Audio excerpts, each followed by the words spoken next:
At night, yeah. Make all the demons quiet, yeah. We were built to thrive, yeah. I think that we've all had enough. What keeps you up at night, yeah. Make all the demons quiet, yeah. We were built to thrive, yeah. I think that we've all had enough. Oh, yeah, I think that we've all had enough. Sick of dealing with the old plan. They know that we're calling it wrong. You got me like, oh, yeah, I think that we've all had enough. They know that we're calling it wrong. Hey, it's too late to try to go contain it. A generation fueled by creation. We live lives on a small screen nation. We control the airwaves, no negotiation. I refuse to think we need saving. Something good will come from creation. And when we think that the world is too anxious, we'll adapt, evolve, survive, and save it. What keeps you up at night, yeah. Make all the demons quiet, yeah. We were built to thrive, yeah. I think that we've all had enough. What keeps you up at night, yeah. Make all the demons quiet, yeah. We were built to thrive, yeah. I think that we've all had enough. Oh, yeah, I think that we've all had enough. Sick of dealing with the old plan. They know that we're calling it wrong. You got me like, oh, yeah, I think that we've all had enough. Sick of dealing with the old plan. They know that we're calling it wrong.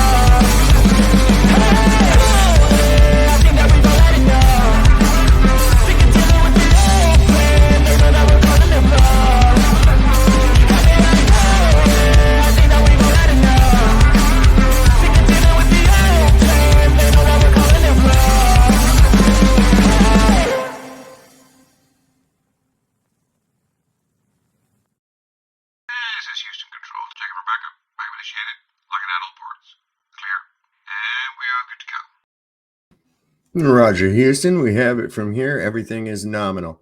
Good evening, ladies and gentlemen. Sovereign Soul, Unchained Mind, welcome. Coming to you live 250 miles above your imagination from the International Fake Station, where we do all kinds of science. And to relieve the stress, we chase each other around in gorilla suits and play a manner of different instruments that we just happen to have stashed away in our music closet up here. So I want to welcome everybody here. Let's give everybody a little bit of time to come on in here. It's good to see a lot of the people here. I was over on Melodome a little while ago, man, and really interesting stream talking about cryptids and all these crazy things that we run across. And of course, he'd gone over the Monty map, which was so weird. There's all these parallels with me and that guy, I swear to God, because we were talking about that Monty map like last night. I think we covered a little bit of it. And I want to look at some stuff on there too, because there's some strange stuff that has changed from what we see on this map to today. And there's a couple of, we have to wonder, where they're like a series of cataclysms, or maybe one huge cataclysm that was being covered up or something that changed some of the topography. But then you also have to look into it too, because due to the Mandela effect, we actually have witnessed geographical changes on the maps we use now. I mean, all over the place. I mean, one of the biggest and most glaring is the shift of South America all the way east. And I got to thinking, I was like, what if maps like that one and a couple other are merely like residue, that there was a change like this that took place, and there's been like 400 years of gaslighting like they do now with us. The only difference is we didn't have the communication we could go back and forth with like we do now instantaneously. Like I can go live and one of y'all can go live and say, hey, I know this and I found out this. And not only did that person and myself share information that connected with one another, people out there watching it are going, hey, yeah, I found this too, and everything. So it really snowballs to a really fast really fast pace. Let me see who all I've got in here right now. I've got Chilling. I think Chilling was the first one here. I think that was the first person I saw in the chat. Darth Tater's Gaming, good to see you there, Sebastian. Deborah Clark, Don, LHB Talks. Yes, I loved your videos, man. I've been watching those. If you haven't been, I'm going to do something here. LHB, I'm going to make it so you can put some links into the chat so you can put it out there for your channel. He's got some good work. You all need to see that. M Ball's here. Let's see who else we got. Don. Let's see what I'm missing. Austin Murphy's here. Malcolm Sheen, Michelle, aka Naikas. I think I said it right that time. Mike Finnan, Plowboy6756, Tobin Schwing, Unindoctrinated, Valley Parks, and Jehovah's Daughter Barbara. So I just also wanted to say, my dogs are specifically trained to ward off cryptozoological manifestations. And I have to say honestly that since I have had these dogs, I have had not one single Bigfoot encounter or chupacabra encounter. Sometimes they'll just go crazy and go barking. And by the time I get to the door and look, whatever it was they were barking at was so frightened that it ran away. So I usually suspect by the bark whether or not it's a chupacabra or a Bigfoot, but that's neither here nor there. With Austin and what he was talking about with these cryptids, man, there was some freaky looking shit that lives. Listen, we're going on a cruise like next year, and I'm not real fuzzy about the idea of being out in some little thing in that vast ass ocean and shit. That kind of freaks me out. But now it's even worse because giant squids and shit. And, these weird critters with little parrot beaks on their ends of their tentacles. This stuff right out of a creepy science fiction movie. And right now at Burning Man, of course, everybody knows they've been going through the flooding and, kind of a disastrous little thing that's going on there. Supposedly some people have caught Ebola or whatever, but this is an interesting thing because that's a lake bed where they were at. And there's several dry lake beds out there. And they're really cool if you want to get an idea of perspective and a flat area of land to be able to look across. The playas, as they're known, the dry lake beds are really good for that. And you have to remember there was once life in those lakes. Well, there's some interesting things that come back to life. The eggs will lay dormant of certain creatures. And when there's enough water, these things will actually hatch and come back to life. And in this instance, what people are seeing, let me go ahead and show this for a minute. This is kind of cool. They're calling it a three-eyed dinosaur shrimp. What these actually are like brine shrimp. Okay. Some of you that may have gotten swindled as a child from a comic book ad, such as myself, ordered a thing called sea monkeys. And this was the end result that you got in your little tank after the little eggs hatch. The interesting thing is you can keep that little packet of eggs for years and years and years and years and years. And as soon as you immerse it in the water, these things will spawn. So it's just kind of crazy. It's a little video about that. I thought we'd watch it for a moment. See what y'all think about it. 70,000 Burning Man attendees have also awoken hundreds of three-eyed dinosaur shrimp from their slumber. The crustaceans were spotted emerging from the mud pits as revelers escaped the flooded desert and will start laying more eggs over the next week. Yep. Fairy shrimp are known as living fossils, as similar forms date back to the Cambrian period more than 500 million years ago. How they know it? The small creatures were encased in a thick shell for years until rainstorms drenched the Nevada festival. The creature has 2 eyes and a pit organ, a third eye common among insects. Thing looks like a horseshoe. The pit organ helps them detect light changes to avoid predators. The shrimp originally populated the world's oceans but were forced into shallow freshwater habitats by predators. The rare species swims upside down. It lays eggs at the bottom of dry pools, remaining inactive until conditions are suitable for hatching, and this weekend's rainstorm provided just that.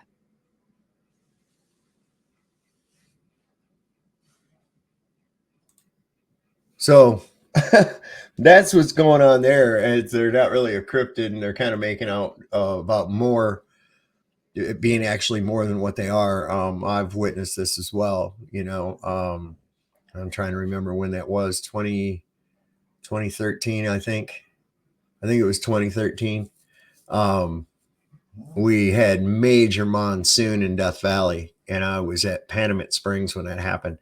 And it was really crazy because you get an idea as to what the lake actually looked like when it was a lake, because it had standing water on it for a little while.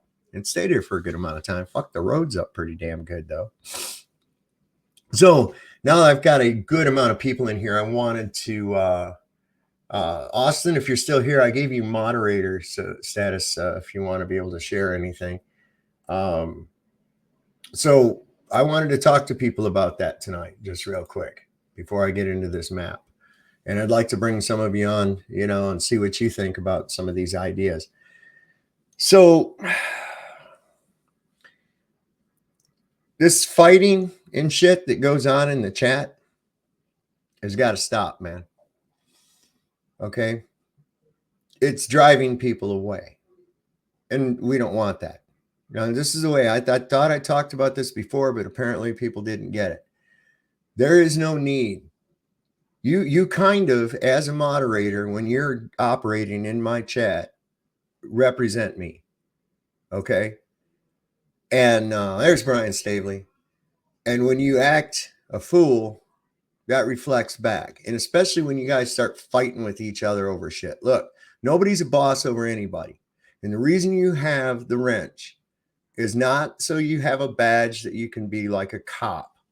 Okay? The reason you have this responsibility is so that if there's stuff that could get us banned or in trouble in the chat, or somebody blatantly spamming or something like that, then you're able to take care of it. You're also able to share links. Although you can show your own, it's not necessarily just a thing so that you can just promote your channel all the time. I mean, I don't do anything about it, but I mean, really, people are not understanding what this thing is. And unfortunately, I've had people that have come here that are enough curious that they want to know things, and they're not trolling, but because there's certain people in this chat that act fucking hateful to them, now they don't come back. Okay? We don't want to be them. That's their game. That's their childish game. We're above that. We're adults. So I'm just asking, please, stop with the fighting. Just stop with the fighting. Enough. Okay, now that we've said that. The 1587 Urbano Monte map. Some curious stuff that we were talking about on this the other night. I want to get back into it. And like I said, anybody that would like to come on up, come on, because I would love to have person-to-person conversation with this. Let's see. Here we go. So anyone that wants to bring this up, like on their computer or something, this will take a minute because it takes a minute to load. There we go. I have put the link down in the description. It takes you to the David Rumsey map collection online. And what is really cool is it's interactive. It has interactive tools involved with it up here in the corner, as you see. Because this is done the way it is and the writing is all written around, you can rotate right, rotate left, zoom in and zoom out, but you can also do that with the wheel on your mouse. And something that I thought very, very, very curious, when we look at exact north, and this is really intriguing, I want you to notice something. I'm going to turn it one more degree. You see right there where 0 should be? Where is 0? I guess that's marking 0. It's a G. Why is there a G at 0 degrees? What is that? Kind of reminds me of another thing that has a G on it. I don't know. What do y'all think about that? We got a cycle of wipeouts. I've thought that too. Or, now here's the thing, because we're programmed to be so gosh dang binary that it's either this or it's that, we often overlook the possibility of it being both. You know what I'm saying? So, and we do this in a lot of situations, you know, and especially when it requires is it yes or no? Well, there's a possibility of I don't know too, you know.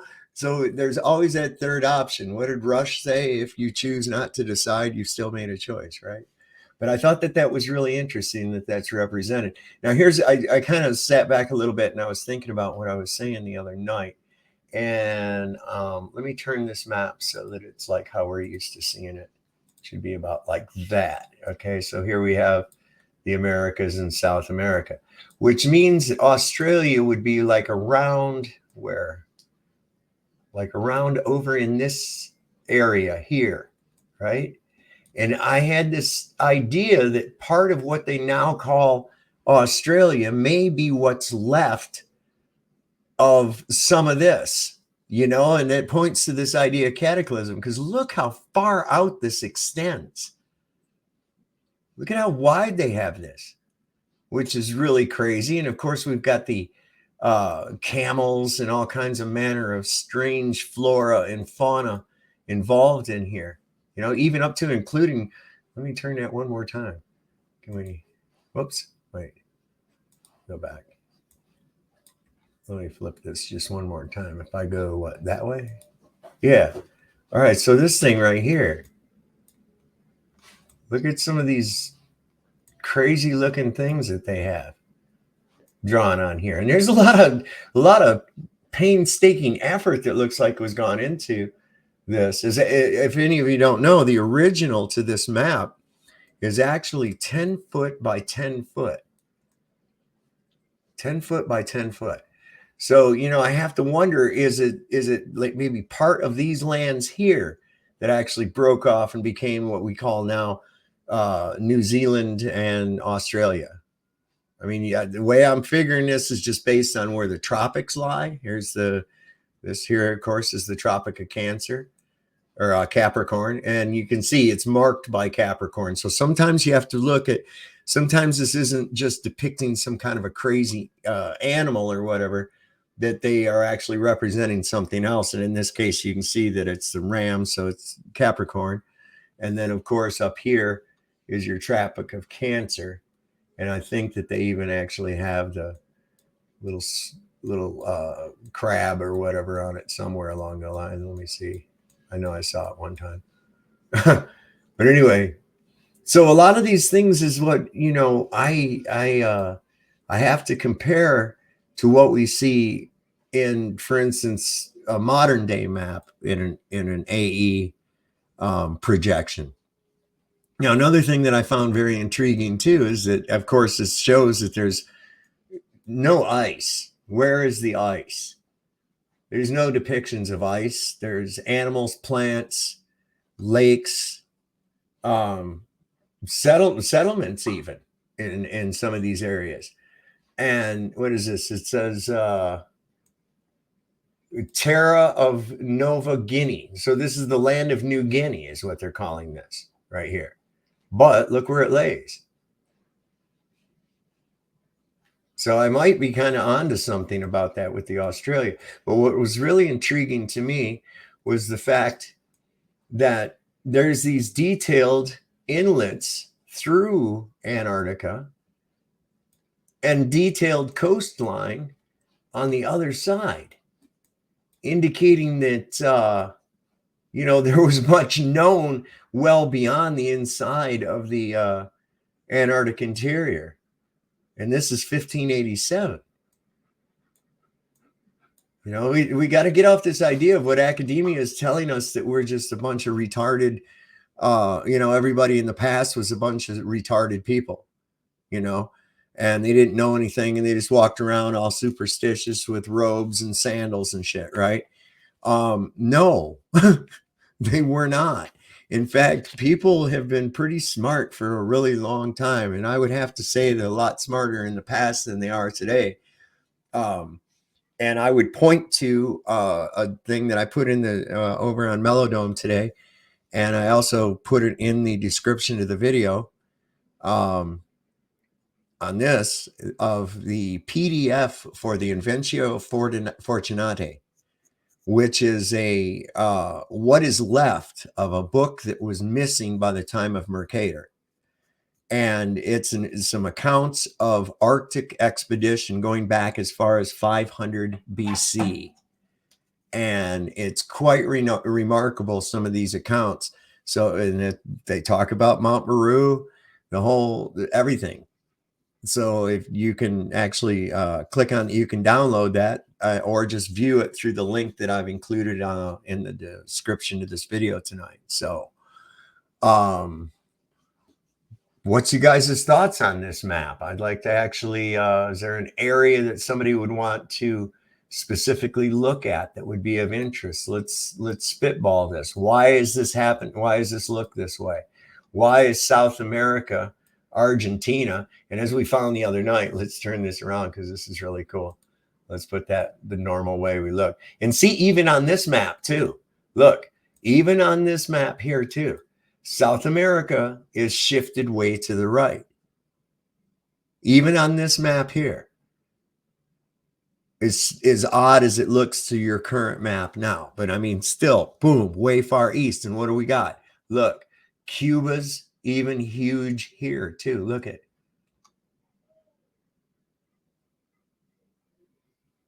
So this is crazy. And then I guess here with the Panama Canal now, because that's where the Panama Canal's at down here, that runs north and south.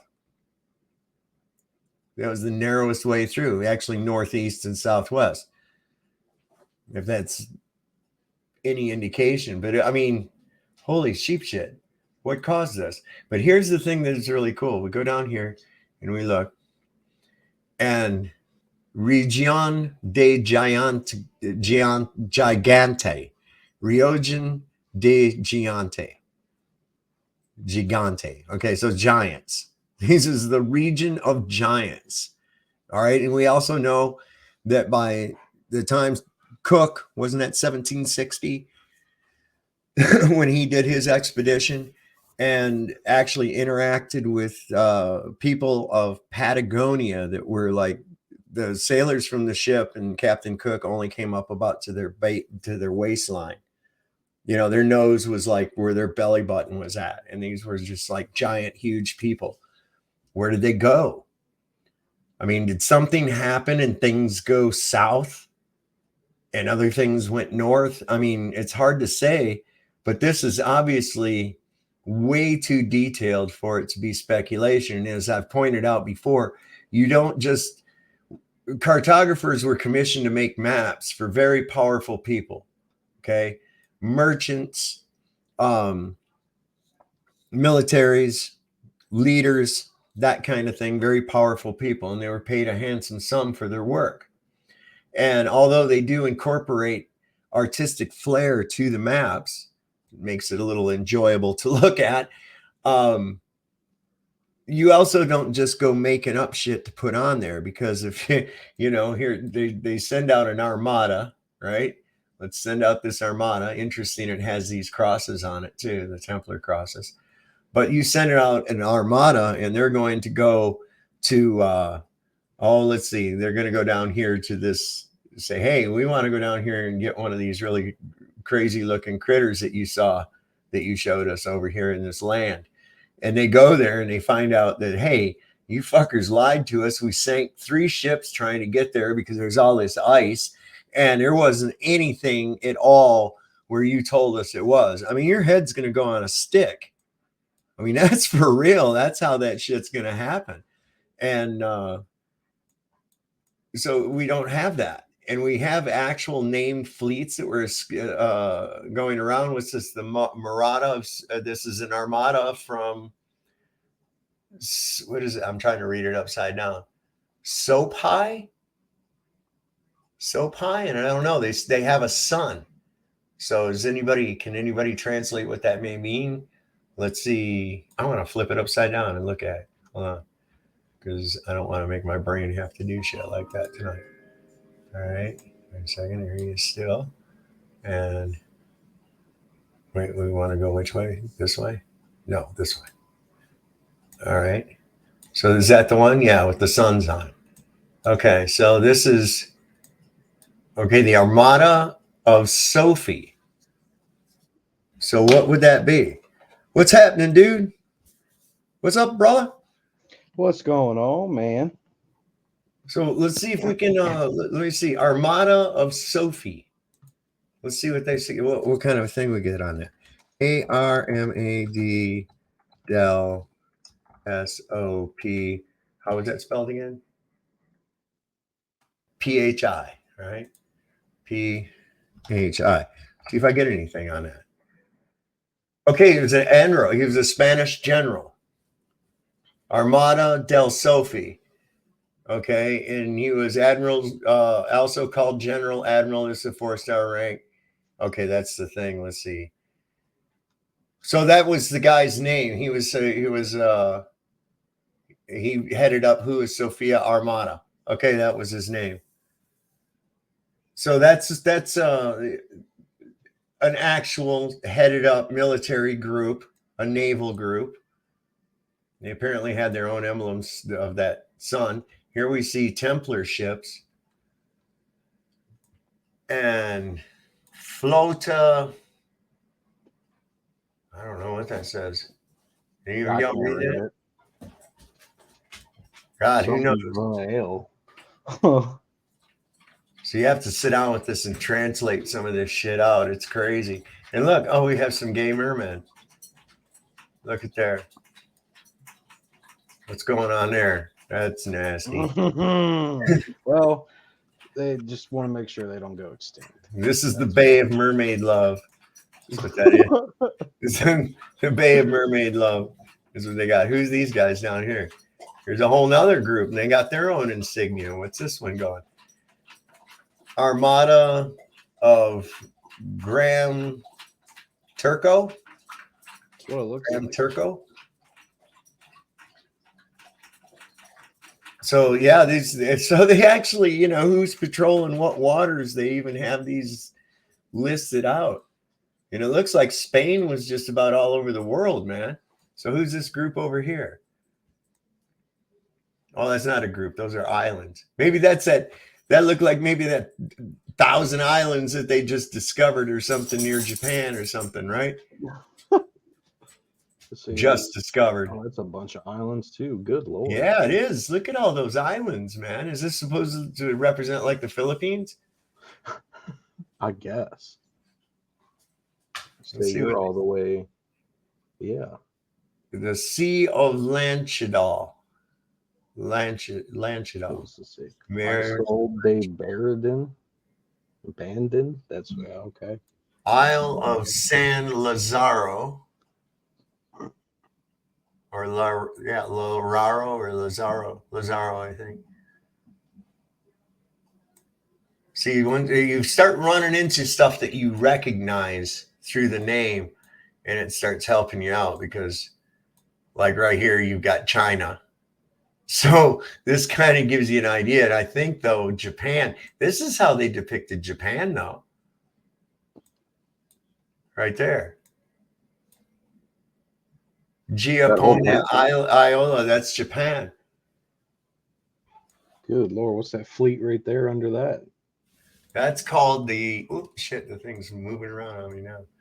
The Armada of Rey della China. Yeah, okay. Oh yeah, look, they even look like Chinese boats. Yeah. Right? Yeah. So yeah, you can see why you wouldn't just make up a bunch of shit. But what are these islands right here? What is this? La Quina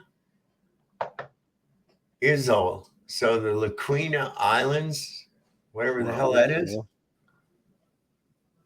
Looks like there's a good many of them anyway. Look how they're just little dotted in there. So I'm seeing you go through. I'm guessing I'm seeing like a bunch of weird creatures. I'm guessing that's sightings of creatures. Yeah, that brings. Okay, there's where I was talking about earlier, guys. There's to represent Cancer on the Tropic of Cancer. See the crab.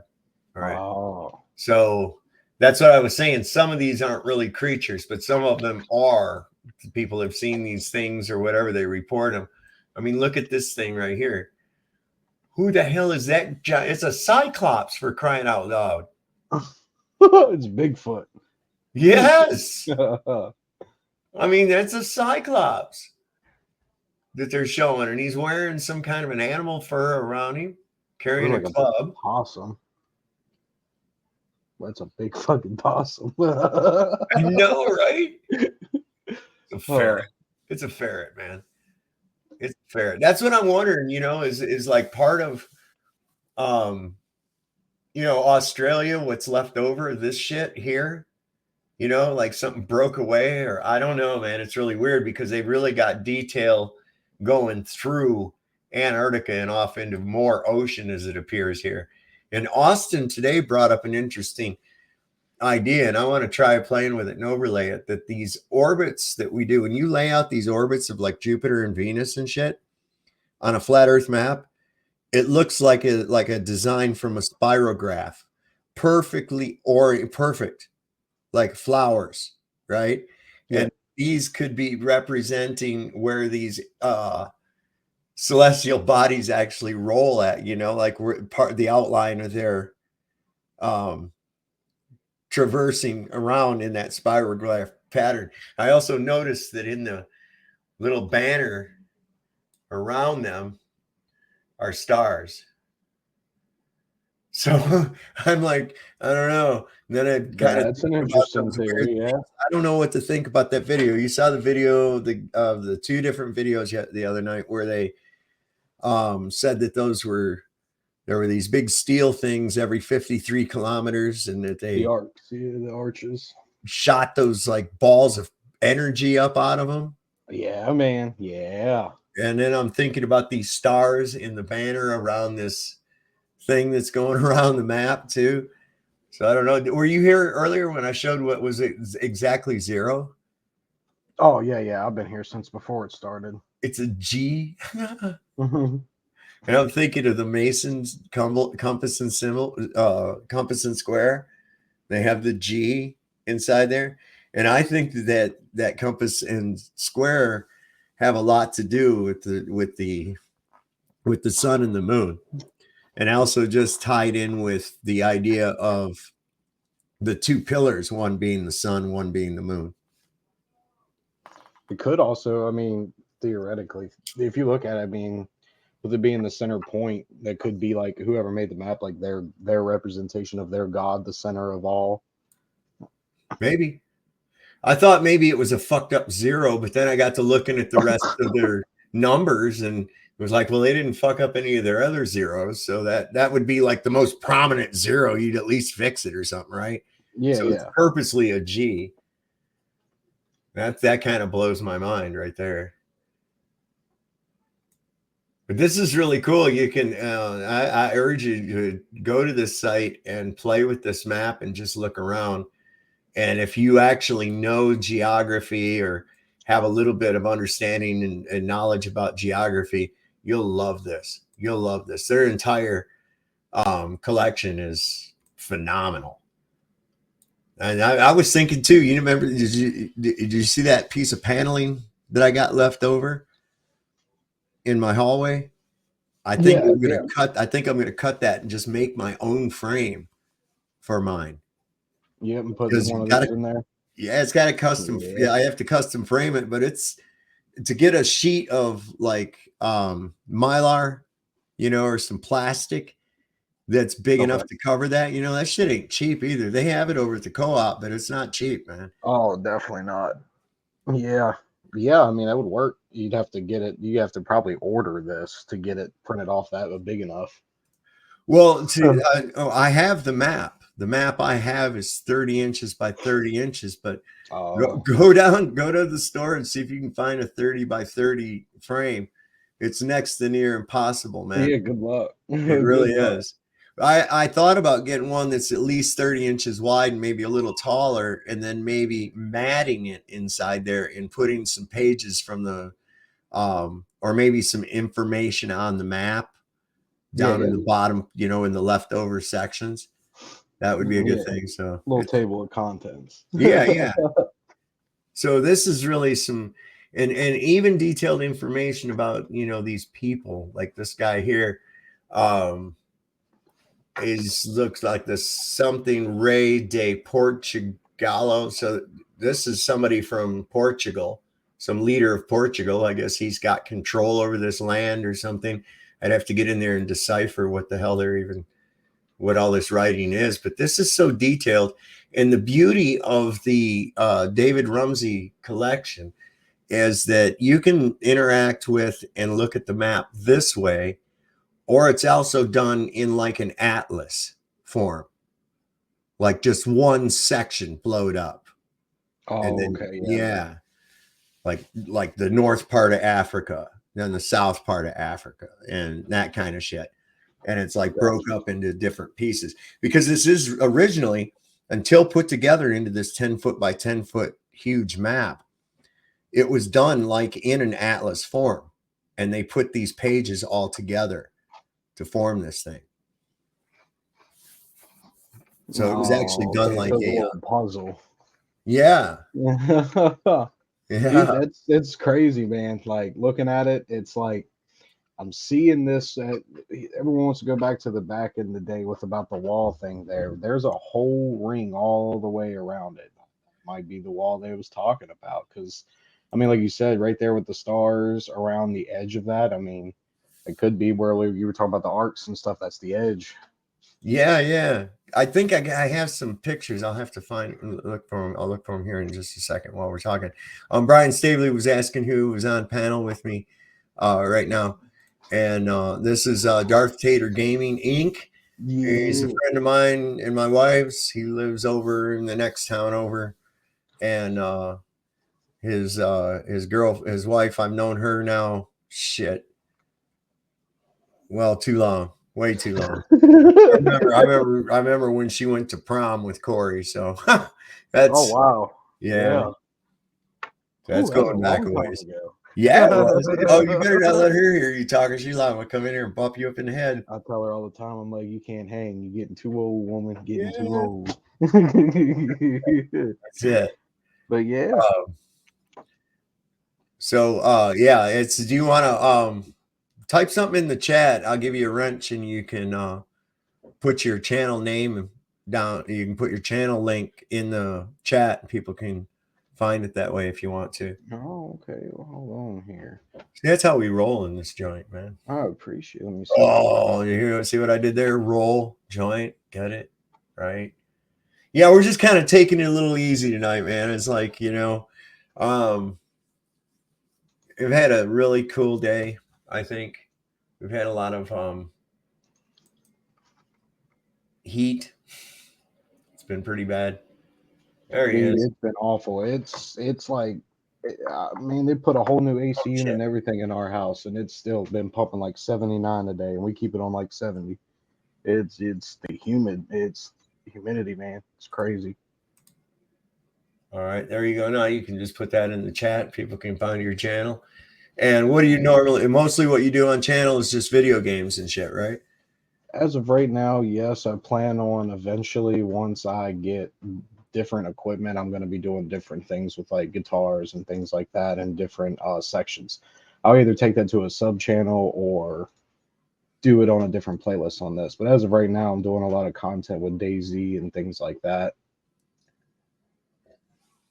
With Daisy, what's Daisy? Daisy, it's a it's a online simulator. It's more of like a zombie apocalypse. It's a bunch of you can get military outfits, go around, build bases, make factions, all that good stuff. Or you can do what I do. I just look for the comedy in it and try to just mess with people. Yeah.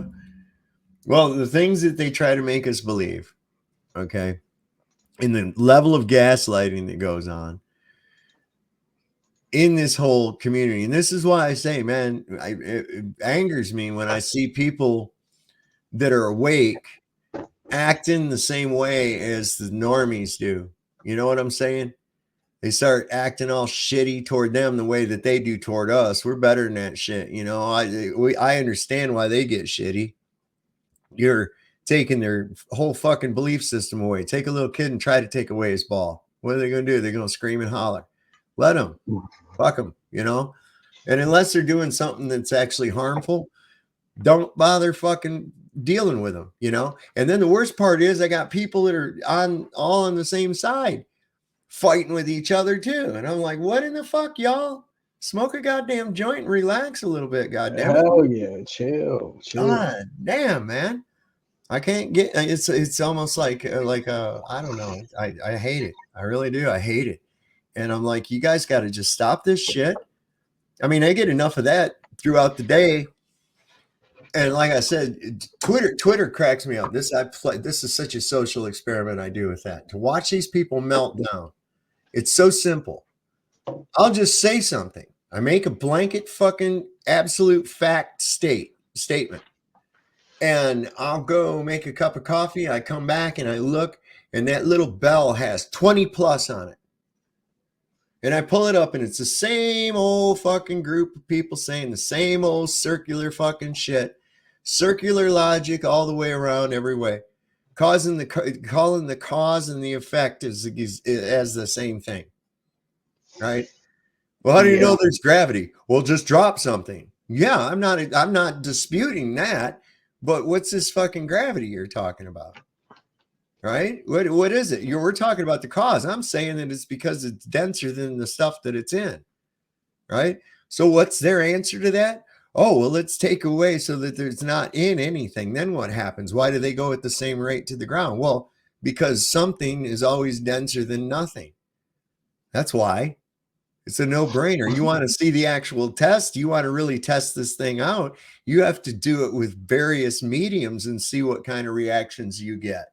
That's the scientific way right there.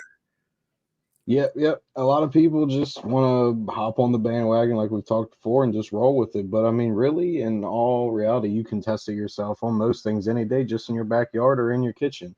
But a lot of people just they want to come on and just be the star for a little bit and cause some havoc, just hit a bunch of questions at you all at once before you even answer them, just to get you all stumbled up.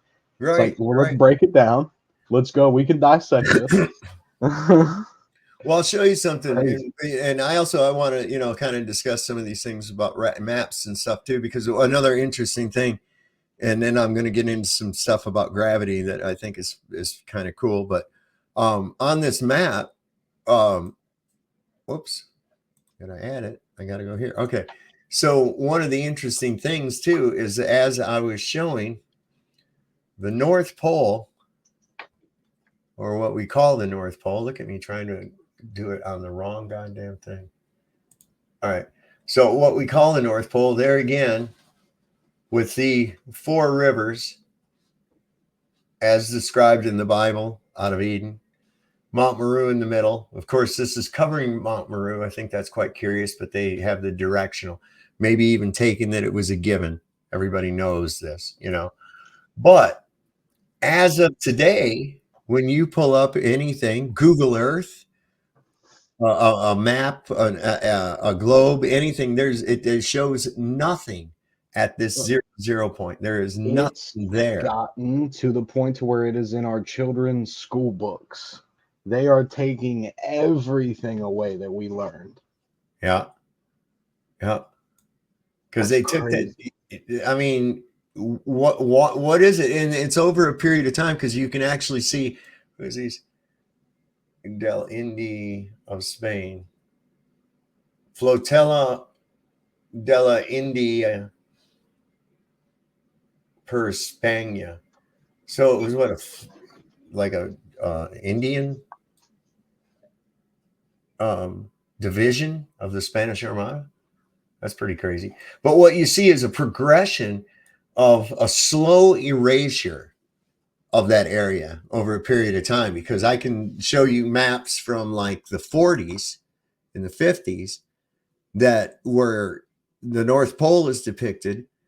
It just shows a white area, and a lot of times says unknown region. And now there's not even that. It just shows ocean. It just shows ocean. There's nothing there, nothing to see. And I mean, there's stuff missing, whole islands, according to the Mercator app, the Mercator map. That one, it shows, what's this? There's an area called Friesland. And if you try to look up Friesland now, It's a place in Scandinavia somewhere. Whereas this was a small island like Iceland, about half its size, right near it. And I don't know. Does this one show it? Let's see. Where would Iceland be? I have to get my bearings here. Okay, Iceland would be about right here. So let's see. Okay, yeah, there's Iceland. Yeah, there it is, Friesland. There it is, right there. That's no longer there. It's gone. This is gone. This is gone. All these are gone. Where are they at now? All we have left is Iceland and then Greenland, of course, right? This is supposed to be Greenland. So where the hell did Friesland go? There's Ireland. There's Ireland. There's Britannia, Scotland. And we come up here and these are gone now. And these are also shown on the Mercator map. So where'd they go? Water level, maybe? I have no idea. That's the only thing I can think of. So cataclysm or series of cataclysm? Well, I mean, I'm sure it's been a lot. It probably took a lot of them. I mean, you know what I mean? Like how long this map was made. Yeah. Dude, no shit. Who is this guy, Brian? A guy was bashing the Mandela effect. He went into a whole story about Noah releasing the dove and it coming back with an olive branch. No shit. It's not an olive branch anymore. It's a leaf. It changed. That's cool. I love it. That happened to what's his name? Old Sean Hawkins. Mandela affected himself, showed that he was actually victim to it. And on Vince the Honest Composers, he got mad and rage quit. That was funnier than shit. Yeah, man. Who's that? Tobin Schwing is here. Cool. Jehovah's daughter Barbara, little sweetheart. And yeah, Friesland, they make great ice cream, right? No, yeah, it's actually Friesland, you know, like fries, like burgers and fries. Just get some salt and bring it. But yeah, I mean that one's shown on the Mercator map and other old maps, and now it's just gone. This Icaria, that's where the hell that go? We have Iceland right here, and what's this crazy thing right here? Virago, right? What in the world is that in a spiral? Virago. See, that's what I'm saying. He finds some crazy shit. Is that representing a whirlpool? Let's see, where are we at? Okay, so it's between Iceland and this is Scandinavia here. There's Sweden. This is Norway right here. So between Norway and Iceland, what in the world is this spiral? Virago. What does that mean? Let me look it up. Virago.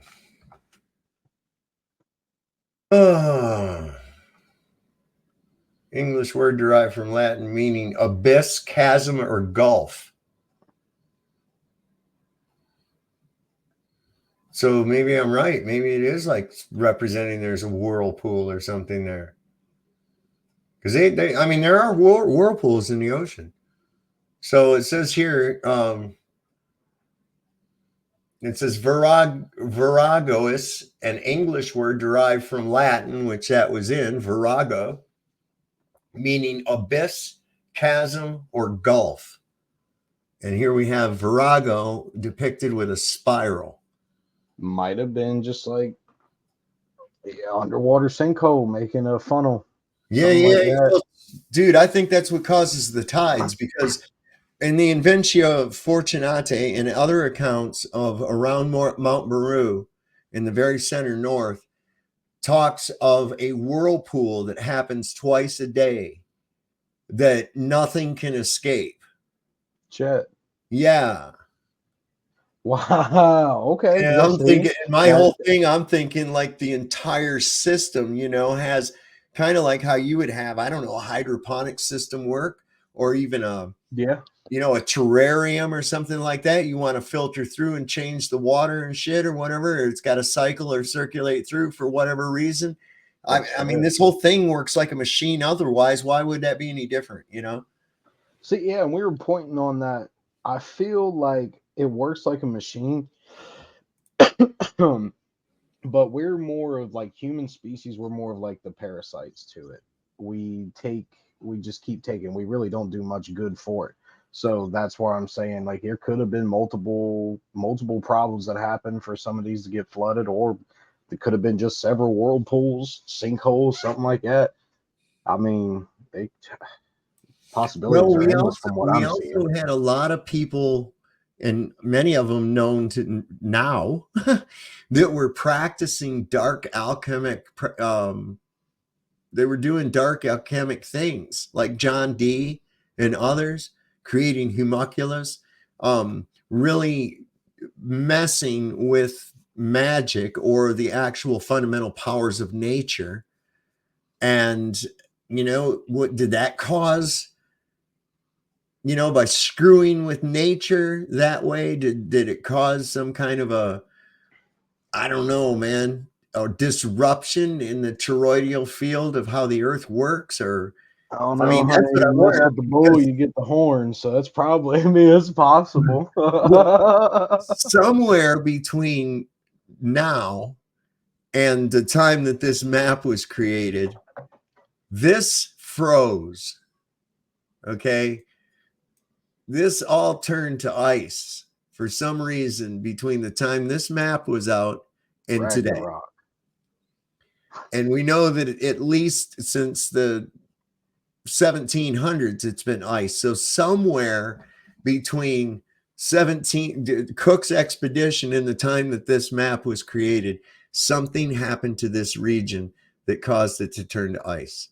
Okay, could have been a different in climates, been an ice age. Okay, so everything's frozen over.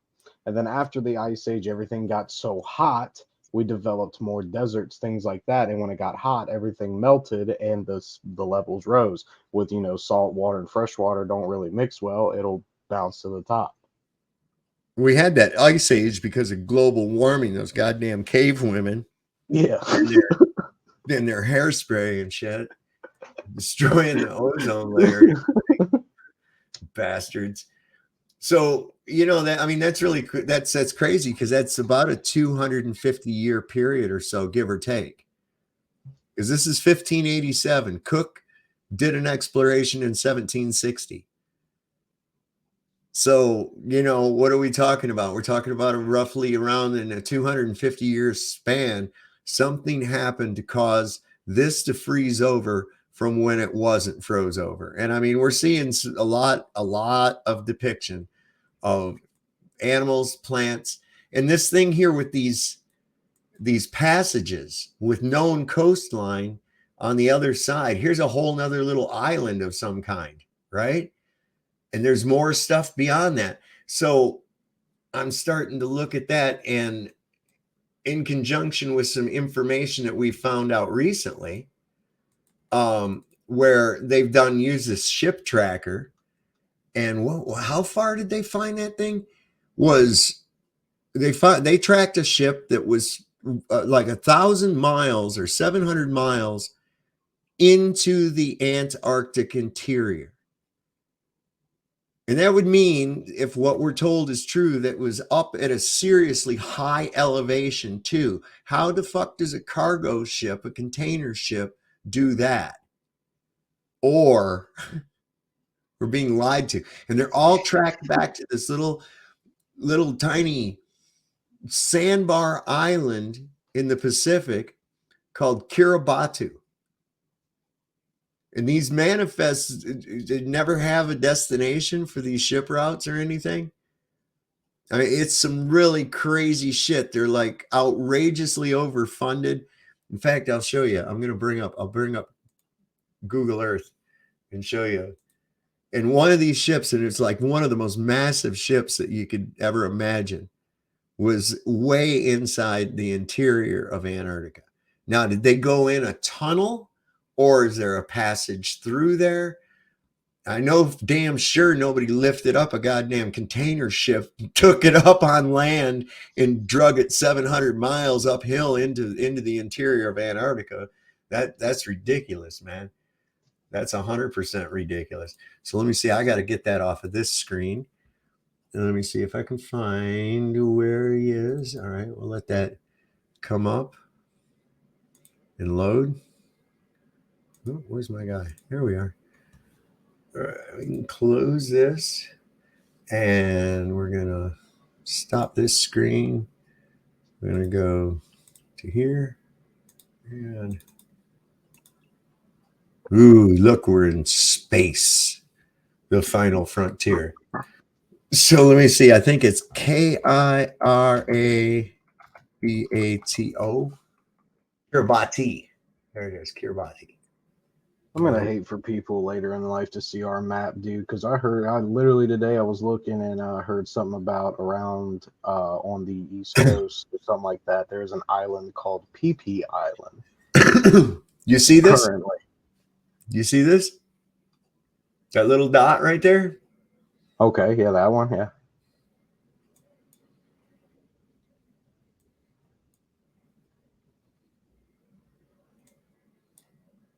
This shit, what is up?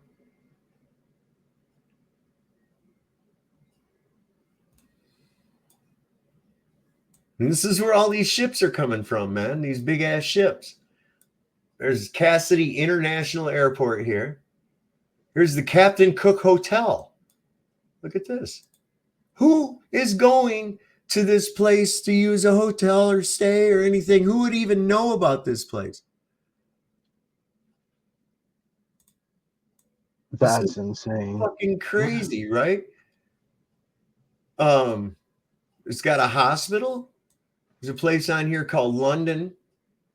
I wonder if I should turn on the thing for pictures and shit. Wonder if we could there's a place called Aon Field. But these ships are registered to this little sandbar place. And it's just a little tiny speck of nothing. Look at this. It's totally away from anything. And on their manifest, their destinations either list Christmas Island or doesn't have one.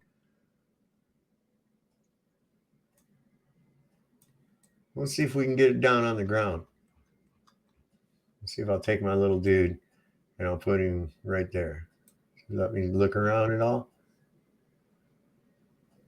Nope. Nope. They won't let me look. They hate us. Let's see, can I? I would say, I mean, the fact that they would have to put a Google car there, that's crazy. I didn't know if that'd work or not. Yeah, I was going to see if That's a we lot. could get a ground view of it. Let's see what they say about what's this thing here. This is some little restaurant we got. What's going on here? You going to let us look at that? Evidently, a lot of people live here. Sand Beach Restaurant? No, I don't think that there's I don't think there's a whole lot. Let's see. Oh, that's the restaurant, yeah. That's all. Kiribati, officially the Republic of Kiribati, is an island country in the Micronesia subregion of Oceania in the Central Pacific Ocean. Its permanent population is over 119,000 as of 2020 census, with more than half living on Tarawa Atoll. The state comprises 32 atolls and one remote raised coral island, Banaba. Damn. See, that's a decent bit of people. I know. I wouldn't mind living there, man. Looks like it's Like- on like a mountain, though. What is that terrain? Well, it's lagoonish. It doesn't look like it's real high mountainous. It looks like there's a lot of depressions, a lot of lagoons. Oh, that's the depth of the sea around it. Yeah, see, look at Okay. this is all water, and these are like little islands in that water. That'd be pretty cool. Build yourself a house on one of these little fucking Well, that islands. water looks green as hell. I don't know if I'd get in that. I'd go more up there. Yeah, look at that. That looks. What is all that there? Dude, you could get lost on that shit, man. I bet you people do too. That's crazy. Wow. So yeah, that's really crazy. And then for these ships to be that far inland in Antarctica. I mean, Antarctica is the highest land on Earth. That's insane, man. What the hell? How you doing that? That's telling you what. And especially when you go on here, let me just go back out and show you how ridiculous this is. This is another thing too that gets me is these things that you find that look like. Does that not look like there was fucking civilization and cities and shit or something under there? Look at those straight lines like roads, man. And that's under the ocean. Look at this whole little area right here. Was there something there? Look at these perfect straight lines. 90-degree angles are not found in nature, man. So I can't see anything. Oh, I'm not showing you. Fuck. Yeah. I'm sorry. God damn. There we go. What I'm saying, see, look at these lines under the ocean. They're like okay. roads or something, right? Look at this square patch. Look at this. What was there? 90-degree angles do not form in nature like that, man. It's almost like there was some kind of a town or a city or something underneath of here. Look at this. These are square. These are obviously 90-degree angles and shit. Well, maybe. So, yeah, that's something that I think is really crazy. But what I want to show you is this. Look how goddamn fake Antarctica looks. I mean, just look at it. It's like, oh, they just put a cartoon mask over top of whatever it is that they're not showing you, right? And when you go, oh, here's an area. Why is this blocked off like this? Oh, because this is a place of interest that you can look at or something, I guess. That's pretty much the only place you get to look at. It seems like they're going to say they don't go any further out. McMurdo Station.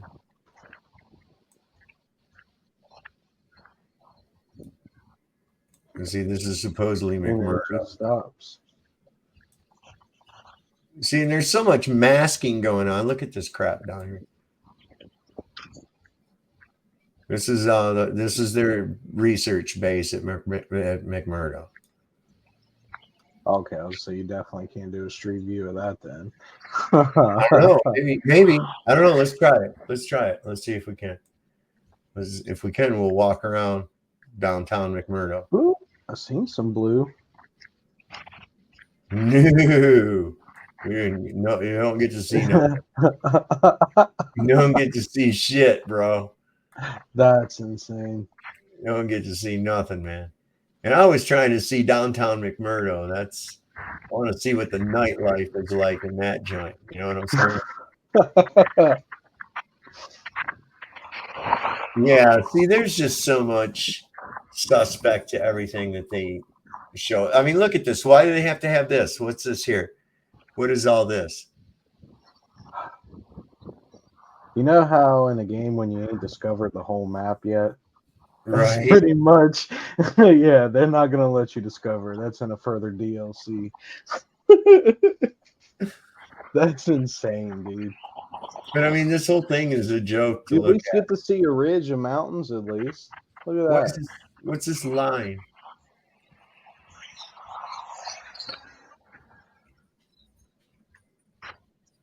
Can't do it, man. I don't know, man. It's like, why is that there? What's this here? What's this real bright thing? Oh, look, here's a chunk of really bright ice. What the fuck? Look at that. That's glitching out, yeah. Yeah. That's your graphics cards messing up. Look at this shit, man. This is what they're trying to float by you too. And I'm sorry. You ever notice how it kind of looks like a brain? Hey, baby. Hey, sweet. He just wants to love. It's okay. Yeah, he just freaked me out. I have one too. Oh. Everybody gets scared of him. But Yeah, everybody's yeah, scared of him. I didn't mean to jump. I didn't know he was coming after my leg. He just wants to play is all it is. No worries. Oh, we're dealing with a dog. We're dealing with a dog. I was like, what the fuck's going on? Who's talking? I was freaking out. Yeah, but like a big old chat bubble. That's crazy. Forgot to mute my mic. Sorry about that. It's all right, man. I was like, who was that talking? So some of these dogs scared you? Yeah, yeah, it went after my leg, but it just hit me with its nose, so it freaked me out. So I was going to show something here, and I'll kind of explain it. So what's going on with you, Fallen? Oh What's man, happening? I'm just out, just hanging out, just chilling, trying to figure out the same old, just reliving.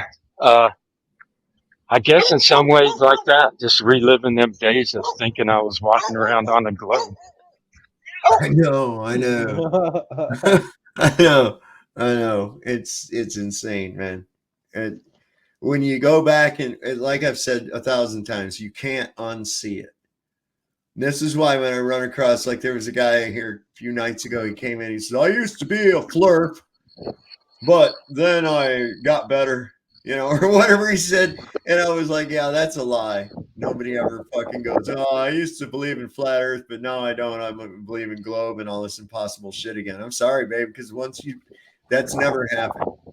Not unless you get offered a lot of money in a podcast, It's like, just the arguments are stale I know. in that way. It's just like the arguments are stale. It's just and you can't get anybody to.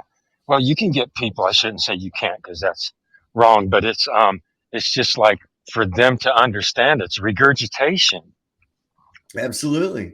It's just Absolutely. regurgitation. It's like rethink it. And I What? mean, it works both ways. A lot of stuff that you do works both ways. It's like the shadow thing. Well, Yeah. if the sun's local, it's still going to make those shadows on them holes as if Yep. it was far away. And it's just like that people can't realize that you know, I mean, it gets to be more to the point of, uh, just in the argument of going, it can go both ways.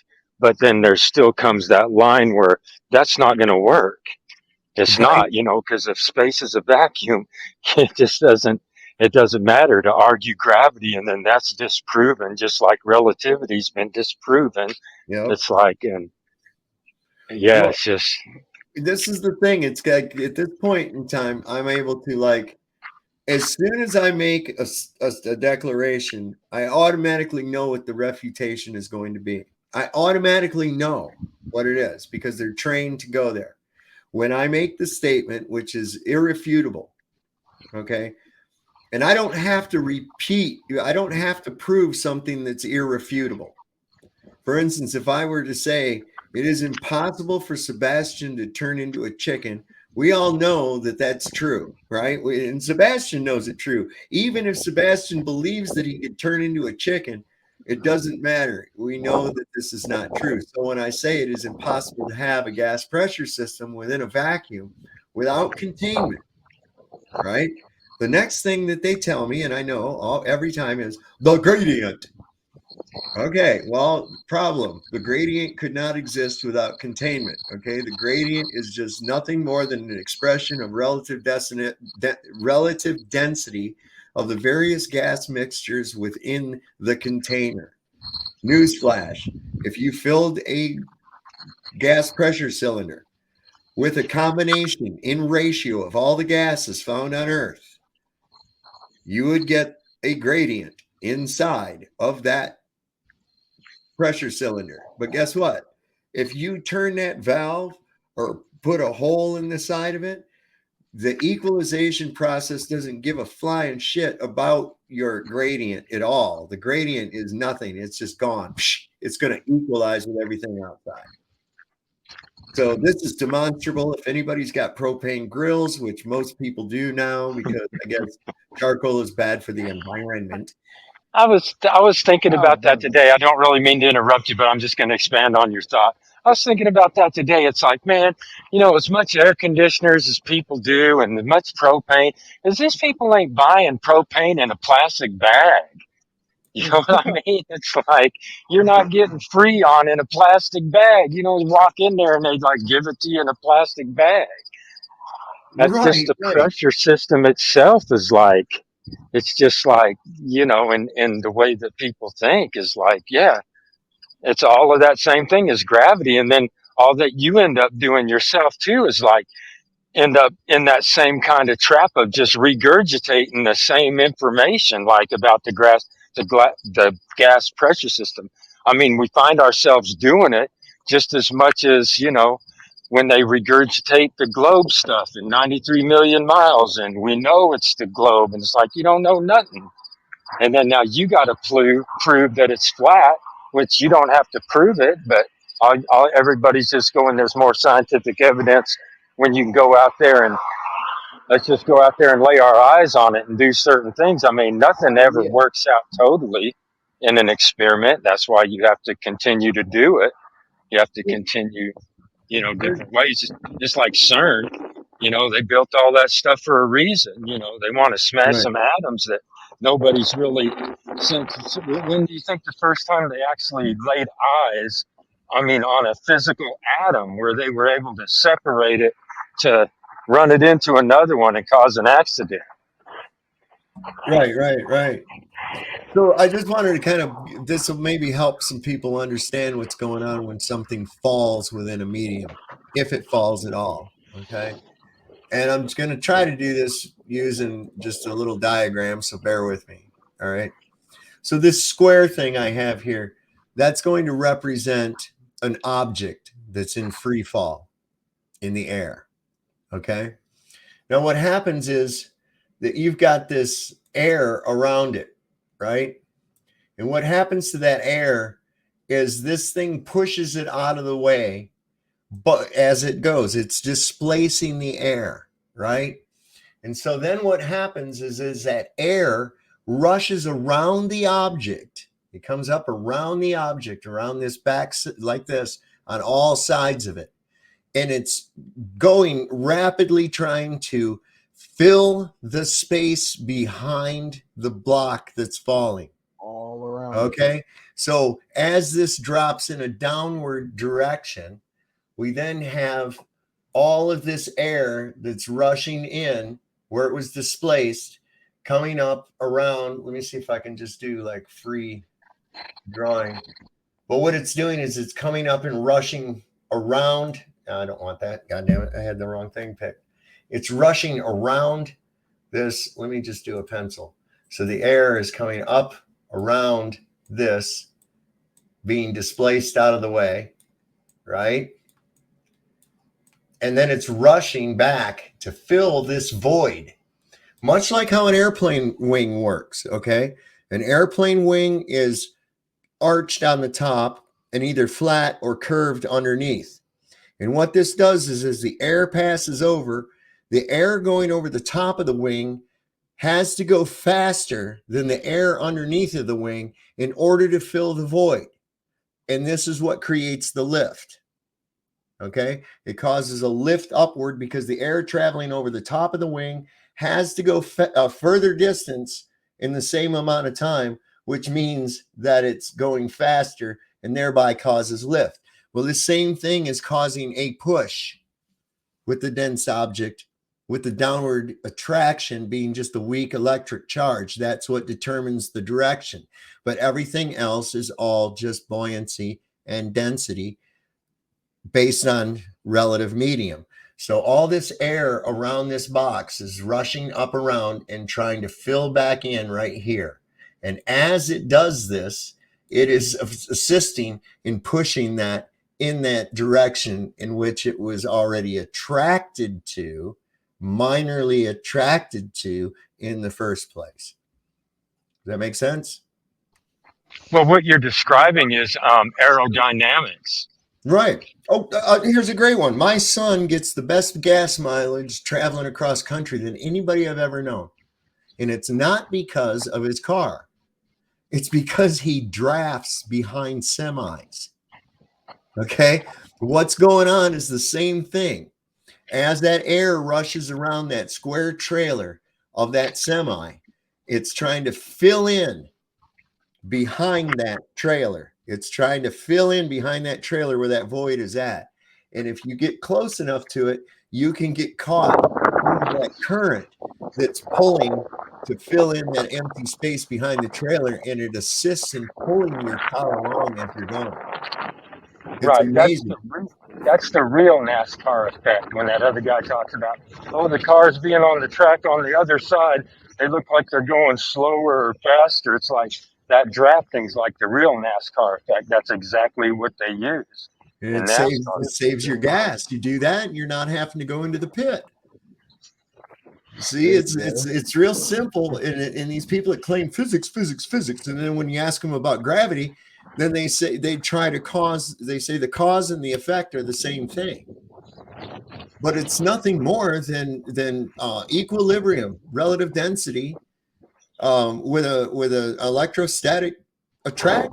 I mean, it's painfully evident that we're on a neutral plate, the Earth, and above us is a positive electric potential that increases with altitude, the same as you have between two Gaussian surfaces. You can actually replicate this effect with a Van der Graaf generator, reverse it, and everything goes up. Everything will go up and stick to the other plate. You put the negative plate on the top and put the positive charge to the bottom, and everything will go up. It'll stick to the top. That's all. So and as I said, everything else is sorted out through its relative density within the medium that it resides. As we've shown before on here, the difference of a no, I don't want to save that. It's really a horrible drawing. Leanne won't put it on the damn refrigerator anyway. So there's Uncle Artie. Well, it's happening. You driving anywhere, any building, anything built, and is flawed. Only an idiot would keep going. No, it's not. Okay. Well, having been someone who has built several homes, upscale homes, log cabins, all kinds of things like that, I can tell you this: level is always level, and plumb is always plumb, and they're always 90 degrees perpendicular to one another. There is no exception to this anywhere in the world. Level in New York City is the same as level in Tokyo, Japan. They will be parallel. I think I watched too much of your program because, yeah, you do that. And for some reason, I keep thinking that somebody was like, man, that curved line is actually parallel. You just don't understand parallel because when that plane's going around the globe, you see, it's trimmed up just right to be parallel curvature of, Right. autopilot diving down. So you don't have to. It's the trim and the autopilot diving the plane down to make you parallel with the ground when you're going around the globe. Oh, I know. I heard that same thing. I was like, what are you talking about? It's just level, man. It's level all the way across, man. All the way across. Because what's that? What is that? That little ball that's in the airplane that has that line on it that keeps you to know that you're not like crooked or upside down. What is that little instrument called? I think they call it an artificial horizon, as in horizontal. Yeah. So his claim is that thing stays, that artificial horizon stays level in its little window because it's diving and trim for the plane to go down. So that's what keeps that artificial horizon looking level because it's really going around the curve. Yep.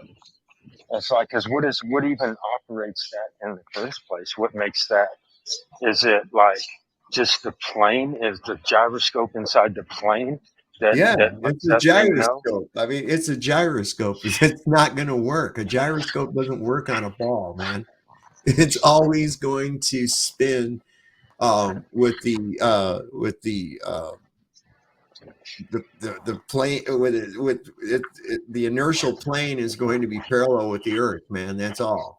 It's just always going to do that. That's why you use it for such things to tell if you are level or not.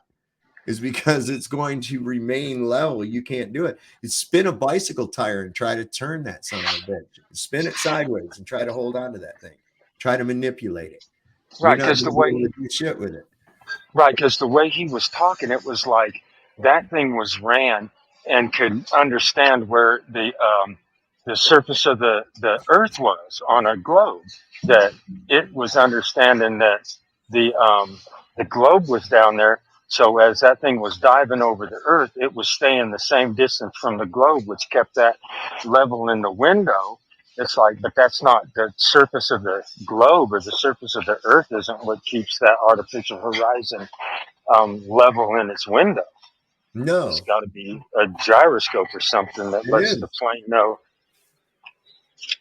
I mean, back in the day, they had actually a bubble level that they used. It was actually a fluid like compass level that would tell them if it was actually level or not. You know, with a Like line at the like hemisphere the of the ball. level meters, the sticks, the levelers. You talking Yeah, about the little? Yeah. but I mean, it was a little instrument like that that worked off of fluid in the thing, and then later they came using gyroscopes because they're more accurate. And you know, there's no disputing that. In fact, if it will definitely show that you're tilting if you try to tilt because that gyroscope is going to remain level. That's all there is. That's how it works. You know, that indication of that out of level with the plane being out of level with the gyroscope is what's giving the indication because it freely moves within the instrument. But you also have to look into this. If you're going around a ball, okay, you actually are going, the higher you go, the further distance you have to travel to get to your destination. You understand that too, right? So, because you're increasing the size of the arc, when you increase the size of the arc, the length of the arc line increases as well. It's the same, you know, it's like think concentric circles. You know, it's the same thing. But and this thing with it, and it's so easy to understand. I don't know why they want to fight so hard to think that something completely impossible is true and still cling to it by claiming onto pseudoscience as actual science and believe that that proved something. You know, like the relative density thing. I mean, can you imagine instead of that idiot getting hit in the head with an apple, what if it had landed in a bucket of water next to him? Now, what would the theory be, right? There, now what's the theory? Oh, what happened? It stopped dropping after it hit the water. It came back up and it floated. Isn't that interesting? Let's expand on this idea a little further, you know? And then it takes us all the way to something like this. You guys may have seen this before, but this is an interesting experiment. I'll go ahead and show it to you. This is definitely changing the medium. What we've done here is filled a tub with mercury, which is extremely dense. And they did a little experiment with it. It's only a couple minutes long, but.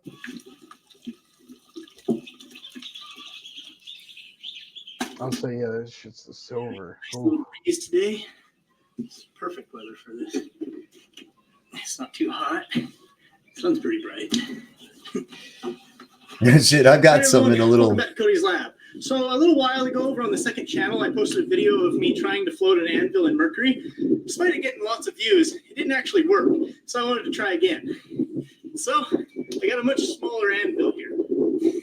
Of course, I'm kidding. He's trying to stand in that. Mercury. He's trying to stand in it. It's like almost impossible for him to stand. Yeah. This is much easier. Get a little bit more wiggle room. Oh. Also, stand in there too long. They also use down in the mechanism of old lighthouses that was floating in a like a container of mercury, so that there was like zero resistance to it. It cuts the circulation off to your feet. Oh god. Your feet are tingly. And it goes Damn. Must be a lot of pressure then. Let's got this rag wet. Let's wipe off the top. Get all that oxides and stuff off of there. Oh, isn't that pretty? Since the rag's wet, it sticks right to it. Quicksilver, also known in alchemy as hydrogyrus, is what they called mercury. All right, so here's my 110-pound ironworking anvil. I think we got this for making horseshoes and stuff back when we had horses. So let's set it in here and see if it floats. Okay. It doesn't seem to want to stay upright. I'll just let it tip over. Oh, in fact, if you look, the atomics, the chemical symbol for mercury is Hg, and that's what it's for, is hydrogyrus. So this is pretty interesting. There it is. It's floating. Look at that. Is that crazy? The iron anvil floats because mercury has a density nearly twice that of iron. In fact, due to the density ratios, the iron actually floats better than wood does in water. It's all about a ratio within the medium, man. It's hard to push down. I honestly thought the top was going to go under and the bottom was going to float up Let's try it again from the other side. once I started seeing it tilt. Oh, and no, M-Ball, we don't fight the Qantas fight. We fight the good fight, everybody. All right. There we go. Push down. It's hydrogyrus. It folds up like a Dude, that shit's always fascinated me. It doesn't stick to nothing but itself. What if you're hitting it with a hammer? Ooh, dampen the noise, It too. dulls the sound quite a bit. Let's pull it up out of here. Just got it on there. Okay. Ding. Yeah. Damn. It sounds a lot different. That's actually pretty nice to have your anvil sitting in mercury. You work it to deaden that sound. That way it doesn't hurt your ears as much. It's pretty good. If you agitate that mercury into a whirlpool, it'll generate a electric field, man. Just sit that there. My hammer in. Hammer floats. That's so cool. That is so cool. Hope you enjoy. Man, I almost said you're going to have to prove that whirlpool thing. Yeah, I'd like to see that. You can actually take a voltmeter and just take some of it and just swirl it in a container, and you'll see an actual positive charge come up on the meter. It's crazy. It'll actually, when you electrify it, like if you put it in a device similar to like a bundt cake pan, you know what I'm talking about, like a donut shaped pan, Yeah. and then put an electric charge to it like that, that shit will actually spin. It'll go around like this inside. It'll create its own vortex inside of there. And the electromagnetic field that's generated from that thing is like hundreds and hundreds of times stronger than if that were a copper coil. I think they say it's like 1,000,000 times stronger. And this is what brings me to, like, everybody's maybe heard about what they call the TR-3B, what supposedly this great big black triangle thing that the military has, moves silently and shit. Nobody sees it. Some people have filmed it. It's black triangle at nighttime, blocking out the stars and shit. And it is said to have a 10-foot diameter ring. This thing is a 60-foot isosceles triangle, which means it's 60 feet on each side. And it has a 100 or a 10-foot, I think, what was it, 10 foot? No, I'm sorry, 600 feet by 600 feet. And then this 10-foot diameter tube that they use in the middle that's 100 feet in diameter. And this thing has a mercury plasma electrified running through it that creates this electromagnetic field and allows it to be able to fly. Now, I tend to go, there's maybe something to that. And one of the reasons is because of that electrostatic drone that they created at MIT. Have y'all seen that? Has no moving parts whatsoever. They just change the electrostatic charge in it, and it lifts off the ground. They can change it in various portions of the device, and it just fucking goes wherever they try to remote control fly it to. No, I haven't seen that. See if I can find that. It's really cool. Yeah, because they used to talk about that levitation could only happen if you had that super cold, what the heck was that called? People get hit by lightning, man. They fly up in the air. Yeah. Yeah, no shit. Why? Even when it strikes like right on the ground next to them, it's because that positive charge changed their polarity for a split moment and caused them to actually have the opposite reaction of gravity happen to them. It'll almost kill you, but you know, and then in a lot of cases it will. Well, it's a burst of electricity equal to a small explosion if it's bad enough. Yeah. Yeah. Electricity will. Whew. You just try to stick your finger in stick a fork in a light, so I don't actually, but do that, and then tell you if that hurts just that, imagine something just 10 times that. And you can create that just with your household items. Oh. Hang on, I'm going to pull this up. This is pretty cool. This is that drone. Oh, wait, we can do it this way. There we go. And this is from at MIT. We're all small flight crew here at Commercial UAV Expo 2021 in fabulous Las Vegas, Nevada. And I'm standing here with Thomas Pribonic at the Undefined Technologies booth. Thomas, how are you doing, sir? I'm doing great. How are you doing? I'm doing very well. Glad to be here at the show. Now, I saw this technology yesterday. You came up on stage and talked about it. And I'm going to be bluntly honest. I thought you were pulling my leg. I couldn't believe this thing you were showing us could actually fly. And tell me what we got going on here. I mean, there are no propellers. What's happening here? That is correct. It's a new concept that we're developing at Undefined Technologies. It's an ion-propelled drone that energizes the air around the drone to generate propulsion downward in order to leave the craft. I mean, I've heard of ionic propulsion used in satellites and like deep space probes. I couldn't conceive of the fact it would work in Earth's atmosphere and in Earth's gravity. How are you making that happen? Yeah, it's definitely a technical challenge. So it uses the existing ions that are in the air that you and I are currently breathing, and enhances the amount of ions that are there. And by using the laws of attraction and repulsion, it attracts or repels the air in order to project the thrust in a desired way that we want. Now, how do you do the things that all drones have to do, like control movement in the pitch, roll, and yaw axis? How do you do that? Well, there's a lot of technologies that go into this, and I can only give you so much without charging you a lot of money. But we use different techniques. One of them is controlling the different quadrants of the craft in order to provide different lift to different sections of the craft.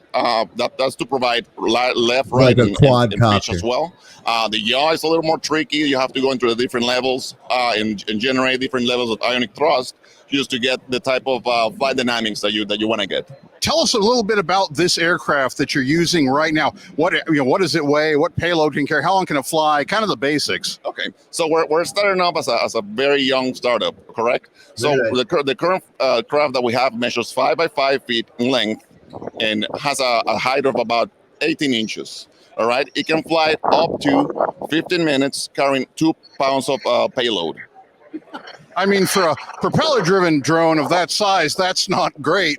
But for something which, near as I can tell, is flying by magic, that's pretty incredible. Yes, I mean, it's definitely a technical challenge. We are, like I said, we're just starting in the development of this journey. The feedback we have received from the industry has been great because that's a tool that the industry really needs. Is a silent drone that is silent. No, that's a good point. There are no propellers, so it's quiet when it flies? It's extremely quiet, extremely quiet. So not even my own dog wakes up when I fly next to it. So why would it? Well, it's extraordinary. I mean, I don't think I can say that enough. It's really amazing. So let's please keep in touch as you continue to develop this, because I am fascinated, and if I'm being honest, a little bit smitten. So Thomas, thanks so much for sharing it with us. So anyway, that's pretty much all they got on that, showing that. But I mean, that right there in itself is kind of like, wow, that kind of pushes a lot of what we think on physics right out the window. I just put a link to that entire video if anybody wants to look at it into the chat.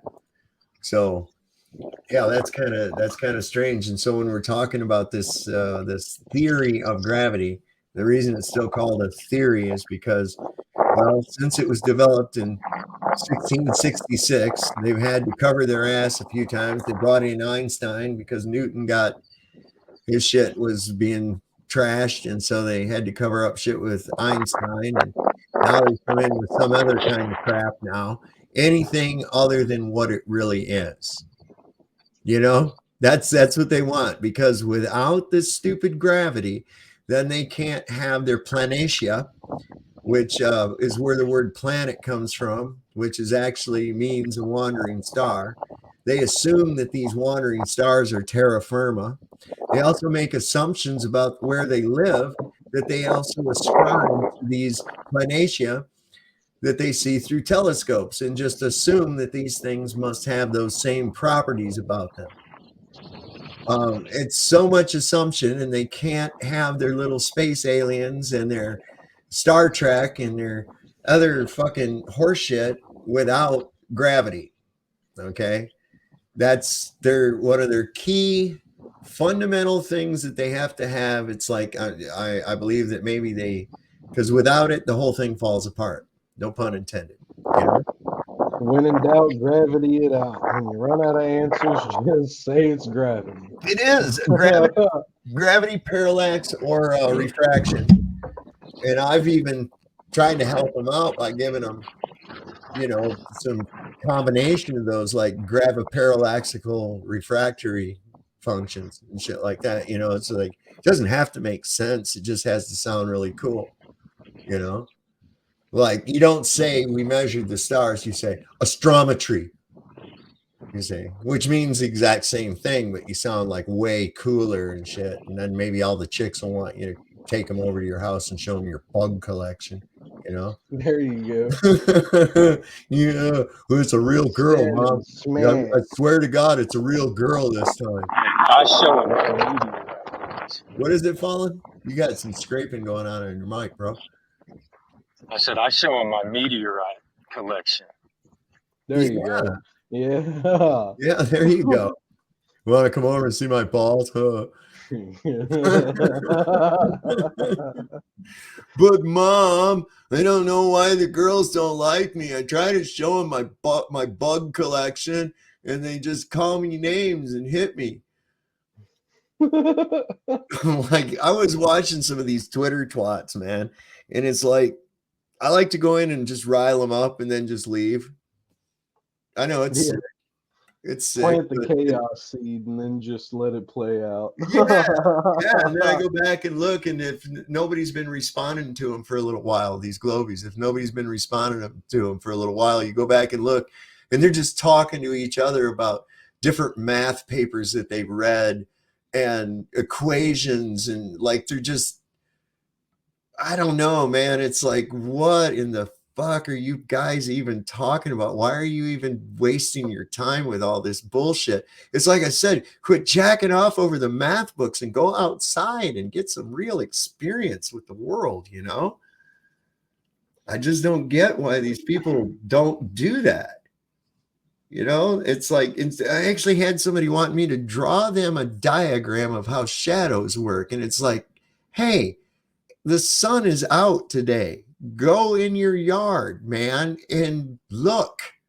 There's shadows all over the goddamn place you can fuck with, Yeah. I mean, the things I understood fundamentals of that kind of shit when I was a little kid. And I guess nobody's got that now, because a lot of this newer generation, this was my life when I was a little kid, right? All right, go outside and play. But I don't want to. I don't care. Go outside and play. That's what you did. You had to entertain yourself. Yep. You had to find something to entertain yourself with, right? We didn't have a little iPads and fucking phones or none of that bullshit, man. You had bicycles, you had bats and balls and gloves and, and nature. That's what you had. Those were your toys. Yeah, they always told us they'd lock the door behind us. If you get thirsty, there's a spigot outside. Yep. And it's crazy. Now all these newer generation kids have this technology. I mean, it's here. Yeah. But they just don't use it properly. Like, they could find a lot of answers themselves, but they'd rather just get the 15-second videos of information on TikTok or any of that. They'd rather just swipe through and watch those videos instead of going and finding out themselves.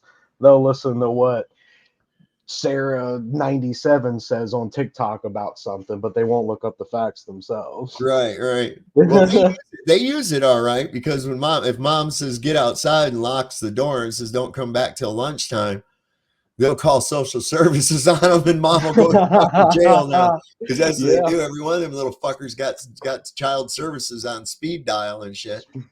You know, exactly. it's insane. I'm glad I came up when I did. I really am. I'm glad of that, because holy shit, man, the way this world is now, it is complete and utter insanity. People are fucking crazy, quick to fly off the handle over the dumbest goddamn shit. Dude, just blows me away. And that's what's so weird to me. It's a culture shock to me, because at my age, I am in the in between. I was born early enough to experience, like, when I was out, there was phones, but they were like, it was the stage after pagers. Everyone had the house phones that were portable. It just looked like a big phone. And then they came out with Blackberries, all that. I was born in the age to where the technology was still too new for the commoner to be having all the time. Yeah. And now seeing what it is now and how it's used, the fact that we can do this in general it's crazy. It's changed a lot, and it's consumed so many people. Well, yeah, and along the lines of what you were just saying, somebody, and then I'll let you go, Fallen. I'll let you talk. I'll have people actually say, I'll use a word, and they'll say, "What does that mean?" Now, keep in mind that I'm communicating with them on a device that is capable of accessing any kind of information at any fucking time at a moment's notice. Mm-hmm. Now, back in the time where I was talking about, I would literally have to go find a dictionary, and I would have to look up the definition of that word. Mm-hmm. Okay, so it was kind of appropriate to save time to ask somebody what a word meant, but to have to do it now, that's a problem. Exactly. It's made people lazier more than being productive. You can do a lot of things in a shorter amount of time, but it's a lazier way of it. I mean, like my 8-year-old forgot for a second. Like, he used to have access to a phone for a while, but I told her I didn't get a phone until I was a certain age, and I don't think you should have one. Yeah. So she'd use her phone, and in the middle of being in a video, like you said, just watching something, he'd pause it and be like, "What's this?" I'm like, you got a whole information center in your hand, because we had to do all of it. Like in school early on, it was all dictionaries, sources, all that good stuff. We learned out of atlases, things like that, like for maps. And as I got older, got into high school, late middle school, everything, like our SOLs, our tests, they were all paper, and then they switched to computer. Everything went to technology. It's like, woo. Well, it's made them lazy in this respect as well. As when I was a kid, we had rotary phones. Some of you might not even know what that is, but you had to stick your finger in this dial, like at the 6, and push it all the way over to the stop, let it click back, and then the next number, you had to do that. Okay. And there was the only way you had a recording of anyone's phone number or address was in this handy thing they called an address book that you wrote it down in, right? And so it was usually to your advantage that you would memorize, and probably have no choice to if you called it enough. You would memorize. I had all my friends' phone numbers memorized, and it was so much so that even to this day, 50 years later, my best friend Craig, 673-7022. Boom. I know that phone number still. Boom. And I have to think about what my wife's phone number is now, because all I have to do is just hit a little thing that says wife, and it calls her, right? Yep. So it made me, in that respect, intellectually lazy. And I think it's done that with a lot of people too. Consequently, the ease at which people can access shit has also caused them to just go ahead and take it as an ultimate authority on whatever information comes through it. Yeah. Right. So what were you going to say, Fallen? Oh no, I mean, you guys touched on it, because I was thinking about, okay, back in the day, it's like, no, we didn't even call. It's like, go to their house. You go see if they're home. You know what I mean? Absolutely. Yeah, Absolutely. you got out, you went to see if they was home. If they wasn't home, you went down to whoever else's house was next, see if they were home. If they wasn't home, at Yep. least you were out. You wasn't even Oh, using the phone. But then, as technology got better, I mean, in some way I don't mind it because just in the way it used to be, we knew how it was without technology, but I can't sit here and complain to a certain mhm. extent about it because it's like the same thing. Before you'd have to go to the dictionary and get it, and it's just him telling his son or whatever, look how much information you have right there in your hand. So whether that's actually the lazy way, I kind of argue with that is to go, well, it's also the intelligent, intellectual way because it's right there. Do it, find it, learn it, know it. You That's don't the have to point make an though. excuse of going, well, I can't get to the library because it's closed, or how things used to be like Well, that to get to. I just wonder how many people today still know how to use the card catalog system to find the books that they need in the library. Not many The do. the We Dewey learned it. Decimal System, right? Yeah. I don't even know what the fuck that is anymore. Well, yeah, that's my whole thing is the fact that, yes, no, use the tool that's in your hand. That was the fact that I'm saying it's laziness, is the fact that you had to ask me. If you have a question, it's right there. You just look it up. And that's what we didn't have as a kid for the longest time. And that's the other aspect of, I say, laziness, is the fact that when we're doing these things, like when Yeah. I do them on my streams, I mean, I play video games. Oh, I Right. love technology. I don't want to complain about it, but it's the fact is we have gotten lazy now in podcastings, live streams. We'll Mhm. show videos. Back when it all first started, they were reading articles back and forth, proving facts from different sites, Right. things like Right. that. So Right. it's the little things. It's like it's lazy, but it's efficient. Mhm. But on what we did back in the day, if someone from back then looked at what we're doing, would be like, dude, yeah, that was a little lazy. Like, it's all right here.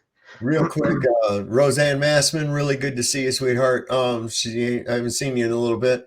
Roseanne Mothman. Roseanne's been a subscriber for quite some time, all the way back to the first days. So we got that whole Mothman thing because when I went to Ohio, I went to Point Pleasant and the whole Mothman thing going there, and that was about the time that she joined the channel, and it was like we kept getting mixed up with her name, Mothman, Massman, because we were talking about Mothman a lot and shit. And it was just really funny. So, anyways, that's Roseanne Mothman. That's what we call her.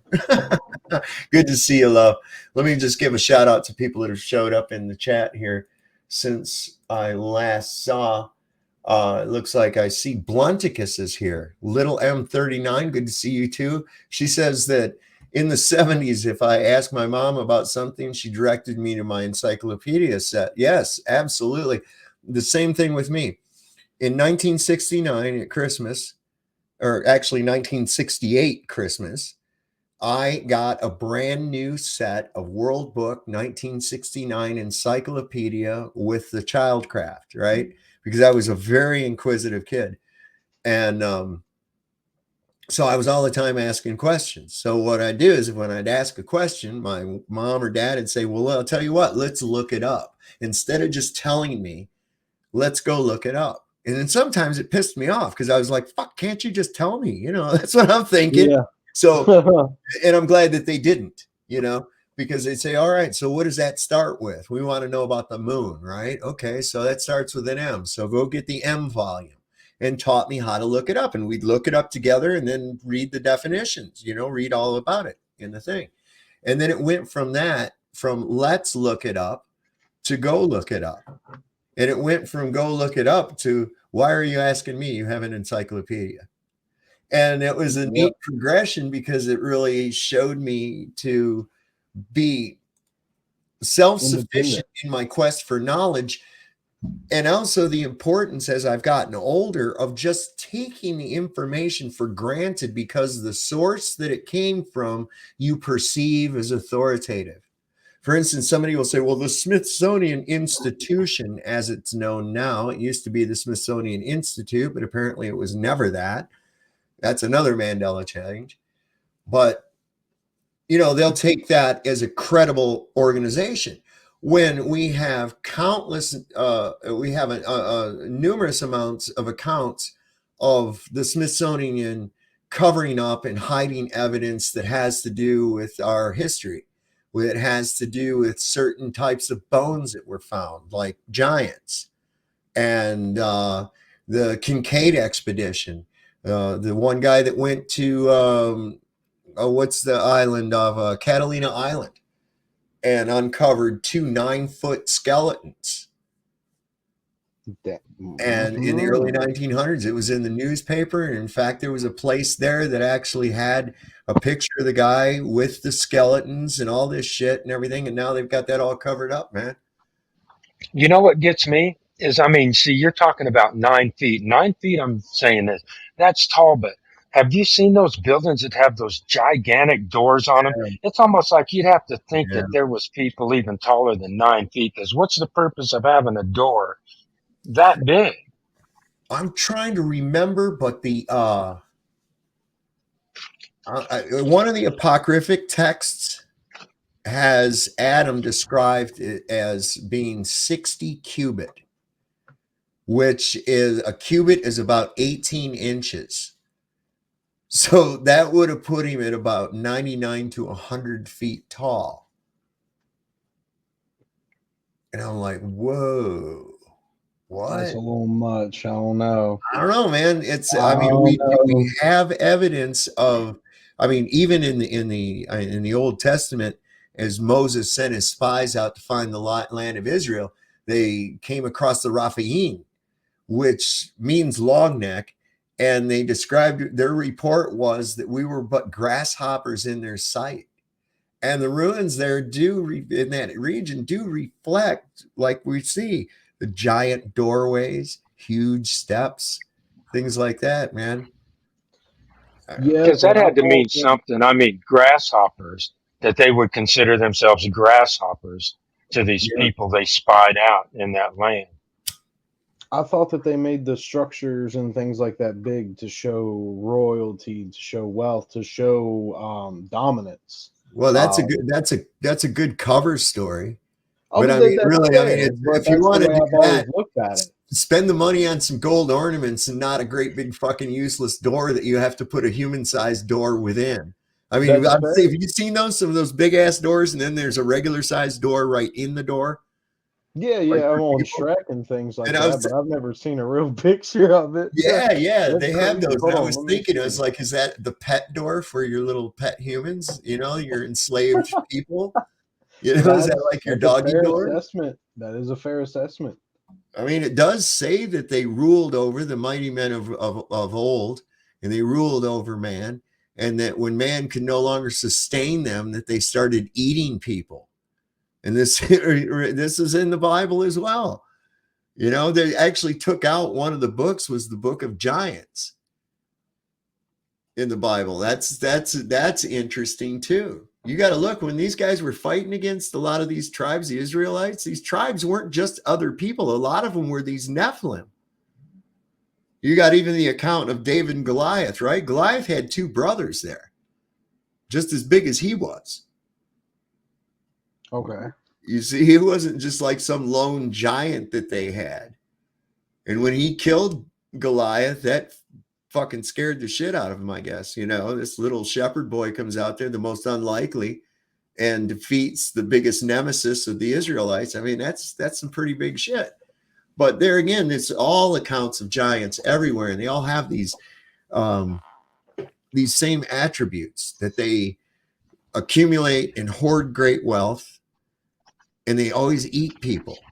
Even the Jack and the Beanstalk story, right? Fee, fi, fo, fum, I smell an Englishman. Be he alive or be he dead, I'll grind his bones to make my bread. That's saying I'll eat that fucker whether he's dead or alive. It don't matter. I'm a cannibal. Now you go all the way to the Paiutes and other southwestern tribes of natives in America, and their legends are of red-haired giants with double rows of teeth that would come in and attack a village and just grab up people and bite their heads off and throw the bodies to the side and then collect up all the bodies and eat them. Actually, their Yeah. history tells of a war with these giants, that they finally had enough and went off to destroy them, and they trapped them in a cave and then started a fire at the mouth of the cave. Now, this is according to their traditions, and it killed the giants. Well, in the early part of the 1900s, while they were excavating in a cave near Lovelock Canyon, they were getting guano out of there, which is really good fertilizer, right? And they discovered the bones of these giants with red hair, 6 fingers, 6 toes, and double rows of teeth, man. Is that the very giants that they trapped in there and killed? You know, I mean, it matches their legend. And here, then years later, you find that they actually find the skeletons in a cave and in the very area that they're talking about. That's pretty crazy. Yeah, I mean, yeah, that's fair. Because I mean, if that would be pretty cool. With all the mythology and things I like. Because I mean, if the giants would be a real case, I haven't seen it. I do want to look it up. That Well, would I mean mean, like even like dwarven and elven mythology, which is what I really like a lot. It could be a possibility too with some of the things that they found. well, you know, on that Mercator map, I know you've seen it in my room, the North Pole map that was drawn by Mercator. That I was going through and looking at what some of that shit says, and it's written like in Latin, but it's kind of a crude Latin, and it's hard to translate. But I muddled my way through it, and basically that one land says, and it's the one right across from Scandinavia. And it says, "This here is the land of the pygmy men, who stand between 4 and 5 feet in height, and also there are giants." Exactly, because there's always been this there's in the lore there's always been this thing with the giants are they are, from what I've gathered, they are one of the almighty. Yes, they are big in size, but they do have like powers too. Some of them can see the future, some of them can manipulate things, different Yes, things like that. psychokinetic Exactly. powers. I've heard that as well. And even in there was a story, you know, you got to take everything with a grain of salt, but there Yeah. along those lines where I see commonalities. So somebody was like a whistleblower or whatever, this account of that they actually have these giants that are in stasis, like our government or the governments or whatever have these. And that when you get within a certain proximity of them, it feels like a psychic attack.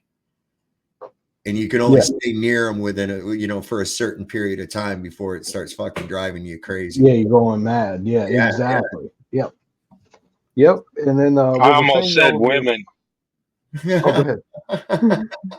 Women, huh? But the thing with that is that the dwarves and the giants were kind of in feud. I mean, the elves were kind of here and there. They played their part where they needed to.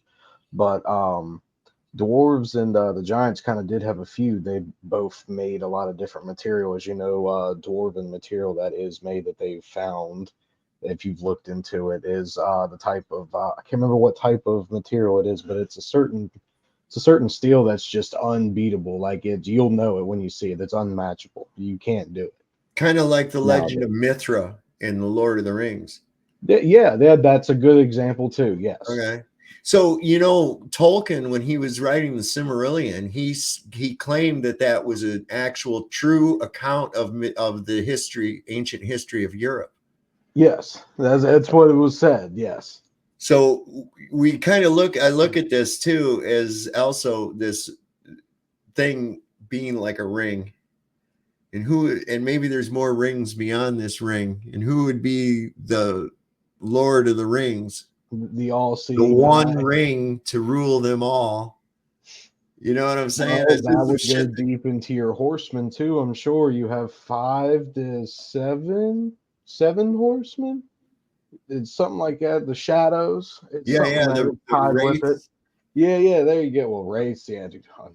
Ring wraiths. Yeah. No, thank you. Oh, this. Hold on. This whole thing. Now, I got to tell you, this was an analogy I came up with today. Right. So, if you're familiar with the game Dungeons and Dragons, right? it's all fantasy, right? And it's treated in the game as though these fantastic abilities and things like that are actually real, and that the creatures and things that are encountered have great backstories. These nerds will argue with you over where a certain kind of creature can reside and what their physical properties are and all kinds of shit like that. But all of it is still just fantasy, right? Even though there's statistics and all kinds of crap, and we got books that talk about specifically how orcs even breed and shit, right? Yeah. This is exactly what this fucking space globe bullshit is. It's D&D for fucking math nerds. That's exactly what it is. It's Dungeons and Dragons, because although there are certain aspects of it that are real, like, yes, there is an Earth. Yes, we see stars, and things like that. They take it beyond that, to where, no, we know that's a gelatinous cube and they can only exist in a certain environment, and they will give you +4 damage if you encounter them unless you have Mithra, and this is exactly what the fuck this whole space globe bullshit is. Just D&D for math creeps, man. I'm serious. I figured it out today. What do you think of that? No, I think that's absolutely right, but it's gotten boring. So it's like now it's, well, see, the sun makes it to Mars, but since there's water on there, see, now we get some big reflectors and we put them out there, and the sunlight that's missing Mars, we direct that light down onto Mars, and that will help heat the planet on Mars, and then we can get some carbon dioxide going, and then we'll introduce some other stuff that eats the carbon dioxide, and it's just like, it just gets crazy like that. They just take it somewhere else. The Mars is the next little room that the Dungeon and Dragons guys have to go to. And then we can all grow potatoes in our poop. Awesome. Like the Matt Damon movie. Fuck. I can't get behind it, dude. You cannot look through a telescope and tell me how far something is. No, of course you can't. It's like I can't even talk about it. It's like, really? Yeah. Well, that's the thing too. And to assume that those things are, one, orbiting the sun, two, that they are actually spheres, three, assumption that they are some kind of terra firma that you can actually go to and stand on. I mean, every bit of it is based on assumptions of basically Dungeons and Dragons. It's a simulation. Hey, it's a simulation. I'll let y'all know this just right away, just so I can keep it real, man. I play golf, and I got this little thing I look through, and it will tell me how far that pin is from where I'm standing on that golf course. It's called a rangefinder. I got one. And I can, that's what I'm saying. So there are telescopes you can look through that's going to tell you, or not, they're not going to speak to you, but that you'll be able to find the distance. But that's sending out, that's all dependent on the line. Hold on. That's dependent on a line of sight. And there is something leaving the scope that's bouncing back to give you that reading. Okay. I don't know of anything they got that's gonna shoot 500 million miles at something and tell me not only that it's 500 million miles, but they got a magical telescope that you can look at something and it'll tell you what it is. Well, and then to say we have that atmosphere, it's all full of gas and everything, you wouldn't think that all of that would throw a reading off here or there. It's got to go through all of that, get to said distance, and bounce back in real time to give you an accurate reading. Well, it would never work. It would never work. I don't believe it's there. I mean, there's so many, I know that there's Photoshop and all that out there, but there's so many videos that you could clearly tell is fake. But there's a lot of videos out there that will show you shit like birds standing still. I have some from clouds doing weird things, like every moving opposite, like it shouldn't. It doesn't look right. And I'm usually not big into superstition like all the time, though. I mean, when we talk about it, we'll talk about it. But I don't look into it like that. But if you look around, there's different, I don't know, like that starlight everyone's talking about with Elon Musk that's been popping around. I looked at it and I was like, well, when you get a TV and it's old and you'll start seeing little pixels starting to go out and it's starting to blur, and That's it. That's what your stars and shit is. It's pixels. I mean, they tease you with it. What do they have? A planetarium. You get to have a sneak peek of what you're in. Nah, I don't know, man. It's just hard for me. It's hard. I'm not set on it, but I'm somebody that believes what I see. Right. Yeah, I'm open to find out what it is, but as of right now, with some of the stuff I see, it's a little weird. Well, yeah, the whole idea of this, there's so many problems with this whole idea going to space. And first off, and the one I'm saying is that how are you getting there? How are you actually getting out there? Well, you just fly up there. No, man. How are you getting through the containment? How are you actually getting through the containment? Well, what containment? Well, you have gas pressure, right? Yes. Atmosphere. Well, that requires containment. Sorry. You're not going to this magical theory that you have about gravity is your answer for everything. I'm sorry, that's an extraordinary claim. You're going to have to prove that this theory of gravity can prevent the equalization of pressurized gases, or it's just like I said, it's impossible for you to turn into a chicken. That's a true statement, just like what I said about gas pressure. There it is. But I will How do we even confirm. know that's a vacuum? How do we Well, even know there's a vacuum up there or whatever? How do we even know right, that's vacuum? right. We don't know what it is. We know that we have a pressure system, and we know that that would require containment. Whether it's underwater or whether it's in a vacuum, it would still require that same containment. You know, I wonder half the time if it's like like that dense water that guy found under the ocean. You've seen that before, right, Sebastian? That guy, Sounds familiar. this guy was in a little mini sub, and he's going along under the ocean. And I think there's a video of it. I'll show it in a minute. But anyway, he was going under the ocean, and he saw a lake. And then he's like, wait a minute, I'm already underwater. And there was almost like a mist coming up off the lake too, underwater. And when he tried to submerge into it, he just kind of bounced off of it. It was too dense for him to be able to submerge into it. And it caused like ripples that went and lapped up against the shoreline, which was already underwater. Crazy shit, man. Let me see if I can find that. I've seen something like that in that movie Megalodon too. Oh, I've not gotten Well, to see that one. I do have Megalodon versus some kind of a giant octopus, but I haven't seen that one yet either. I got that I like the bargain bin at Walmart for the movies. I can get some real gems out of that baby, I'll tell you. yeah. Oh, yeah. Let's see. Their little $5 bucket. I love it.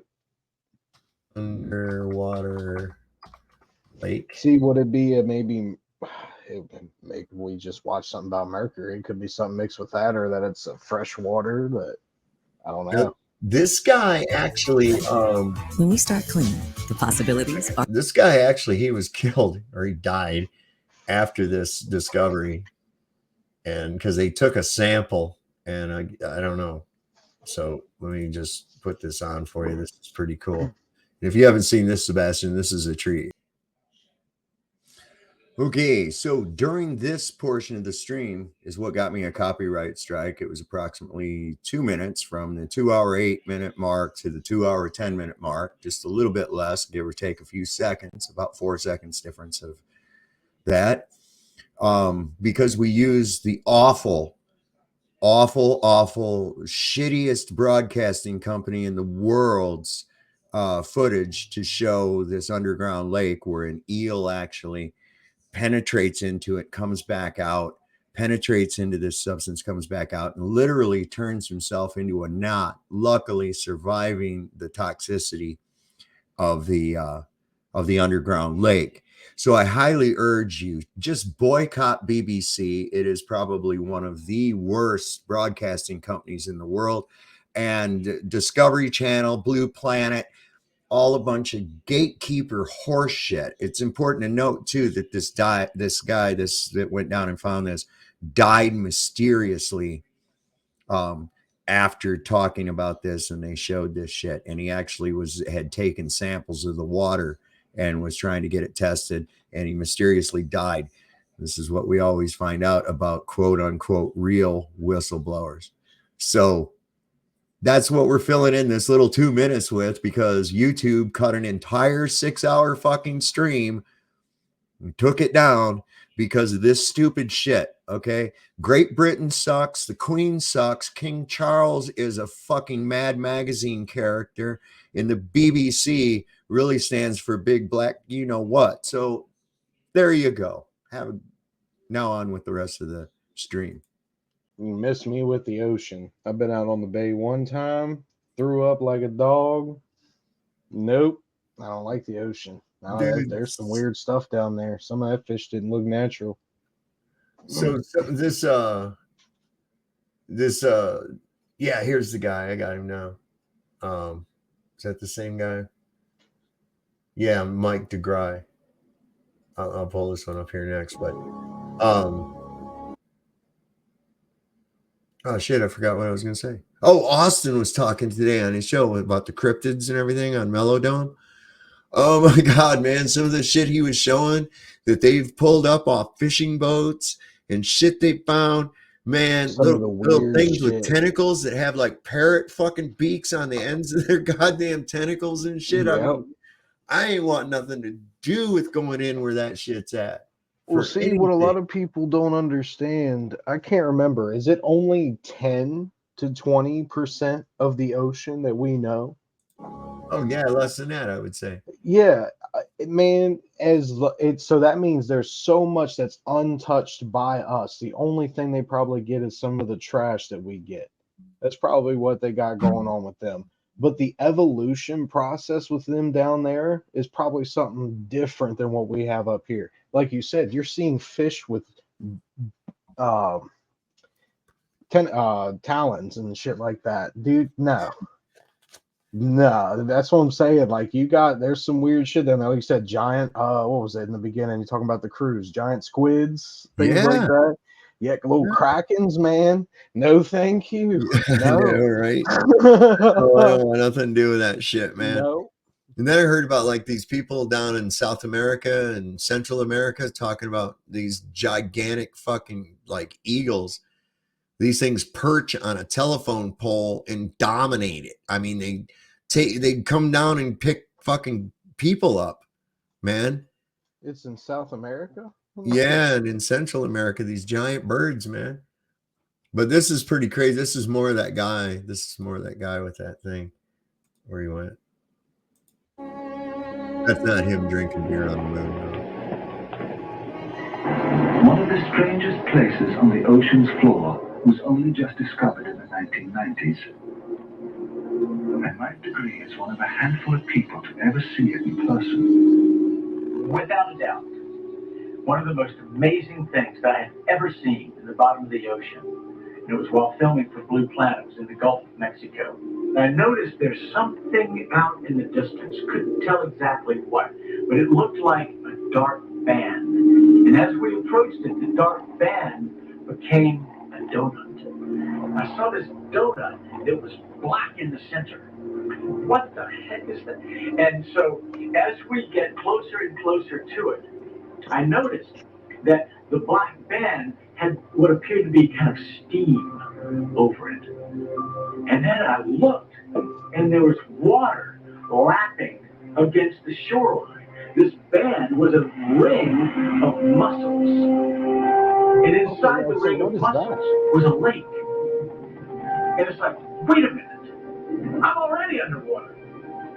We went out over the water in this lake and tried to descend in it and bounced off. It was so super saline and dense that the submarine couldn't go down in it. We literally bounced off, and as we bounced off, we sent ripples heading back to the shoreline. It was insane. I've never seen anything like it. That's crazy. So that was just a bunch of mussels around it? Yeah. Mm. Yeah. And also casualties that have gone in there and suffered from that toxicity. I saw a few casualties within that, and also in that other one you could see them too. Something Yeah, the little teeth fish or and things whatever. like that. Did you see how it grew when it ran out, when it unalived itself? How that was? The fish, with in the first video you did, as soon as it like died, the whole thing like glue for a second. Yeah, yeah, it was weird, wasn't it? Yeah, that's Well, they've wondering if got it's like electricity. there's fish down there that carry their own light down at certain depths. Yeah, that's fair. You know, it's these bioluminescent animals and shit that down at extreme pressures. And what Yeah. people have to understand, here's the reason that they don't send people down to these deepest parts of the ocean, right? It's for almost the same reason as why people couldn't go to space. Because the pressure differential is so great that it crushes damn near anything they try to send down there. They have to have really specially designed shit to get down, like in the Marianas Trench, and I don't even think that is manned. You know, Yeah, because there was this dude that was he was on the Joe Rogan talking about it. He did the deep dive and he was underwater for like 3 days or a week, something like that, lived right, underwater in his little thing. He was in a not even that deep, but a deeper depth than what, the normal diver would be at, living in it to see how it would go. When he wanted to return to the surface, he had to make sure his oxygen, everything was good, because it took one full day to get back up, because he had to go up gradually, because if he would just go up to the surface, he would, like, straight from it would get oxygen in his blood and he would die within hours. So to get all the pressure and stuff, like your body to process all of it, it would take, like I said, a day to ascend back to the top. yeah, because you have to decompress. Yeah. You have to decompress. You have to cycle that compressed air and then gradually decompress as you go up. Because if you ascend too quickly, having been breathing that highly compressed air at those depths, Yeah. you have to sort it out of your system, because otherwise that will expand as you go up and it'll kill you. If it doesn't, if it'll most likely kill you, but these air bubbles start to expand in your bloodstream and give you aneurysms, you'll die. So it's extremely dangerous when you're fucking with different temperatures outside of what you're normally used to. I mean, we can see slight differences in pressure completely change what we can do physically. In the Sierra Mountains, man, I've been up, you get up to about 9,000 feet and you start really Air's different. noticing that you can only walk like a little ways and you're fucking winded and you get Yeah. tired really easy, man. It's just because you don't have no air. I like the King's comment. Yeah, idiots can show me a planet 90 million light years away, but can't show me the bottom of the ocean. Right, right. I love So it. I was curious to see if there was anything near Catalina Island, because they say there's a shelf here. Now there's an ocean supposedly that the ocean gives out even underneath this part of the country, all the way out into here. That there's water underneath there. A lot of people don't know it, but the Submarine Warfare Center for the United States Navy is just outside of Las Vegas. Why would it be in the fucking desert? Right? I know that there's an area that they have to send a diver down every year to count these rare blue fish through this passage in Death Valley that goes down to some water, and it's the only place in the world where these little blue fish exist. Now, those of you that don't really know where Death Valley is at, where I've got those pins at, that's right close to it. It runs right through this whole area right here. And what do we got for a distance there? We can pull that up and do a line from the ocean. We'll say I'm sure they've yoked up Catalina. a few of those. We'll take it in there. Whoops. From there to over into Nevada near Las Vegas.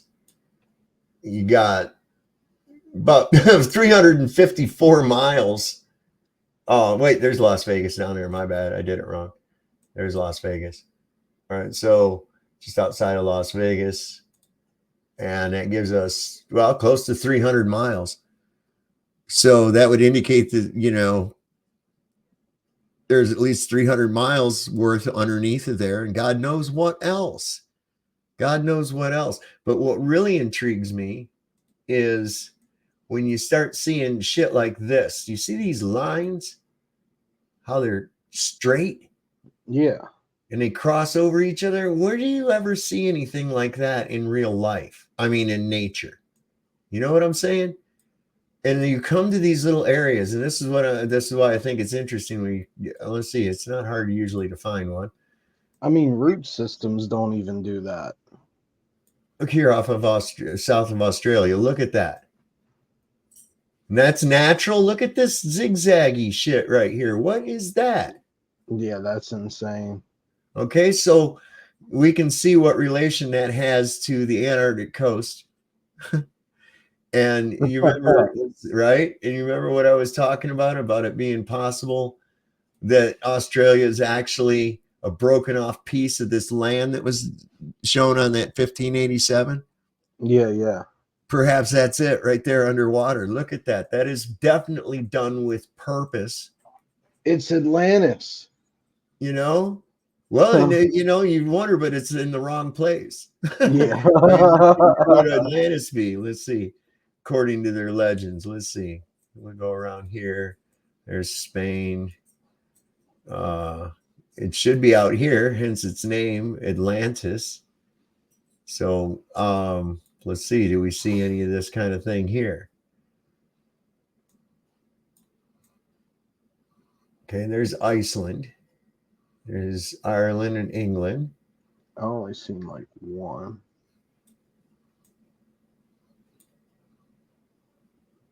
No, I right see. over there's an X. I got to get this thing oriented right. Hold on. There.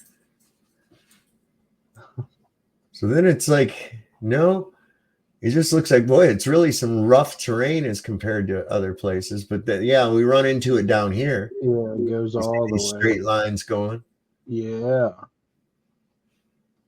And I'm just saying, you know, straight lines like that and obtuse angles that continue on straight and shit are not natural terrain features. These are things you look for when you're looking for evidence of civilization. My God, look at this, just southeast of Mexico, south by southeast of Mexico. Look at that. Yeah. Look at that. What was there? Look at what made that. That looks like a structure. Fucking, yeah, it looks like a structure outline. And we're worried about little balls in the air that are what we assume to be balls in the air. Let's go look at all those and fly around in space. Why don't we start looking at this shit? I'll tell you why. Because they already fucking know. That's why. They just don't want you to. They want you looking up instead of out. But look at these geographical changes that have happened too, Sebastian. This is just insane. So look at the size of Cuba now. Okay. That's wrong, dude. Cuba was like half that fucking size or less. Now it's bigger than Florida. This is some of those Mandela geographical changes. And here we got the Panama canals going north and south now because South America shifted way west. Look at that. If I went due south from my position where I'm at, I would completely miss South America. It was never like that before. No, definitely not. Landslides. Dude, yeah, I remember if you go over with your map back up to right there. Right there where pretty much, left. Right around there. That was where it bridged down to already, like more down. It wasn't all the way. It seems like it's shifting to the right a lot more. Yeah, to the east. To the east. Yeah, definitely. Definitely. A lot of people remember this too, but this has been reflected, as you can see, on even the 1587 map. So whatever this is happening is like going back and doing shit too. I mean, it's like, how is it? I don't understand how the fuck it's happening. This, and I think it's really, a lot of people, it scares the shit out of them. But me, I'm like, I don't take reality serious anyway. So I think it's kind of exciting. I'm like, hey, now you guys could not have to take reality serious either. You know, let's all be here. Yeah. Hey, that's the continental drift that's happening. Yeah, there we go. We're gonna drift into being Pangea once again. Oh my god. Just out of curiosity, I looked up an old, like 2005, back when I would have been in elementary. Well, getting ready to start preschool. Let me see. What year? Yeah, I don't even. Hold on, 2000. hold on. Wait a second. You just fucked up my mind. In preschool of what? 2005. I guess You have gotta 2005. be I was fucking 5. shitting me. No. Oh my god, 2005. I right. was 5, man. Yeah. I'm a Okay, 2000 okay. baby. That's why I love it, because like a lot of people my age don't look into stuff like this. They don't have that perspective. They're usually complaining about their feelings. Looking at this, the map, like I said, it's they've even changed this, because I know for a fact this is not what I looked at. It is all, you go back to early dates. Like I'm on April 2000. Yeah, April 2005. It's all the way to the east, and that's insane to see. I know, it's weird. It's like even that whole idea, to me, the Panama Canal running north and south is just fucking ridiculous to me. I'm sorry. It just is. I'm like, that does not. It goes east to west. No. God damn it. Yeah. Oh my God. Yeah. You know, there again, there are scientists. Okay. So the French first started to try to build the Panama Canal, but they were not successful. And one of the reasons that they weren't successful was a high degree of malaria. And what they did was they thought that it was the ants that were bringing the malaria. The scientists, their top scientists, figured out that it was ants that brought the malaria, right? So to keep the ants from getting in and biting them while they were sleeping and shit, they put their bedposts in cans of water, which is a perfect breeding ground for mosquitoes, which we know is what carries this malaria, right? Okay. And so they actually sabotaged themselves into getting more cases of malaria by actually breeding the mosquitoes in an attempt to keep the ants off of them. It's like, what the hell, man? Come Nah. on. Come on. But you know what? I don't think they actually really built the Panama Canal. I think they recovered the Panama Canal, because I can't imagine, with all the other old structures and technologies and things like that that we see of antiquity, I can't believe that no one had ever thought to have a canal through there to shorten the trip between the Atlantic and the Pacific Ocean without having to go around the Cape, around the bottom of Argentina, instead of having to come down here and sail up there. You know, I mean, we're told that they had to do that, but I given the engineering and architectural feats that I've seen from ages past, I'm kind of going, wait a second. Since they went ahead and found dead Freemasonry and repurposed it, because you always see the coroner stone says found dead. And repurposed, because I don't believe a lot of those places they built. And I think this again was another reconstruction or renovation of something that was destroyed during whatever series of cataclysms, or one big cataclysm, or whatever it was that changed a bunch of shit and destroyed a lot of things, and what they refer to as the mud flood. What do you think? That's, I don't know. Well, I know that when they were digging subway tunnels for LA in the early 20th century, they ran into already there subway tunnels with tiles and fucking tracks and the whole 9 yards. Yeah. How is that possible that there was subways and then they just forgot about them and said, hey, let's have subways and make some? No, this points to something much, much different. This points to the prospect of a civilization that was wiped out and then repopulated.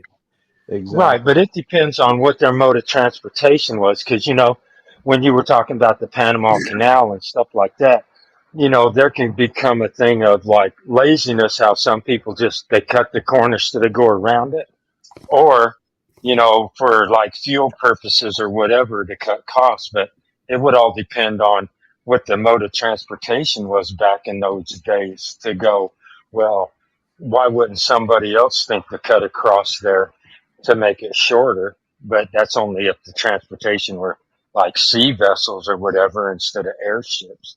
Right. I We just do think it have the would depend prospect of on airships because that's an interesting thing, and I'm glad you brought that up. When they would go sailors, this is a very, very, very, very dangerous route going around this. Here's the fucking islands where there was a war between Argentina and Britain for control of this little sheep pasture. What was so important about that little island group so close to Antarctica? I don't know. But as I was going to say, this was known as a very, very, very dangerous route to take. Most people, I guess, from what I'm told, would, when they were going around the world, if they wanted to get to the Pacific, they would come in through here somewhere, go by land, and then embark on another ship to continue on. Now, this is, of course, what I'm told, but then you bring up the idea of the airships, and I like that. I'll tell you why. It makes me even more suspect of all the vanilla skies we see, the intentional blocking out of the skies in old photographs. What are they hiding? We know this isn't new technology. We know that they've been using hot air balloons, but what about helium? Were they using it as far back as the day, where they were actually able to freely travel? Now, we know that was a burgeoning industry for Germany in the 1930s. So much so that they had an entire line of Zeppelins, and it was common air travel. It was like a luxury liner in the air. These things were like a luxury liner in the air. And they dashed all that away and made people deathly afraid of it, because anytime you mention airships, first thing somebody goes, oh, like the Hindenburg. Why is that the only airship anybody knows about? They don't know about the Graf Zeppelin. They don't know about these other ones that they had. No. Everybody knows about the Hindenburg, though, because it was sabotaged as it came into Lakehurst, New Jersey. The reason it blew up was the fact that it was they couldn't get helium. You know why? Because the U.S. embargoed Germany and would not let them buy our helium. So they had to resort to hydrogen. And they took every precaution in the world to make it safe. And it was. The explosion of it makes absolutely no sense. But it was enough to scare the shit out of everybody from using these airships. I mean, these things would come in and moor themselves to the Sears Tower. People would disembark, go shopping, and then the thing would leave to go to its destination, pick up new passengers and shit, and go on to the destination, the Empire State Building in New York City. These things were going all over the place, man. And it's an efficient and inexpensive way of flight. It really is, especially with electric motors. All you need is for those to propel you along, and just with the same principles as a submarine, you change your ballast to rise or lower in height. Brandy, what in the hell is wrong with you, man? Can you guys carry on a conversation here for just a second? I think she's got to take a shit. So I'm Alrighty, yeah. going outside, and you guys carry on for a second. Hold this down for me. I'll be right back. That's the part where you guys start talking. Yeah, start talking. Yeah. So that is a fair point when he's talking about how it was civilization before. I've seen different things. A lot of people want to go to the pyramids. We can go to that. I feel like there is, if it's a cycle, it would be the fact of you see how rapid we've grown in technology just in what? Let's just say 20 years. 20 years, it's advanced something crucial. And if you go and look back at things, maybe they did the same thing, but with different technology. Maybe they did more with like quantum.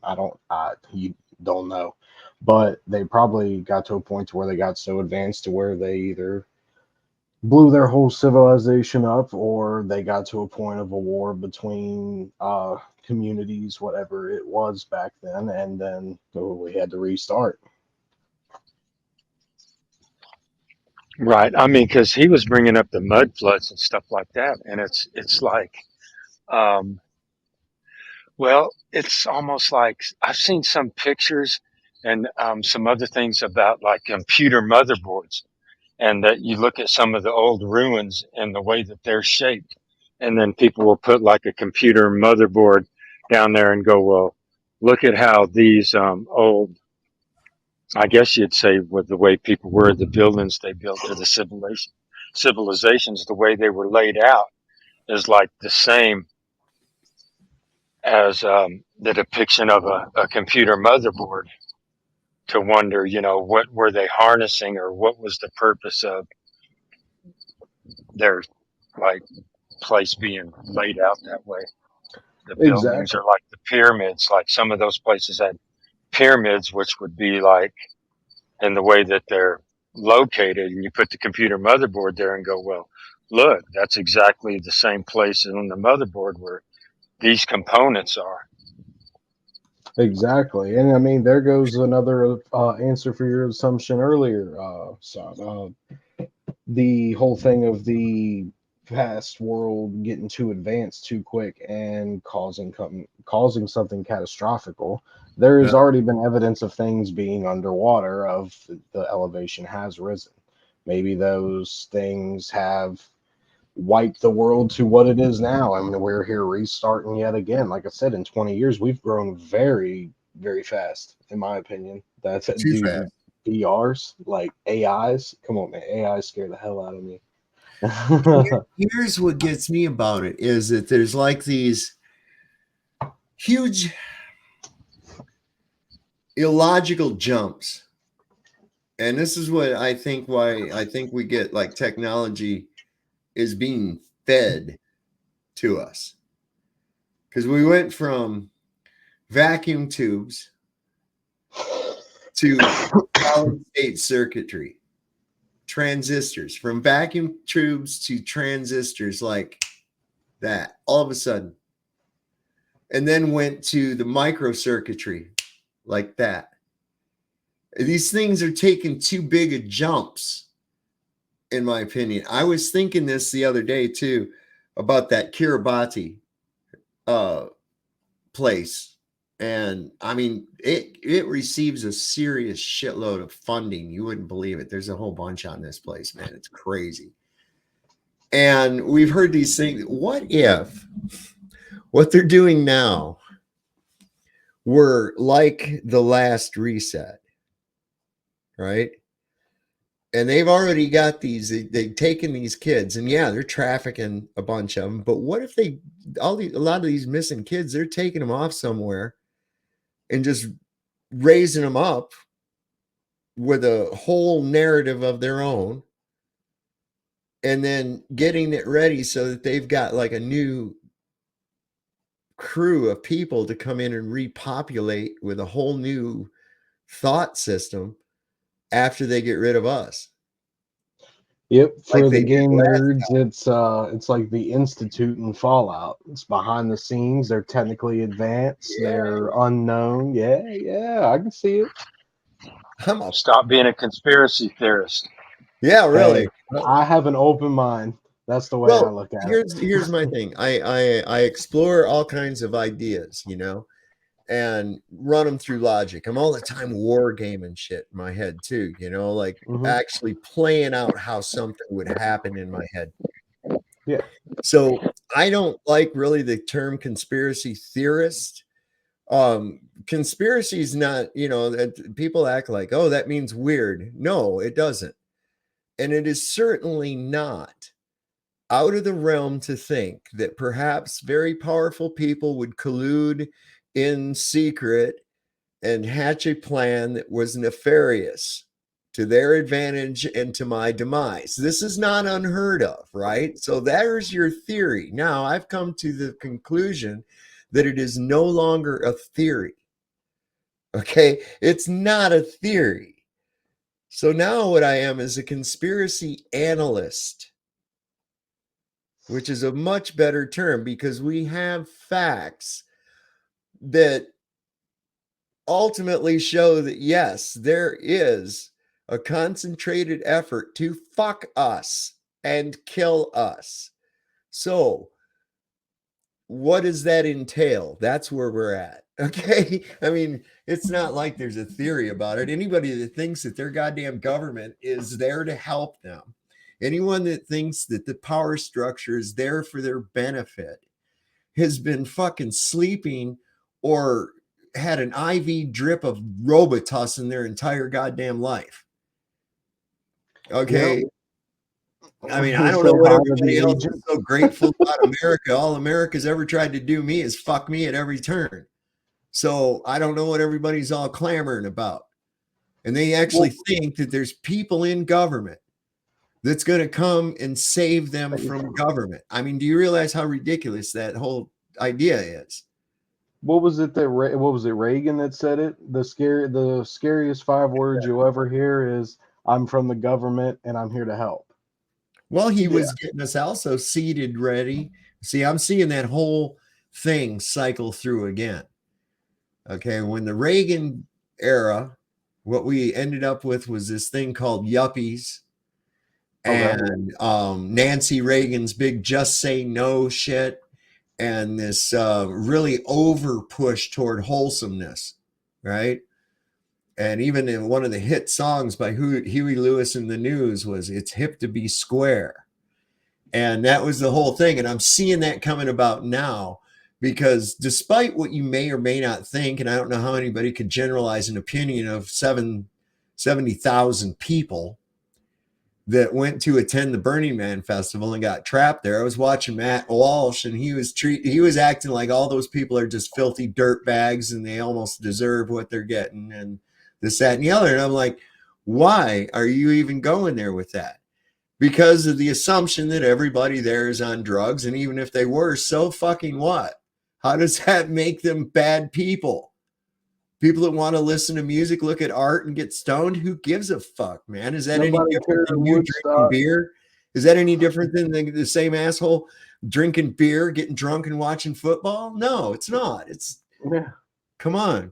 And so these people, I mean, I think going to watch sporting events is retarded. I think watching sports is retarded. I don't understand the appeal, right? So would it be within the realm of cool for me if some kind of a disaster was to befall the people in a stadium watching a football game and say, well, those people deserve what they got because they're just stupid watching football, right? It's the same thing. And that's what this jackass, his whole idea of it was. I mean, come on, man. So I'm seeing that same push, but he also got us and not totally getting us ready for what's going on right now with all the UFOs and the government having alien bodies and alien armadas being spotted and this, that, and the other. And everything you hear is UAP, alien, alien, alien. Reagan in his speech said, in regards to our Cold War with Russia or the Soviet Union, was wouldn't it be something if we were attacked from an outside force, and all of us as nations would have to come together as a team to, fight off this like alien invasion type thing. And I'm paraphrasing, but that's what he was actually alluding to and saying. Okay. We go up a few years, and what do we end up having? We got movies about that shit. Will Smith, right? Welcome to Earth, motherfucker, and punch it in the face and shit, right? Everybody saw Independence Day. But what was the gist of that movie? We were attacked I by could an have been outside at a force. barbecue. Yeah, right. So everybody knows it. And what it was to seed that in. And all of the nations of America, because remember, once they figured out how they could destroy the aliens, then they were all communicating what was left of everybody around the world and how to do it. And they came together and defeated the aliens. They've been seeding this shit in us for a long time. Shit, well, since the 50s. Go back and see how many times there's movies about aliens coming and invading the earth and attacking. And, aliens are always hostile. I mean, this whole theme has been being pushed at us for 70 years. And here we are. I think they're actually trying to pull it off. Well, there was one movie where they weren't hostile. Which one was that where they came to take them away, but there was a cookbook that they had. It said to serve man, but it was really a cookbook. That was So I guess they Twilight. were hostile, but they didn't come hostile. Well, I guess they did. But Yeah, yeah, they were that was beautiful that way that one was done. It was an old Twilight Zone episode, and what it was, these aliens landed, and they were very friendly and benevolent acting, and they had this book.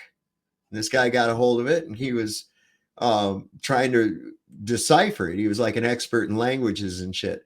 And so these things were really cool. They were taking people to their home planet and giving them space travel, taking them to their home planet and shit. And people were willingly getting on, and they're welcoming them on the ships and taking them. And this guy they figured out, they're like, man, these guys are really benevolent. And they had deciphered the title of the book was How to Serve Man. And they were like, this is great. They're here. They're to serve us. This is awesome, man.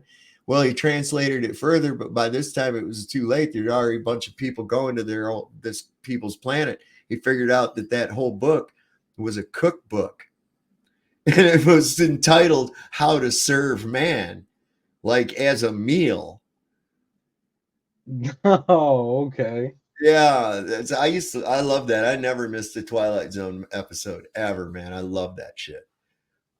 And my mind's always been into the fucking off crazy shit, man, all the time, I guess.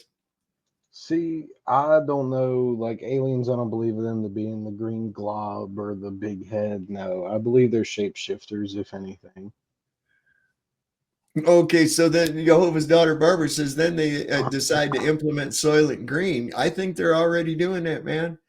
We've already kind of covered that. There's like way too many dead people for the amount of graveyards we have. You never see a new graveyard, right? You can open up a paper in any city, any place in the United States and look, and every week there's a list of people that have died. And even if you figure in 50% of those people being cremated, that's still a lot of goddamn bodies. Sooner or later, these cemeteries would be filled up and they'd be opening a new one. There'd be a brand new one with only one. You'd look and here's an empty fucking field of grass and somebody being buried in it, right? Never do you see that shit ever. So what's up? What are they doing with all the bodies, man? What are they doing with all the people? Soylent Green. And I will point out that the movie Soylent Green, even though it was made in the 70s, the time frame in which the story takes place is the year 2022. I've never seen that. Oh, yeah, I've never seen it. It's this whole movie. It's in the future. There's climate's all fucked up. Everybody's poor. There's food shortage and shit. All the crap that they were predicting doom on us for in the 70s, right, had come to fruition. And so because of the food shortage, they had gone to harvesting algae, and they called it Soylent Green. and people got a ration of Soylent Green every day if there was enough. And the main character, Charlton Heston, he lives with this old guy. He knows this old guy who has a lot of books, and he's kind of like me. He's got the old world message information and shit.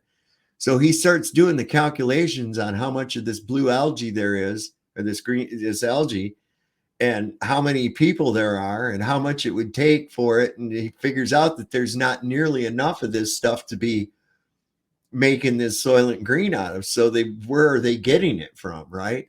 And what they find out is that they're making it out of fucking people. All the people that are dying from starvation or get killed in an accident or something like that, they take them to this factory where they're turned into this Soylent Green, and they take it out and just feed it to people and give it to them off these trucks and shit to feed them. It's really a fucked up movie, man. Yeah, Well, wasn't that the same movie though, where they were like paying people or something, or they like that to end their own lives too, right? And they were taking them bodies. Wasn't that part of that same movie? Yes, they were. They'd give them a peaceful death. They would get on this table, like it was like a bed, and they would play this beautiful scenery for them and this music, and then euthanize them. And especially people that just didn't want to go on anymore, or were just old and decided their life was no good or anything. Kind of like what Canada's doing right now with their death pods. The exact same thing. I'm not saying they're feeding those people to the Canadian citizens or anybody. I'm not saying they're not either, but that's still a thing. You can just go and say, yeah, I want to die. And you can go and they give you this fucking pod, you get in it and you die, man. And then they bury you in the pod. I feel like they probably, like, for ones that like they find that I guess wouldn't have families or something like that, I feel like they would just burn them and put them expose of them somewhere, maybe, or grind them up with other meats and make me not want to eat worldwide to various fast food restaurants. I mean, we have had multiple reports of fast food meat, McDonald's, Taco Bell, all of them, with human DNA being found in the meat. Oh, I'm okay. Well, I'm not okay with that, but I don't eat there. Yeah, but I'm saying, that's an easy way. I mean, who's to say none of the people in that movie were wise that their Soylent Green was actually made out of people, and half the people wouldn't listen when the guy was screaming at him trying to tell them. Yeah, they could. I mean, you could essentially use bodies as fertilizer, and it's the same thing. Yeah. Well, there's a thing you can do. I guess you can sign up that when you die, they'll put you in what they call a biopod.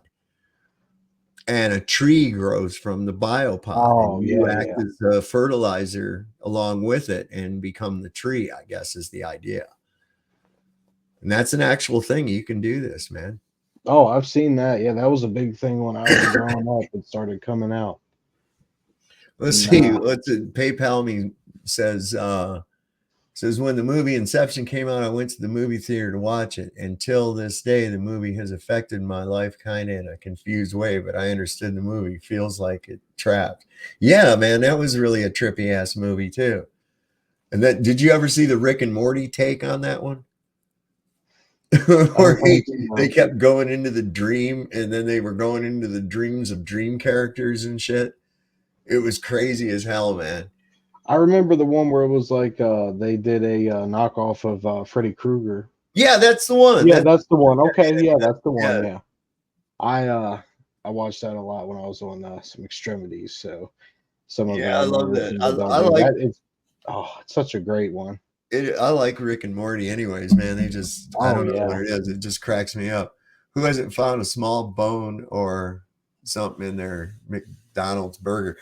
Listen, babe, I ain't going there, man. There is nothing under the golden arches that belongs in the human body. That's just a rule. There's nothing under that. And then when you hear, I don't know, if you ever get a chance, you can find it on BitChute, I know for sure. Probably find it on Rumble. And it's a guy named Rabbi Finkelstein. And this guy talks about that they do that when they do their what's called, now I don't know if it's true or not. They say that they sacrifice these kids and they dispose of the bodies in their sausage factories that they give to McDonald's and shit like that. And they laugh because the goyim are eating their own kids for breakfast and shit. Now, these are his words, not mine. But I'm like, you know, like I'm saying, you hear this over here, you hear this over here, you hear this other thing over here. That's like what happened with me with China Lake Naval Air Weapons Station. You know, over periods of times, at different times, I hear the same type of story coming from different sources. And I'm like, where there's smoke, there's usually fire, you know? And, you know, you hear several different sources talking about MK Ultra, Operation Paperclip, and electrified cages with children in them. It's like, okay. What really concreted it to me was when my son Ryan and I met this guy, this kid in Ridgecrest, which is right there at the gate for the base for the China Lake Naval Air Weapons Station. Okay. And this guy, he said he just got out of the hospital. He's really weird, young kid. He was only about like 18. He said, yeah, I just got out of the hospital. And I said, oh, really? What was you in there for? He said, I was getting a GPS put in him. And I said, what? He was like, what? A GPS? And he had like this lump in an incision, you know, with stitches right here. And I was like, what in the hell? And he says, I says, they did that over here at the Ridgecrest Hospital. He says, well, they took me in a tunnel over across the street to the base underground. Now, I already know that place is mostly underground, and I'd also heard about the tunnel that goes from the hospital across the street to the base. I'm like, this is really weird shit, right? So he was really off, and he was like, yeah, my mom works at the base. My mom's not a bad person. He kept qualifying her with that for some reason. And it was like, nobody said she was, you know, and just all this crazy shit he was talking. And every so often he keeps saying, Einstein broke my pencil. And I was like, what the fuck? Oh. So I said it back at him. It said, Einstein broke your pencil. And he just fucking froze like Al Roker did in that thing. It just like glitched. It's like, what the fuck? And I got to tell you, Ridgecrest, everybody in that goddamn city is weird. I mean, not bad weird, but they're just off. And it's like nobody there seems to be from there. They just moved there. And it's like, you know, maybe they were created and placed there half the time, I'd think. You know, it's like I'd have to drive all the way there once a month to buy groceries. You know, because that was the only place they had a bunch of stores. So I'd have to drive 60 fucking miles one way just to go get all my groceries and everything I wanted. And then, you know, it's not a trip where, oh shit, I forgot to get bread. You know, no, you better not. Yeah. So that's the kind of thing that we were living in. And once I get there, it was just like, I couldn't wait to like get all my shit done and get the fuck back out. You know, as soon as I like started out on 395 and that was behind me, I felt good because there's like a bad vibe that just even comes from that base. And I know that they had Dr. Mengele there as Dr. Green under Operation Paperclip, and that they were pioneering the fucking MK Ultra mind control shit there too. So yeah, there's a lot of weird shit about that base. Hang on, I'll be right back and go get them dogs and bring them back in. And then oh yeah, you're good. I almost forgot they were out there. Okay, finish what you were talking about before. Oh, with the pretty much summed it up. If you were talking about the damn, I forgot how to say it. Where the population outdid itself. Yeah. Yeah, I mean, pretty much that's pretty much what it was. I mean, I don't know. Like I said, they could have been dealing with something different. The way we deal with electricity now could be a lot different the way it was before. You think that's why people trip about CERN, though, and the way that that's going? because a lot of people trip about that too, going they're like gonna mess us all up if they freaking put that thing at full blast and try some weird stuff If they do it with the what? with CERN, that hadron collider. Oh, I don't know about that. Yeah, they use it to smash like molecules and stuff together or whatever. Try to use it Oh, to open a porthole. Look, man, that's fair. Yeah, okay. I'm going to tell you something. I don't think they're smashing little particles together with that stupid shit at all. I mean, look, I'm sorry. That's just dumb. That's fucking stupid. What I think is actually going on, man, is they use that they have opened the goddamn pit. I think they opened the pit and Legion is loose, and it is very evident that Legion is loose. We see Legion operating on all levels, including this crazy shit with pronouns. Because if you look in the Bible, demons refer to themselves as we and they and them and shit. And what do we got going on? We got people going completely off their fucking rockers doing the most insane shit. I see people arguing with each other over the dumbest nonsensical shit to the point of almost violence. I think Damn, Dave, chill. You're opening it up. Oh, that's serious, crazy. man. I think they fucking opened that baby up, man. I really do. Because that whole area is said by the Druids to be a portal to the underworld to begin with. Well, see, that's what I was thinking is, to some of it, because, it's like Hillary was like, yeah, we've been unable to break the highest thing, even with that Operation Fishbowl and with the highest nuclear explosion they did up there to see what could go on is that, in CERN in that way is like trying to figure out a different way to get out. If Yeah, you can't get using out maybe a that way. frequency, maybe trying to use frequency instead of blunt force, you know. Um, with the nuke, with the bombs in the high altitude, that's like using Well, blunt just like force. you said, Oh, open up a portal to a different way. You know what I mean, in and out or whatever like that, or letting something in I think is it's what letting maybe something ends up in. happening. I think it's a one way. I do. I I think that think sucker's one way.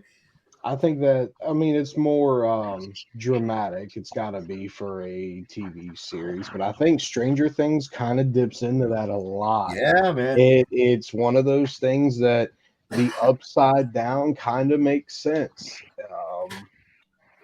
The portal though with the one way, that's what I'm saying. Now we don't. I mean, if they're capable of all this other stuff, they have supposedly they have these missiles and nukes that they can just drop on top of buildings, and it won't disturb the structure much. You'll have a little bit of collision damage, but the structure will remain, and it just wipes out anything inside of it. Like if they can do things like that, possibly, yeah. If they, because I mean, like you were saying, that's with frequencies. That's a lot of shit you could do. If you put enough of that all together, you'll get this crack, this crack or like little explosion type, and you'll Yeah. open something possibly with enough power, possibly. Well, you think about this too. Now, I can take a hammer and break a glass, right? Or I can hit it with a frequency and I can break glass. Ella Fitzgerald is able to hit a high note high enough, at least she was, if she's still alive, but she could hit a high note that was at the proper frequency to shatter a wine glass. And that's how they used to advertise Memorex cassette tapes being so true in their sound that they recorded Ella Fitzgerald breaking a wine glass with her voice and then played the recording of it, and it broke a wine glass too. So that was their demonstration. But my point being is that frequency and vibration has an effect. It's sort of like, it's not instantaneous. It's one of those things. It's like, wait for it. There it is.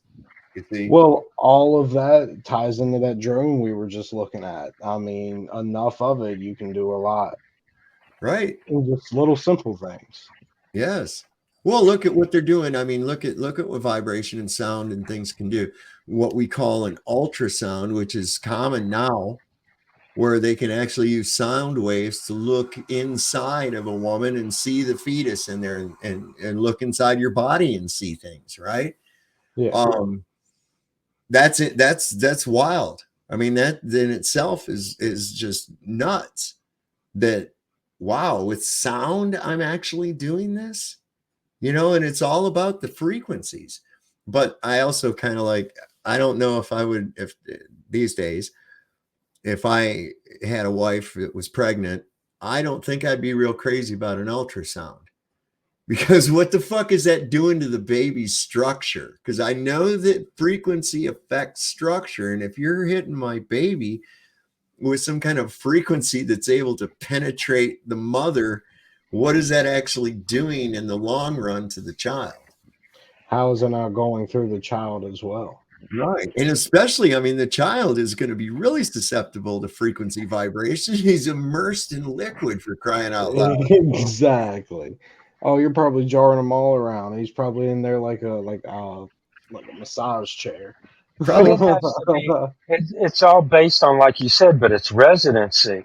Yep. What things vibrated their own, like a resonance, and you have to find that to disturb it. So I mean, that ultrasound could be disturbing that baby, but it's the whole thing of just in us being formed the way we're formed, that even in the resonance or the frequency, it's like a starfish or whatever. If you cut off its leg, if that frequency is not right, they put that it could like grow it jacked up. It wouldn't come back right. Or like Right. salamanders, it has to be a certain, if they're not in that proper, if something messes up that resonancy of what they need for that limb to grow back right, it grows back jacked up. Mm-hmm. Where they talk about, loss of information or like mutants and evolution and Right. things like that. It's like, well, is that really evolution, or is that just a change in the residency or the frequency, what it takes for that limb to grow properly, how it's supposed to actually grow according to DNA or the messenger RNA, that even frequency can jack that up. It's like somebody scribbled on the blueprint. Almost, Right.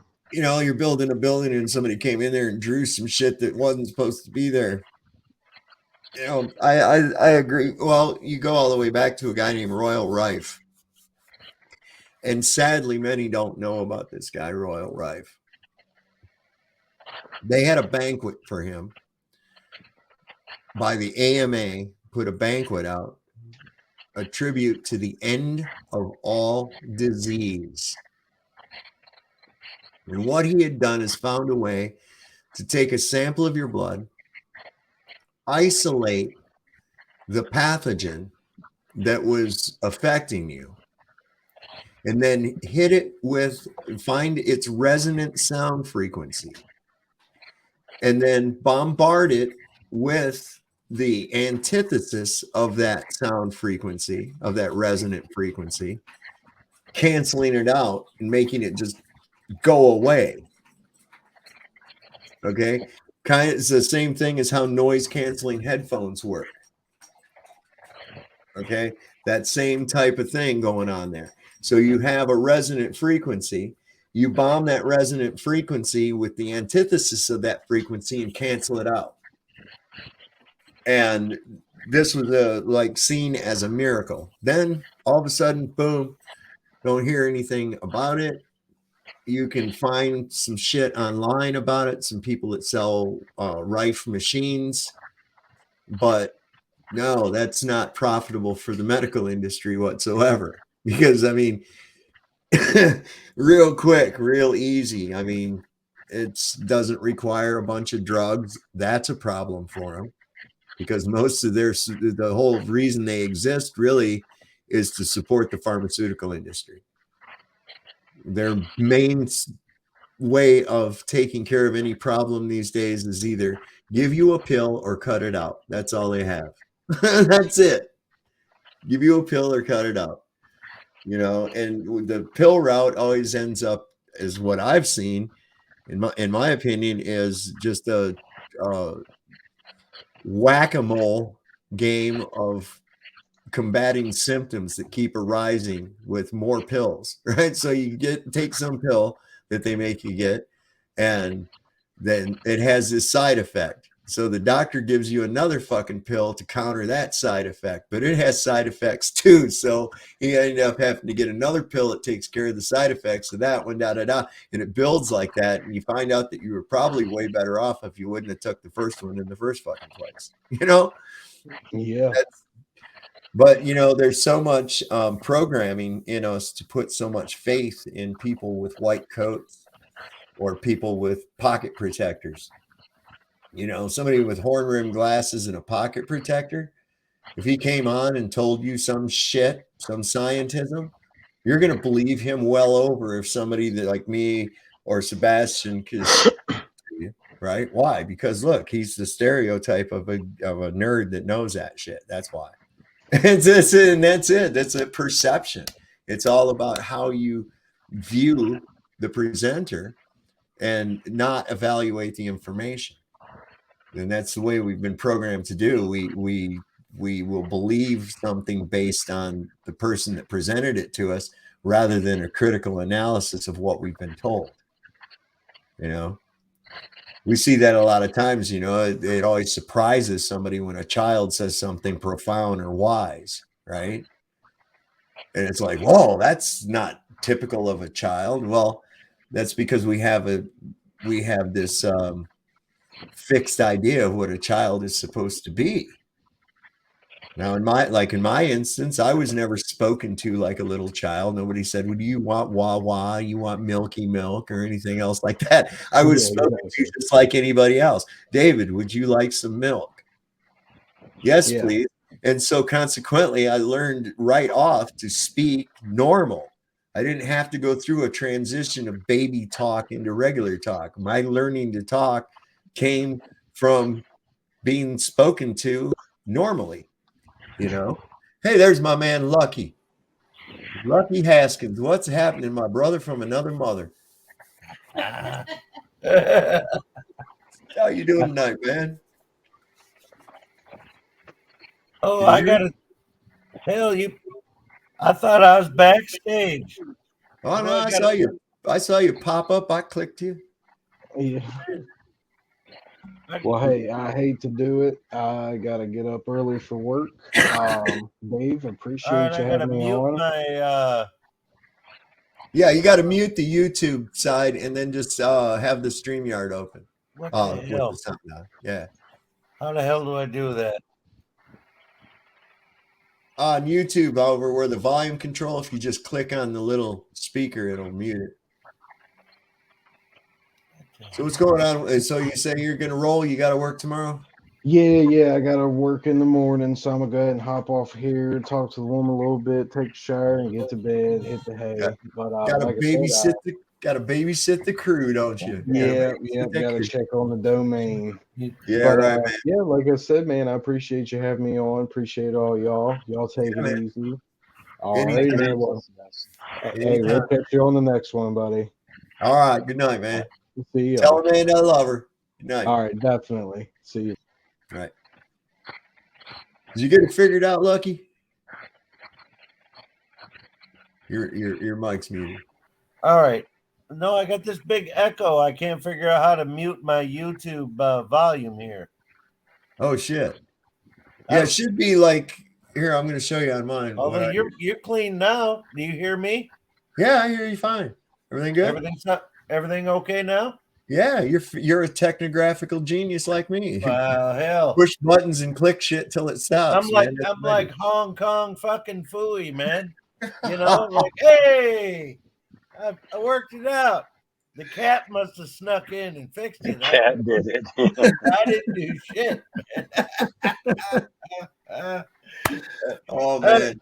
Hey, how you doing, brother? No, I didn't know you were going to bring me in so quick. I was just checking it out. I've never linked onto your StreamYard. So, hey, well, but thank you for having me on, man. Yeah, well, I thanks for didn't mean coming. to interrupt the show. Oh no, you're doing fine. You're doing fine. We're just kind of bullshitting on the realm of all these different things here, you know. Not actually getting. We've been serious, you know, last couple nights, and we're still serious here too, or tonight. But we're just kind of like all over the place. We were looking at the 1587 Urbano Monte map, which I linked down in the description. You can pull up a full-size interactive version of it where you can actually zoom in and look at all the different things. And you find some really interesting things on there. We found a whirlpool, I believe, up near Norway that was, you know, enough that you have to put it on that they put it on a map. Yeah. So there's some really interesting things, changes to what we see as Antarctica. I mean, Antarctica, well, hell, let me see. I got that right over here. I can bring it back up. This thing is really something else. You probably weren't here at the time when we had that. No, I'm literally just coming in. I made a little short video. It's probably uploading now, and then I clicked on see what was going on, and there you were, and I'm like, yep, I keep telling you I'm gonna come on the show, so you know, man of my word, brother. Man of my word. I didn't know if I didn't interrupt it. It's like it seemed like I totally switched gears on y'all. But no, we're good. We're good. You know, it's funny, in a video I just made tonight, I was something that you had mentioned that I had mentioned a couple of times before, but I forget who you said it to. Might have been Red's Rhetoric. But I don't think you're using it enough, because we have, you know, now that the Globers are backed into the corner, they are almost exclusively using star trails, and they instantly go to impossible if it's not a globe, right? Impossible on anything but a globe, which is why I tell everybody, you don't want to face a jury in 2023, right? Because these are the guys that, right? It's like these guys can look in the sky and say it's impossible if it's not a globe. But like you said the one time, well, have you ever been to a planetarium? Yes. I got to tell you, Dave, that's underused, because every single time that they say the lights in the sky, the reverse rotation, this or that, is impossible on anything but a globe. Well, then why does the planetarium able to duplicate it? Right. Clearly not a globe. That's clearly a flat and motionless floor. Yep. And you can pull up. You can pull up an exact, like we've got one right over here at James Madison University in Harrisonburg. Right. My wife works there, not at the planetarium, but at the university. And you can go in there and set that thing to display the sky as it is at your exact location. And you can take a sextant in there and make all your readings from a point, right? You can make all your readings using the stars that are in that planetarium. Go outside, get the exact same readings. Okay. What's the difference? Scaled down. That's all. Exactly. That's all. One is you know for a fact a matter of feet away from you, whereas the others you don't really know how far away it is. That was the point that you made so evidently when the guy was like, well, I can't even remember the argument, but basically like, well, we can measure the distance of the stars by the other stars, and you're like, well, why can we duplicate it in a planetarium when it's 14 feet above your head? Right. Very poignant, brother. And like I said, anytime that applies, anytime that they say, oh, what about this in the sky? Impossible if it wasn't a globe. Well, the planetarium 100% debunks their argument that it's impossible. It's not impossible. Your favorite astrophysicist, Neil deGrasse Tyson, used to run a planetarium, right? Okay. Yeah. What's- Perfect. His job is showing you how it works from a flat and motionless floor using a domed ceiling. And I want to tell you, Dave, just to elaborate a little bit, this is where I go into a little bit of opinion here. But in my opinion, the dome in a planetarium, it's dome shaped to simulate our perspective. In other words, I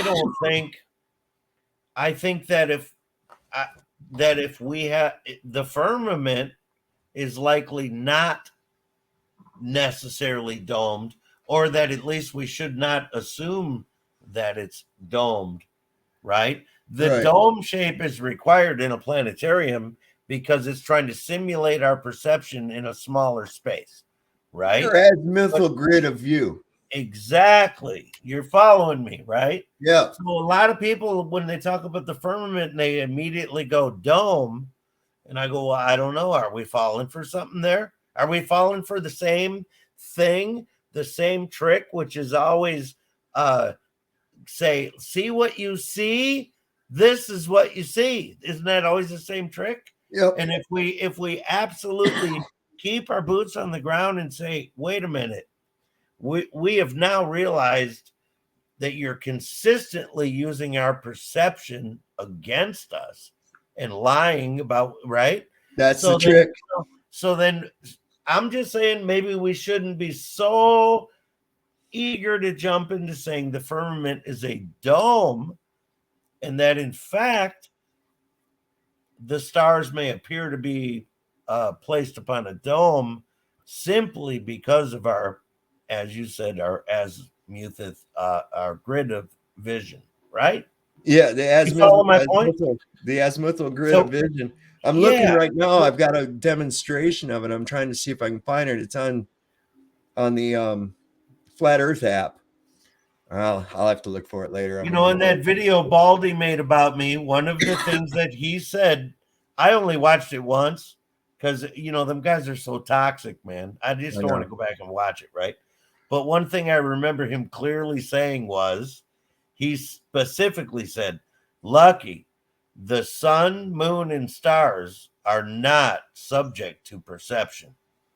I don't know if you remember, if you Yeah. watched that thing he made him, he literally said that, right? Specifically said, your perception has no effect on the sun, moon, and stars. In other words, he wants to say, okay, you know, your perception has an effect on a car on the ground and the Right. lights on the ground, and then your perception has an effect on, let's say, a drone that's flying at, you know, a couple hundred feet, and your perception has an effect on an airplane at 35,000 feet, and your perception has an effect on a military jet at 85,000 feet. But, Lucky, when it comes to my vision of what I believe the sun, moon, and stars are, you have to throw your perception out, because I'm going to give you a bunch of hogwash math based on angular measurements, right? You get what Lucky. I'm saying? So Lucky, they have to maybe- throw, perception has to then be thrown out the window, and it doesn't apply anymore. You see what my line of thinking, what I'm trying to say here? Yeah, but what do you think that if he didn't mean it that way? Maybe what he meant is your perception has a perception in your mind. It doesn't really affect the stars. It's like that. If the stars are where they're at, and if they're where they're at, no matter what, they're where they're at. You may perceive them a different way, but your perception's only going to have an effect on your mind. If something's really there, whether you perceive it there or not within your mind doesn't change the fact that it's there. It's like that in that aspect too, is your perception is just going to have an effect on your mind. It may not have a effect on, like, let's say the sun or whatever. That's where it's at no matter what. We just may perceive it to be somewhere else, but that doesn't mean it's really where we perceive it to be, meaning our perception doesn't have an effect on it. It only has an effect on us. in our mind. Yeah, but I'm not for the Gluber or Baldy. I'm just saying that in that aspect, we have to also think that our perception's our perception. It doesn't yes, change the fact if yes, something's really there or not. yes, sir. But you got to understand in Baldy's world that the moon and sun are fixed objects in their fixed locations. So that doesn't fully apply to his version of the story. But also, with that said, I agree 100% with what you're saying.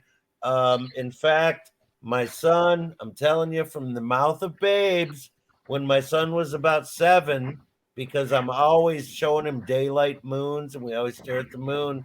And he told me again that, children are innocent and untainted. And he said, Dad, I've come to the conclusion that the moon is not really there. It's some form of a projection. And I said, well, and I'm not trying to impose my view on him. And I said, what makes you say that? And he says, well, we keep watching it. And really, that's all it could be. Right. So that goes exactly with what you're saying. But what I'm trying to say, Fallen, if I get your name right, is when it comes to science and don't forget these globers want to say that the sun and the moon are exactly where we perceive them to be. But what I'm trying to say is that we need to back up a step, keep our boots on the ground, and realize that our grid of vision is consistent across the board. And if we let go of that, then we're falling into a little bit of that. Well, what if, what if, what if? And in my opinion, if we stick to that our grid of vision is going to be persistent no matter what. It's unavoidable, right? That's why an artist has to follow rules when they're making a drawing. Yep. If it's going to come out looking good, they have to follow the rules of perception in order to put it into a 2D format and make it come out good, right? So those Right. rules we can't avoid. So we got to keep our boots on the ground and say, listen, as truthers, we can't just mix and match when that grid of vision applies. I think that if we apply it across the board, that it actually answers a lot of questions. Right. So what we're actually doing is that what we actually have to keep track of is not just perception, but we can't lose track of perspective. Yeah, that's Right. exactly what I'm talking about. When it comes to our grid of vision, it's all about perspective. Really simply put, man, I'm not a complicated cat. Very simply put, we all know what happens when an airplane flies away from us. It Yep. appears lower in the sky, right? Yep. So that basic law, that basic fundamental law of our perspective in all reality should be just simply put applied as a universal law, right? Yep. So therefore, when people say, well, the stars are probably looking that way because they're on a dome, the firmament is a dome. I don't have any evidence to say it's not a dome. I'm just saying, should we automatically just latch onto Right. its dome? Right. Or are we being sold something again? Because Right. our perception, if you stick within the same laws that an airplane flying away is going to appear low all the way until it hits the horizon, then why wouldn't the stars do the same thing? Which Right. would then make them look as if they're dome or spherical shaped, but it's simply our perception. So I'm just saying, keep our boots on the ground and don't jump to conclusions Right. that the firmament is a dome. Right. Because the dome can also, if you were the people that brought the globe, which says, hey, there's only 6 continents, 7 counting Antarctica, but you can't go there. If you're the people that brought that globe, and you really realize how much of a bullshit fantasy story it is, you're going to be like, okay, well, they're going to figure it out. What do we do? What's the next animal farm? Okay, you got us. It's flat, but you're under a dome. There's nowhere to go anywhere. Right? And I'm not really trying to I don't like to speculate even that much. That was a lot of speculation. But I'm simply saying that if we stick with the laws of our perspective and the grid of vision, as Dave talked about, the azimuthal grid of vision, the stars, if they were on a flat and level firmament, would certainly appear to be lower as they were further away, which would create the illusion of a dome. I guess that's you know, Lucky. I use the example of if you could imagine having, say, a 10-mile or 5-mile even by 5-mile warehouse with maybe a 12 or 14-foot ceiling. And there's lights in the ceiling of that. And you're there toward the center of the whole structure. And you and your friend, you both see the same patterns of lights right there. And your friend goes and walks down to the other edge of the warehouse. Now that central light that he was seeing right above your head, he no longer can see that anymore. But what he does see is whole new light patterns that he couldn't see from the other part. Okay. Is he to assume that he's now on the underside of the warehouse because he sees different lights in the ceiling? Right. Of course not. So I put the link to this thing I have on the screen here in the chat. This is really a neat thing that I got off of the Flat Earth app. That you click one of the links and it takes you to this. So I put the link in the chat. I'll go ahead and put it in the description of the video as well. But it's really cool because you can play with exactly what we were talking about and within scale. You can set yourself at any geographic location, and then you see this small dome right here. This is your azimuthal grid of vision, and this is the real thing. Okay. And so what you see is as you change the sun and the moon, where they're at as opposed to where you see them, as you can see what's going on there. If I change the elevation of the camera so that it's down like this, you see what's actually going on.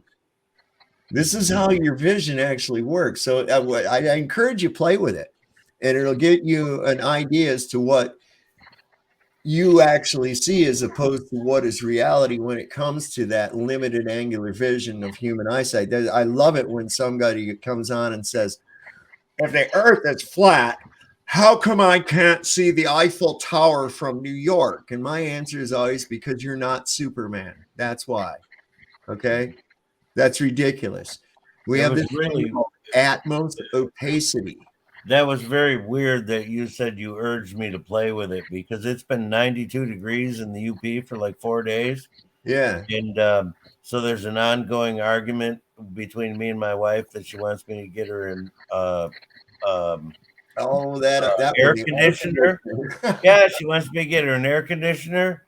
So for 4 days, she's been telling me, "Well, I urge you to play with it because that's about all that's happening until you get me a motherfucking air conditioner." You know it was just a reminder. So thanks for that one, Dave. I'm aware of your ongoing avoidance of this purchase. I keep trying to tell her it never gets hot here, and it's been like 92. My temperature gauge on the front of my cabin 2 days ago was reading 110, and now it was in the sun. It was in the sun, but that's really hot for up here. And they kept they canceled all the football games and everything today because they said the heat index was 100. It was 90 degrees today, but they said the heat index was 100. Wow. Which, as you know, that's really hot for the UP. God dang right, man. Yeah, that's even for the lower peninsula. That's a hot day, man. Yeah, it's a hot day, man. So, but it's supposed to be 63 tomorrow. So, nothing new here. Wow. 100 degrees one day, 60 degrees the next, right? Yeah, it's been hotter than the Dickens here. Yeah, it has. Tomorrow I'll be filling up the, putting some more transmission fluid in the plow, getting ready. You know what I mean? Yeah, it might be snowing by Friday. I don't know, man. So, like when I tell those people though, I say, they'll come up with that crap like, why can't I see such and such from this if the earth is flat? And Oh, I'm I like, hate that. Oh, well, man. it's not really, come on. First off, I encourage people, go outside, man.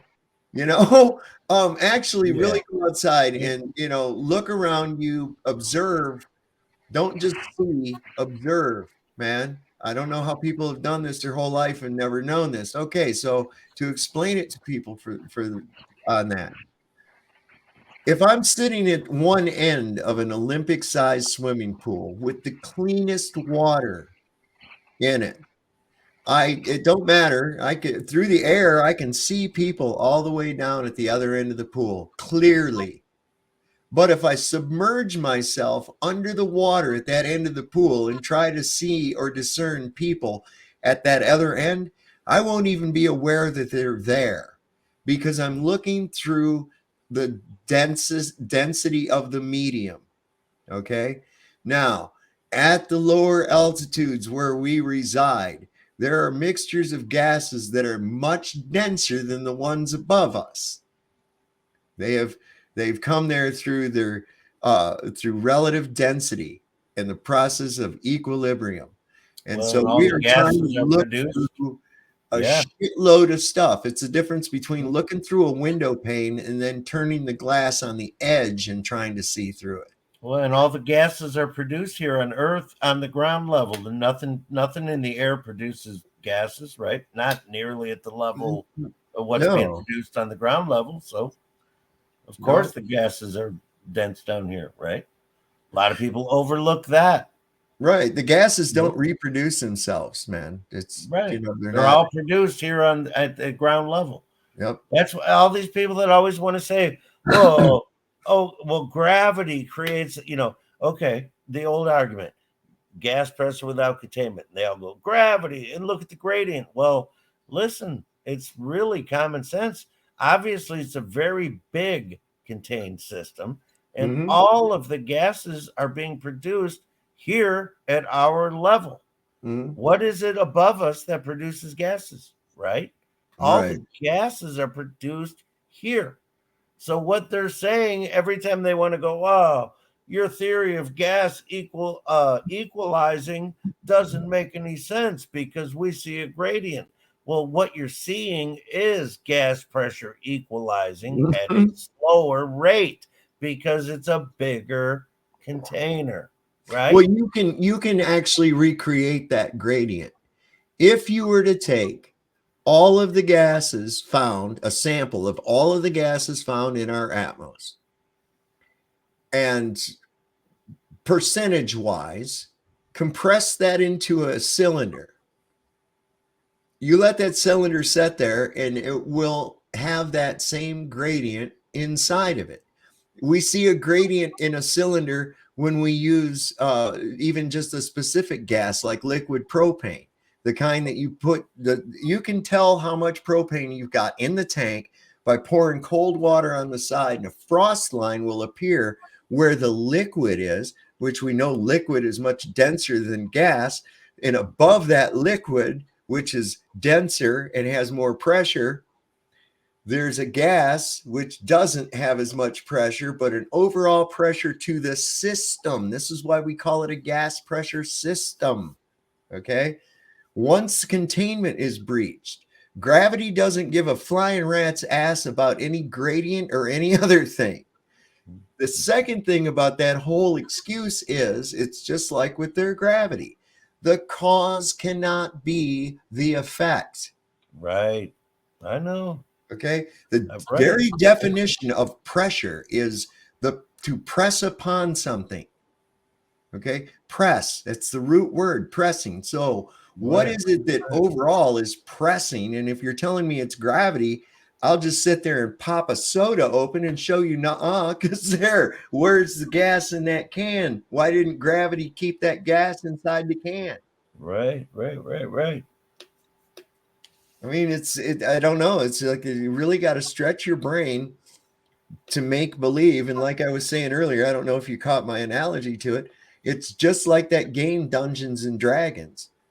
although it's based with some real parts to it, there's people, and there's such things as caves, and there's such things as danger and torches and swords. But like, you know, they just, well, that's a gelatinous cube and they can only live in a such and such of an environment and this, that, and the other. And there's all kinds of statistics and books on these creatures and all this nonsense and everything. It doesn't make it real, though. Only thing that would make it real is if you actually saw a goddamn gelatinous cube, not a drawing of one or someone saying that there was one.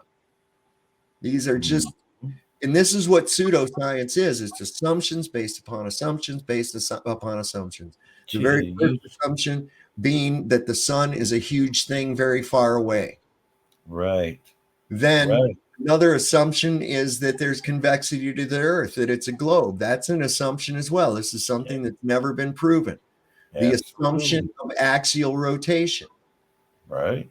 And the assumption that things are orbiting the sun. Absolutely. So they treat these assumptions as though they're all fact and feed them to you when you're about 5 years old, and you go on believing it. That's it, brother. That's all it is to it. And it's and you know, that's yeah. I mean, I don't want to beat a dead horse. I know you're just as frustrated as me, but that's what's weird. When you point out to people, right, that, hey, they taught you this when you were 5 and 6. They even taught you in kindergarten and first grade to laugh, right? They literally, it was part of the teacher's presentation. They used to think the earth was flat and they were worried they would sail off the edge. Yes, they'd bring the class to laughter, right? Yeah. And so, I mean, it's right there. And so why, when you point that out to a human being, it's like people don't want to come to the realization that the television, right? Because that's what it boils down to, brother, right? The television, man, was put here for one reason and one reason only. And that's hard for a lot of people to come to the realization of, particularly the baby boomers and the people that just grew up absolutely staring at the television, right? Mm-hmm. It's very hard for them to realize it. You know what I mean? To come to the realization that that was basically what they were taught to think of as some kind of wicked, evil Nazi trick. That's what it was. But they're like, no, I'm American and no way. You know, if I'm not mistaken, the thrill of victory, the agony of defeat. If I'm not mistaken, the very first television broadcast was Adolf Hitler's Nuremberg speech. It wouldn't surprise it was. It was patented as a mind control device. And of course, we know it's used for propaganda. But this is what is an interesting thing. Hypnotists use usually spinning balls, concentric circles, counter rotations of things. Just like the news. Right. Well, just like a solar system and a globe and all that they remind you of. So this is what I'm saying is I'm saying that this is the watch. And then there's 4 different types of alchemical magic being used. It's got everybody in a spell. And this is why it's hard to shake them loose of it, right? So 4 working together at one time. And those 4 are the illusory through the television, just like you're talking about. Pharmakia, which is the use of potions and poisons to either kill or control your enemy, right? Sigil magic, which is the constant use of sigils, symbols. We have these that are inundated into us every day, all the time, even on the subconscious level. And then Enochian magic, which is speech magic, fooling people with words. So I can make a statement that can mislead you without telling a lie. It's really easy. Double speak. Well, Lucky, I've never killed anybody that didn't deserve it. Okay, now you're going to assume I've killed people, but I didn't say that, did I? I just said I never killed anybody that didn't deserve it. Or anyone else for that matter. Yeah. Oh, yeah. They use it all the time, man. Yes. Absolutely, man. Yes. Absolutely. Absolutely. You know who's one of the masters of doublespeak? And I tend to pick it out well. One of the reasons I hate the guy so much is Neil deGrasse Tyson. Oh my Dude, God. that a sentence can't come out of his mouth without it being doublespeak, right? He's very careful at what he says, and he knows how the blinded masses are going to receive his sentence. And I'll give you one great example of what you just said about, okay, I've never killed anyone that didn't deserve it. Great sentence. Neil deGrasse Tyson, famous for saying, science is real, whether you believe it or not. Dissect that sentence for a minute, because you know what the masses hear right away? Science is right. These other clowns are conspiracy theorists, right? Right. But what he said was, science is real, whether you believe it or not. Basically, he said fucking nothing. Right. Right. Right. He implied that he was using science. But that's the kind of sentences that he'll use on the masses, right? All Neil deGrasse Tyson has to do is get up and go, well, the earth cannot be flat because science is real, whether you believe it or not, and then drop his mic. Boom. And 90% of the population will go, that's right. He's right. The flat earthers are dumb. Right? That's all it fucking takes, man. Well, I've got a video of him where they're talking about one of these James Webb or Hubble telescope pictures that they show, these weird shit with clouds and whatnot, in space and all these bright colors. You've seen the ones, right? Oh, anyway, he's displaying it, and the guy that's interviewing him says, and this is real? And he says, yes, this is absolutely real. And the guy says, that's what it looks like out there? He says, that is what it looks like.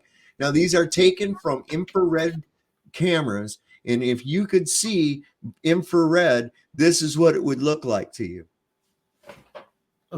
So it's not what it fucking looks like. It's only what it looks like from when and it's not even that. It's their interpretation of radio signals they get back, and some artist draws that shit. That's right, Dave. And hey, if we could remove the atmosphere, we could prove that there's a geometric horizon. And if we could just take you to outer space, we could prove that the Earth's the ball. And if we could just take you to Antarctica, we could prove that the Earth's the ball. But guess what? You can't do any of that fucking stuff. If I could take you to the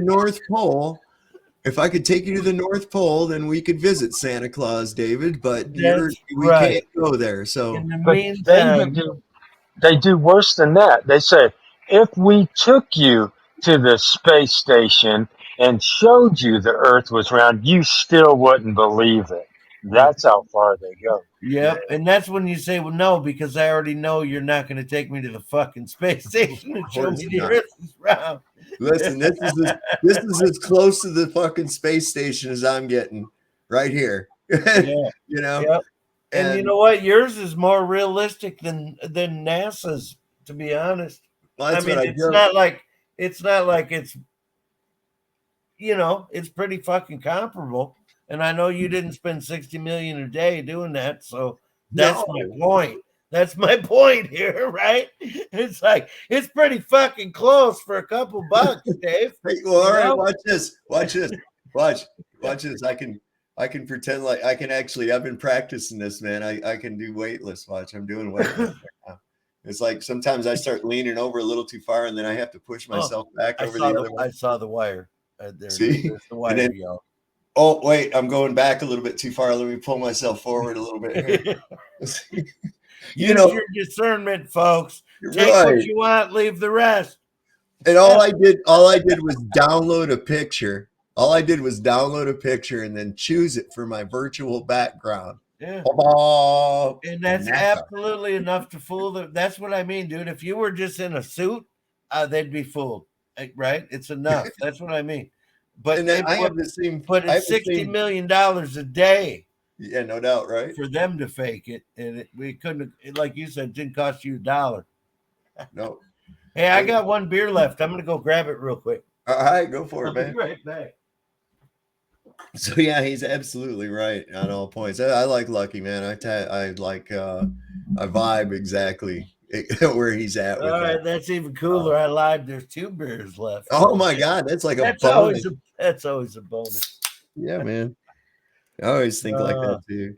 That's like finding money in the dryer almost, you know. It's very similar. It sure is, man. Sure is. We'll see what we got going on here I was pretty convinced I was on my last Pabst. But yeah, there's 2. So hey. Yeah, that ones, you know, and this is what's so crazy is because you, like me, and like so many of my audience and others that I've met, I really do hold tight to that thing about where in the Bible it says, you know, there will be signs in the earth and heaven for those with eyes to see and ears to hear.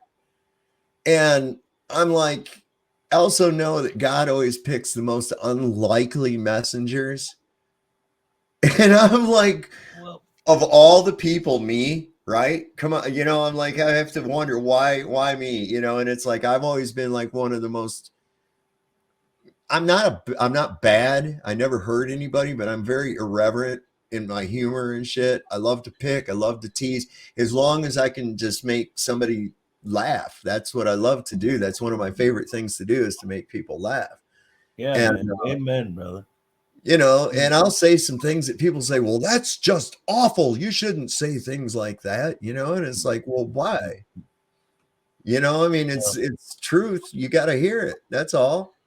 I don't know. I wonder again, I've talked to you, and Lucky, I know you're probably in the same boat. I mean, just about everybody in Detroit would be, you know, not likely candidates, I would believe, you know, or anybody around that area. I mean, that's kind of like, you know, hell's training ground, I think, you know.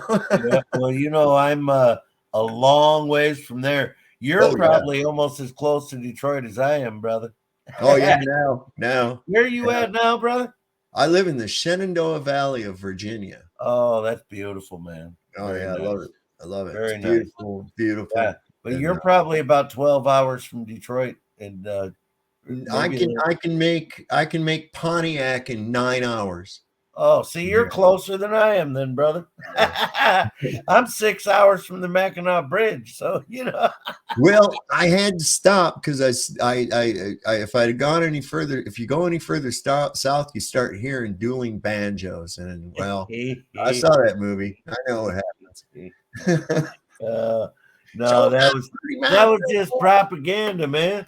You know, that was just propaganda, and we know this because we clearly been pointed out to the people to watch out for, and we do know that Burt Reynolds was in that movie, and we do know that Burt Reynolds ran with a gal named Sally Fields. Yes, right. So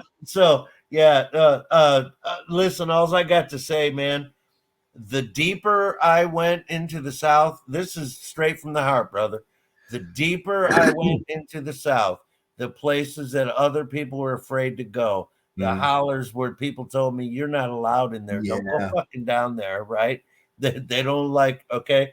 The more I did that, the better quality of people I got to know. Yeah. I was in Middle Tennessee for about 10 years, and I got to be honest, man, 53 years on this earth, I learned more in Middle Tennessee in 10 years about being a man and being a good human being. And, you know, like you, brother, we're cut from the same cloth. I never hurt nobody, never had a desire to hurt nobody, never stole from nobody. But was I a drunk clown smoking pot and driving around, you know, being a buffoon in the 80s? Of course, right? I'm no saint, right? You know what I mean? But with all that said, man, the real folk of the South are beautiful, beautiful people, man, in so many regards, right? If you run into that where I'm at here, I mean, we're right. I'm right there at close to West Virginia. And when I first came here, I remember, you know, I went out somewhere, and my cousin, she was always, you know, looking out for me and shit. She goes, now you might want to be back before dark, because she's a townie, and she was a transplant too, right? But so she goes, She goes, I says, why is that? And she goes, that's about when the holler people come out. And I goes, what the fuck are holler people? I'd never heard this term before in my life. And I had this vision of like Morlocks with glowing eyes that come out of the hills at night, you know, the way she talked. And it's like, so I was like that too. And then when I, you know, got acclimated and actually went up in these places, and man, people do anything, go out of their way for you to help you. You know, they're just very suspicious and wary of a stranger at first, you know. That's right. Because in what a lot of people don't realize is what they're protecting is freedom, right? They don't want their freedom encroached. Well, it used to be moonshine stills. Well, they're but freedom ultimately for whatever it is, moonshine, reefer, whatever it is, they want to be left alone. They want to be able to live free. So if they recognize you and you come down there, they know, oh, that guy's cool, you know, so that's a problem. But when a stranger comes down, they immediately think, oh man, it's going to be one of them city fucks from Clown World. Doesn't understand that we're just scraping by down here, right? Yeah. And the city fuck's going to catch a whiff of that weed growing over the mountain there. And we're going to get hassled. That's what the problem is. Yeah. And that's all it is. They're not hating everybody coming down there because they just don't like you. They just figure you're going to jam them up. They don't want you down there because they like their freedom. Did you ever see the movie? Did you ever see the movie Lawless with Shia LaBeouf? It's actually it's a really good movie. I suggest it. It's a true story, or at least based on a true story.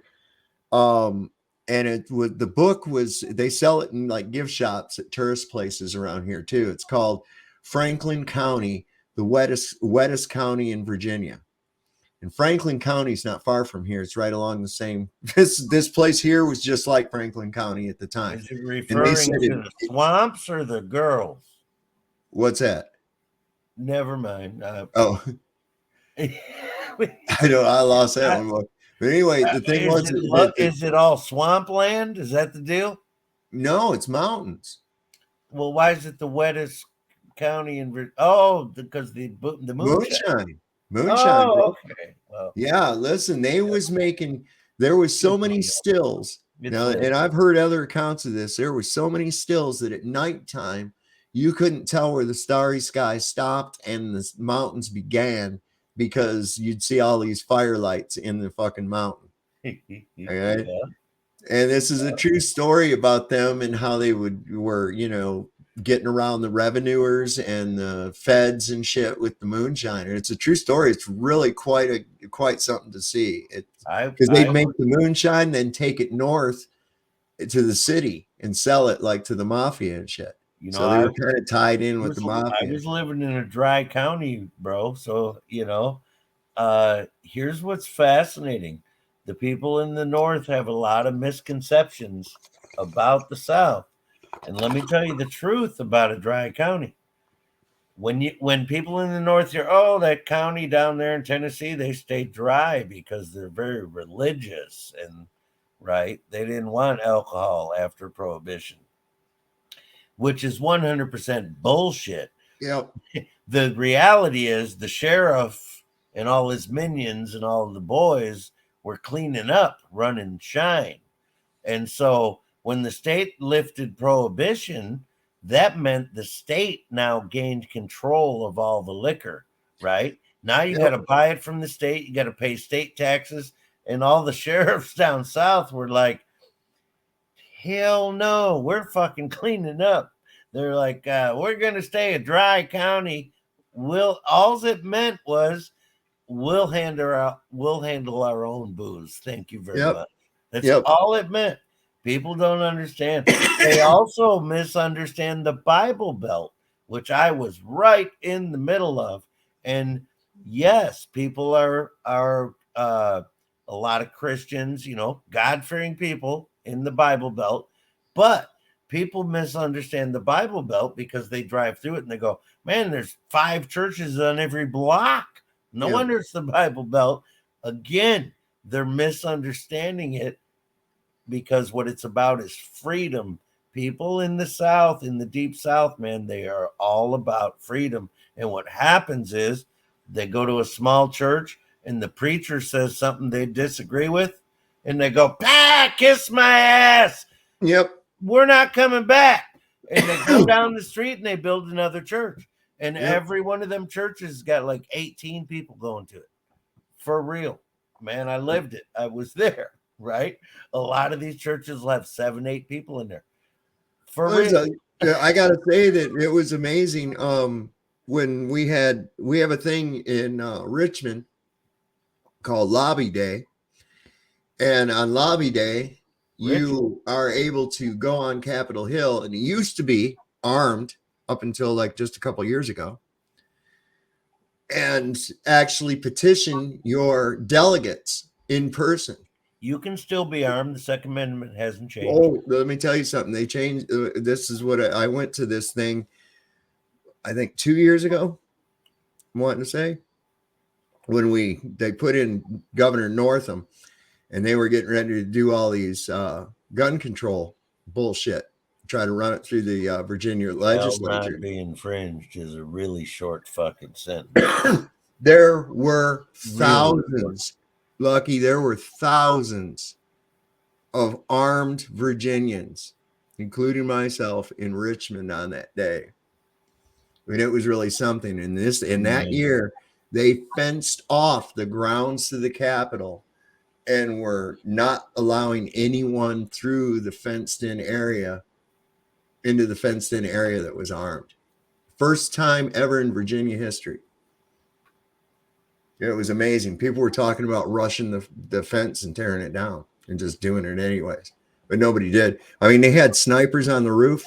There were snipers on the roof, but I mean, there was a sea of people surrounding the Capitol building all around Richmond, and 98% of them were carrying both long guns and pistols.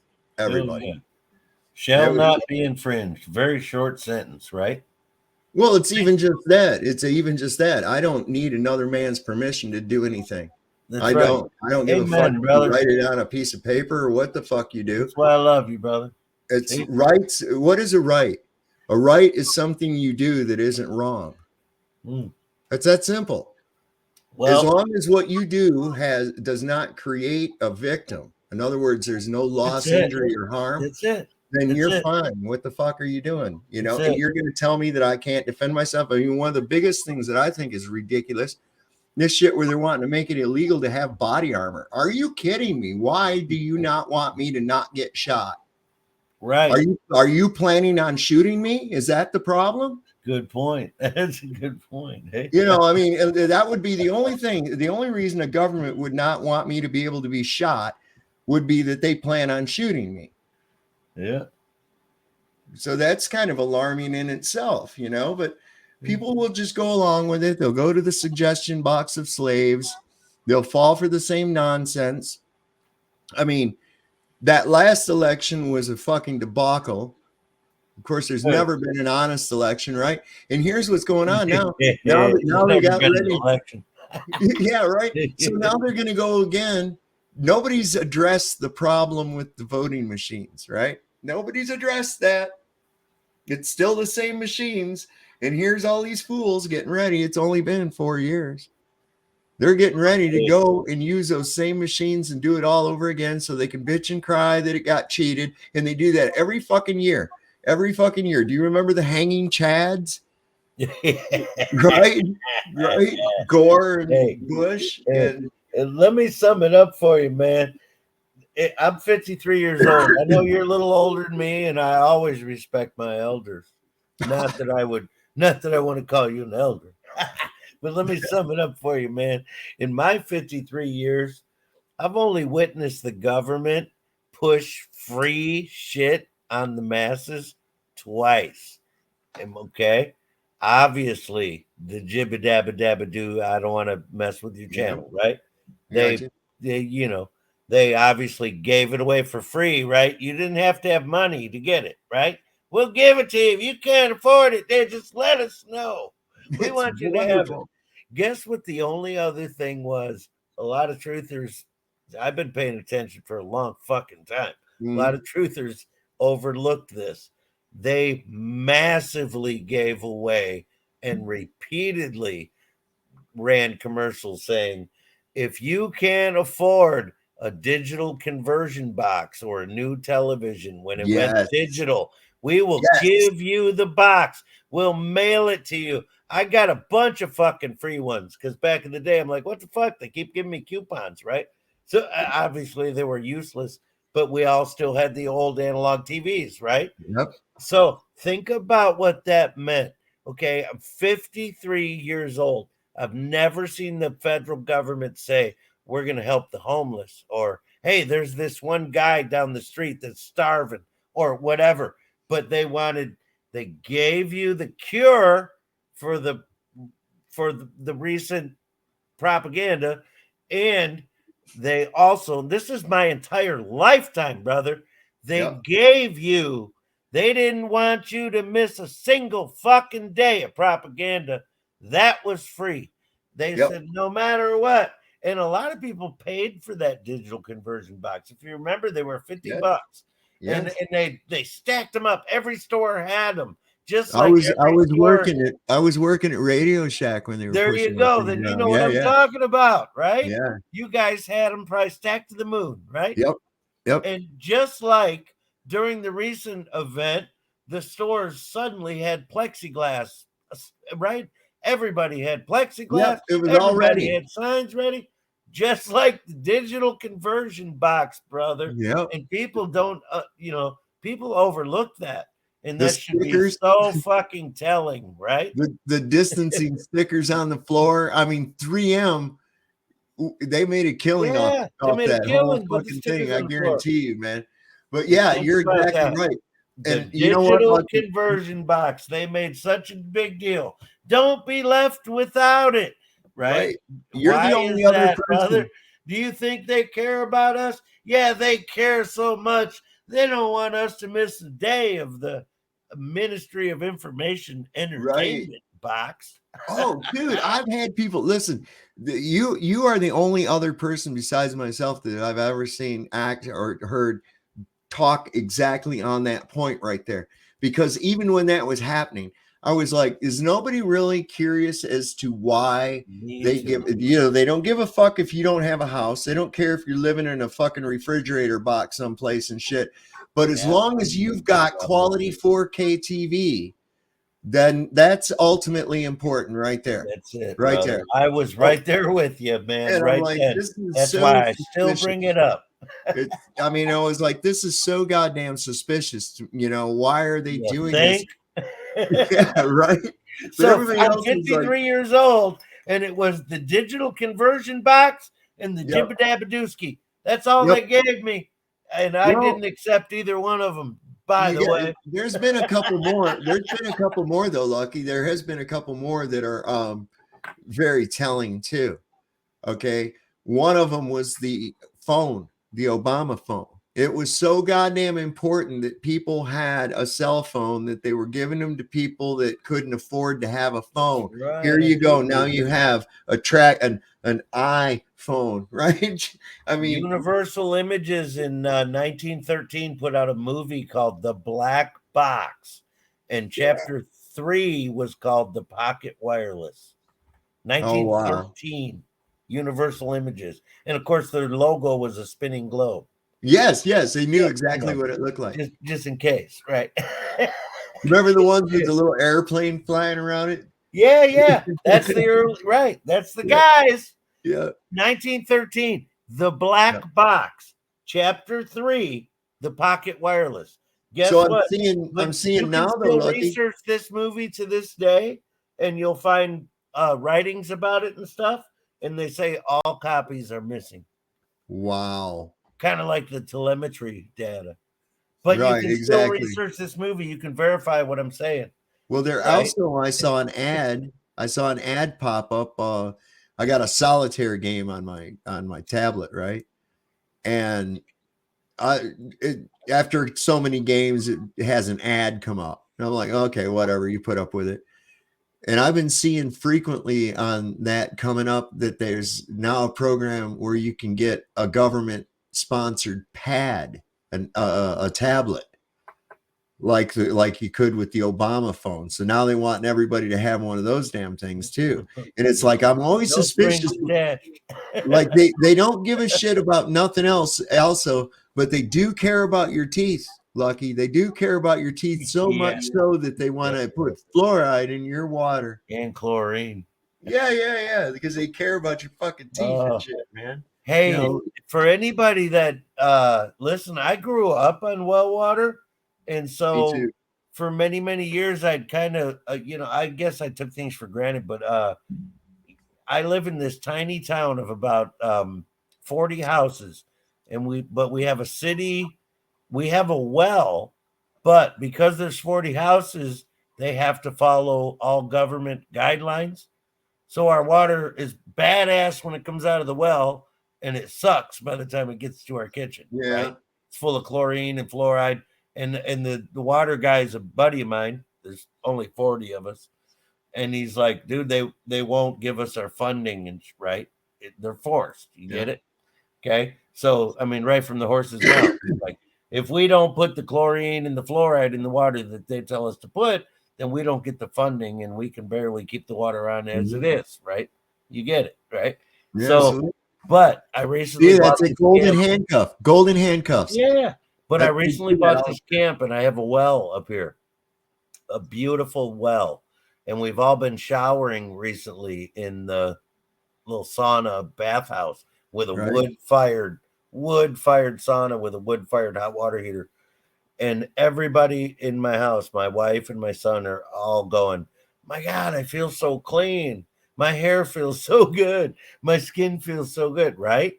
Just a few showers from just water. You can smell the minerals in it and shit. You know what I mean? Mhm. It's straight out of the fucking ground, brother. Ice cold. And it's fantastic. Let me ask you, you get a lot of iron in your water up there? Yeah, that particular well, like if you let it run in your sink too long, it's going to leave a little rust stain, right? There's a lot of iron. There's a lot of iron up there. Yeah, but I'm telling you what, man, if you're just totally, hooked on I'm not city saying that's water. the problem. I was just saying it's indicative of the geography of where you're at. There's a lot of iron deposits. Copper in that country, area of the man. world. Yeah. Yep, absolutely. Yeah, Absolutely. Lots of minerals, but I'll tell you what, man. Wasn't it the Edmund Fitzgerald sank right out there on that lake, wasn't it? Yeah, oh yeah, man. Yeah, Whitefish Bay. Over by Whitefish Bay. That's right. Yep. Absolutely. I know sing that area song. well. I play guitar and sing Edmund Fitzgerald. I got that. I have a recording of me doing it. I played that song a couple times, and I think I got a recording on here of me doing it, but I can't remember all the fucking lyrics enough to pull it out live. I know. I have to cheat too. I have to cheat too. That's a long ass song. And I will never read from a sheet of paper when I'm playing live. Because here's how I look at it, man. Well, hey, here's the deal. Now, if I'm reading from a piece of paper and I try to play you a song, how on earth am I supposed to get you to resonate with what I'm trying to say as an artist if I'm reading the fucking lyrics off a piece of paper while I'm singing them to you? Right. Obviously, it's bullshit. Yeah. If you're a music fan of any kind, right? You know what I do though? You know what I do is like on that song right there. I know all the verses, right? But just so I don't miss them, like all I have is just like there's like a little reminder note. The first word or two. And it's just like the first word of each one of the verses. Yeah, like to that. get you going. Then I got it. And then if I do it enough times, then I'll be with it. But that's a tough one because it's got so many words, dude. Yeah, it is. So many words, and there's really no chorus, right? It's just verse after verse after verse after verse. They played that. They played that this year at the Mariners Church in honor of Gordon Lightfoot's death. Oh, he died. That was pretty cool. Didn't know that. Yeah, he did. And I just heard that Jimmy Buffett died, and the weirdest shit is I thought he died before, but I must be nuts because I thought he was already dead. But what the hell? I can't keep up anymore. Well, I know the Bob Barker one kind of messed me up. the Bob Barker dying a second time because I don't know. I remember he was already dead for some reason. But there's a couple of them like that I just listen. These whole things. It's like for people to say that these are mismemories, okay, and especially to me because I pride myself on my remarkable memory. Okay, I actually remember being born. I remember every bit of my life. It's really quite odd. Oh, you remember being born? That's insane, dude. It's wild. I wasn't born in a regular hospital. I was born in a private hospital. It was more like a home. I've strict rules. I am not to be sent to the hospital unless they got to sew something back on or whatever like that. Listen, if I keel over, that means God's calling me. It's time to go. I don't want them ghouls fucking with me because I believe that the hospitals and the practices that they do are directly related to this soul recycling bullshit that we keep experiencing. And I ain't going to the light this time, baby. I refuse. I ain't going to the light this time, man. So it's over. I love you, man. Yeah. Well, I mean, for real, it's like, what if this is like the, what if this is what happens, right? Because we know time is only a construct of our mind anyway. Yes, sir. But what about it's like you hear all this about people going through this tunnel into this light, right? And it's welcoming and everything. And then you come through that light and you just came out of your mother into the bright lights of a doctor's office or a hospital and you start crying because you're like, oh, fuck, not again. And then quickly your memory fades out and you start all over and you are given the same options. You just keep doing a Groundhog Day of the same fucking life over and over and over, but you don't know it. And then it really sucks because you can't remember the last life, right? So that sounds like a really dystopic view of spirituality, I think. But, that would frustrate me, you know. Yeah. I'm a pretty simple man. I just want to play guitar and have a beer. So I'd be really frustrated because if I knew I was reincarnated, I'd just be like, man, did I hit that chick? How am I ever going to know? Last time, well, I'm gonna have you play us something in a minute, or I'm gonna have you play us something if you don't mind. Hell, I'll play a song. Shit, but I got a guitar. You know, I was looking at this, and this is kind of like, did you hear my idea about like, all right, so with stars, right? When we look at the stars outside of what a deception or NASA shows us, we see unique cymatic patterns, frequency that seem to be present in each one of these different stars. It almost looks like how sound reacts with water, right? So I suspect that there's a frequency. So now we go to the idea that there's a lot of cultures and religions that believe that the stars are actually sentient. And they've been depicted that way even through their names for ages. And we also hear, even in our Christian tradition, we have all the time the depictions of angels are of them with horns and with music or choirs of angels and singing. And of course, singing being a vibration. And I've often said that this reality is just a symphony of electromagnetic information, right? It's like a grand chorus that we interpret into reality. And what if these sentient beings are the orchestra and choir that actually manifests this reality that we interact in? Just food for thought, man. No, man, dude, there's no doubt. As a longtime sky watcher, star watcher, it's difficult to say. Like, everybody's got their stories. I've seen UFOs, this and that, and this and that. The best I can tell you, man, is I can almost swear to you that I've had stars interact with me. Yes. Okay? Oh my God, me too. Okay. And I'm a longtime sky watcher, and it's very funny that you mentioned the Osabo River area.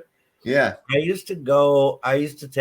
took many vacations as a young man to an area just outside of Rose City called Lupton, Michigan. Yeah. Right? There's a place there, a fantastic place that was supposedly owned by the Purple Gang. It's like 4,000 acres, right? I know where you're talking. I know I think exactly it's where you're called the talking Rifle about, River dude. Recreation Area or something. Yes. Right. And And- Miles right near there. And one of the owners, or one of the Purple Gang guys, passed away, and his wife donated that hangout to the state of Michigan. Yep. And it's like 4,000 acres, has like 7 lakes, and there's all these little kind of, they used to be, now it's really crowded, man. But there was these more remote campsites you could get in the back that no one ever used to be interested in. They were rustic and that. And I used to go back there specifically because it was one of the best places in Michigan to see the stars at night. There was something about that east side of Michigan over there when them stars were clear, man. You'd see look, it's been 20 years since I've seen like the quadruple layers of stars that I used to be able to see from that area, right? So deep. There's so many more stars than most young people today realize, right? You know what I mean? Have you ever been to Death Valley, Lucky? I've been I don't think Death Valley exactly, but very similar. If you know where Yucca Valley is, okay, which is a little further south, I think, than Death Valley, but between like basically between like Yucca Valley, California, and Parker, Arizona. Yeah, is a very similar stretch of desert. It's almost identical to Death Valley. And I've been all through Nevada and all that. Yeah. Man, I've been everywhere. Ironically, in the area that's properly known as Death Valley, I don't believe I've ever been, but I'm very familiar with that type of terrain. Oh, it's so cool. And it's what the thing is there's no light pollution anywhere for miles, miles and miles. Same with where I'm talking about. So when you look up at the sky now, I remember the first time when we first moved out there, I was right on the edge of the Mojave Desert, near where you go, the road that starts into Death Valley is, and right at the foot of the Sierra Mountains. But the first time I was out there and I experienced nighttime, I was outside and I was amazed at all the stars I could see. You're right. It's like you end up seeing more stars than you do sky almost. Yeah. And layer upon layer upon layer. Yeah. And so I was like, wow, look at all these stars. I can't wait till that big cloud kind of passes by so I can see the ones behind it. And then after a few seconds, I realized that it wasn't a big cloud. It was the Milky Way. And, you know, I had only seen it depicted like that, like in pictures. And when I saw it like that, it was just, wow, was that how fantastic, And like I'm saying, you can look up and you see you see so many stars. It's almost like you can't see sky. There's so many, because the longer you look, the more you see, because your eyes start getting adjusted to it. Yep. It's really quite amazing. And out there, it's beautiful. You get even better view too for distances and things like that, because the humidity is like virtually 14% most of the time, 17% at the best. The high desert, Arizona, New Mexico, also great places to see the stars. Yeah. But I don't think as much anymore, Dave. Like even way out there, you know. Well, I know that because I just came back here to Virginia. I had this house here and I had one in California. And I sold the one in California because the place is just getting out of fucking hand. What part of California? I was in central eastern California, right at the entrance to Death Valley. Oh, right where you just talking about. Yeah. Right on, man. So it was it's still like that. We're going to be out there for Flattoberfest because we're going a couple days early, and we're going to go back to where we lived at. I was growing weed there, man. It was cool as shit, man. We'd have fighter jets, right? F-18s from the fighter wing over at the China Lake they would fly like over our farm, and these fucking planes would like bank over sideways and look at our crop and wave at us and shit. And then we look back up at them, and then now, they were you way out in the desert, or were you like on the edge of town? Or I was in a place that was about 30 miles south of Lone Pine, if you've ever heard of that. Lone Pine is where Mount Whitney is at. It's the highest point of elevation in the contiguous United States in the Sierra Mountains. So I was like right at the foot of the Sierra Mountains where the Mojave Desert starts. Nice. What took you out there, man? I fell in love with Death Valley. I took a job as a cook at a resort in right in Death Valley, and man, I loved it. I mean, what a misnomer the name is. It's anything but dead. It will kill you if you don't respect it. If you're a dumbass, you'll die.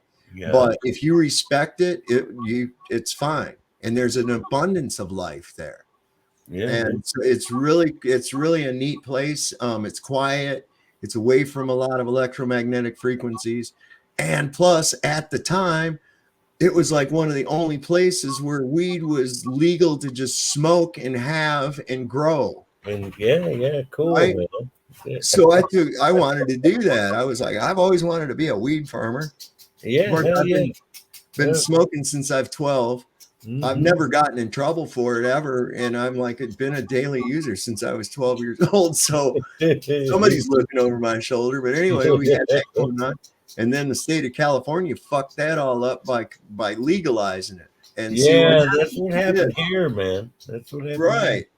So what happens is when something's illegal, when this is how licensing works. Okay. That's why dry counties. The dry counties are all ran by cool motherfuckers. You get it, right? Well, what they do is they take away a right, they make it a right illegal, and then they sell it back to you. Yeah. Okay, that's how licensing works. And then regulate it. The definition of a license is permission to do something otherwise deemed illegal. That's right. So it's like, so what that does to you, that really fucks the growers. And it does it this way because you got to get like multiple permits. You got to get a county permit. You got to get a town permit. Or a city permit. You got to get a state permit. Then you got to pay. Then you have to, there's all kinds of shit where when you do your harvest, then you have to have each batch tested by a state laboratory and then and then have the results to make it sure it's okay. And then it can be issued to a dispensary or sold. And it's like, are you fucking kidding me? All that shit. So here's where that comes in. You got to pay for all that crap, right? You got to pay for that testing. And let's suppose I got a crop that only part of it came ripe, right? So I had to harvest it and the rest of it's just not caught up, right? That's 2 tests. Each harvest is a test. So, you know me, I don't really pay attention to fucking regulations and shit anyway. So I found ways around all kinds of stuff, little loopholes. Like they say you can only grow, like, okay, so like a lot of these places say you can only grow 2 plants or you can only grow 4 plants. All right, so you have to know what actually constitute a plant. See, we're back into that legal bullshit, right? This is how dumb it is. So they give you a limit of how many plants you can have. Well, that's fine. I can have just 1 plant and I can still have a whole crop of weed. You know why? Because the definition of an actual plant, it has to have a tap root. Clones don't grow tap root. So I can keep 1 plant alive and keep cloning it over and over and over and have a whole field of the same fucking 1 plant. See? But why jump through all those crazy fucking hoops, man? The best thing to do is just to fucking hide in the woods and leave them motherfuckers alone and put really nice signs. You ever hear of do you know what NARLO is? The National NARLO. No. It stands, it's an I guess anagram, is that the word? Stands for National Association of Rural Landowners. Oh, And they wow, make no. they make a no trespassing sign that is so legally articulated that if any of the powers that be, for whatever reason, because they all think they have the right to come on your land, right? Yeah, yeah. Right. Well, I'm the DNR. I have my own rights. Well, I'm the zoning planner. I don't know. Right. Well, this sign is so well articulated that if they pass this sign, virtually anything that happens to you beyond that point is going to be thrown out. Right. If you follow what I'm saying. Yeah, It's yeah. a no trespassing sign that warns them every single way possible. This sign removes all implied consent. This means you, government, you'd love that. I got one in my front yard, right?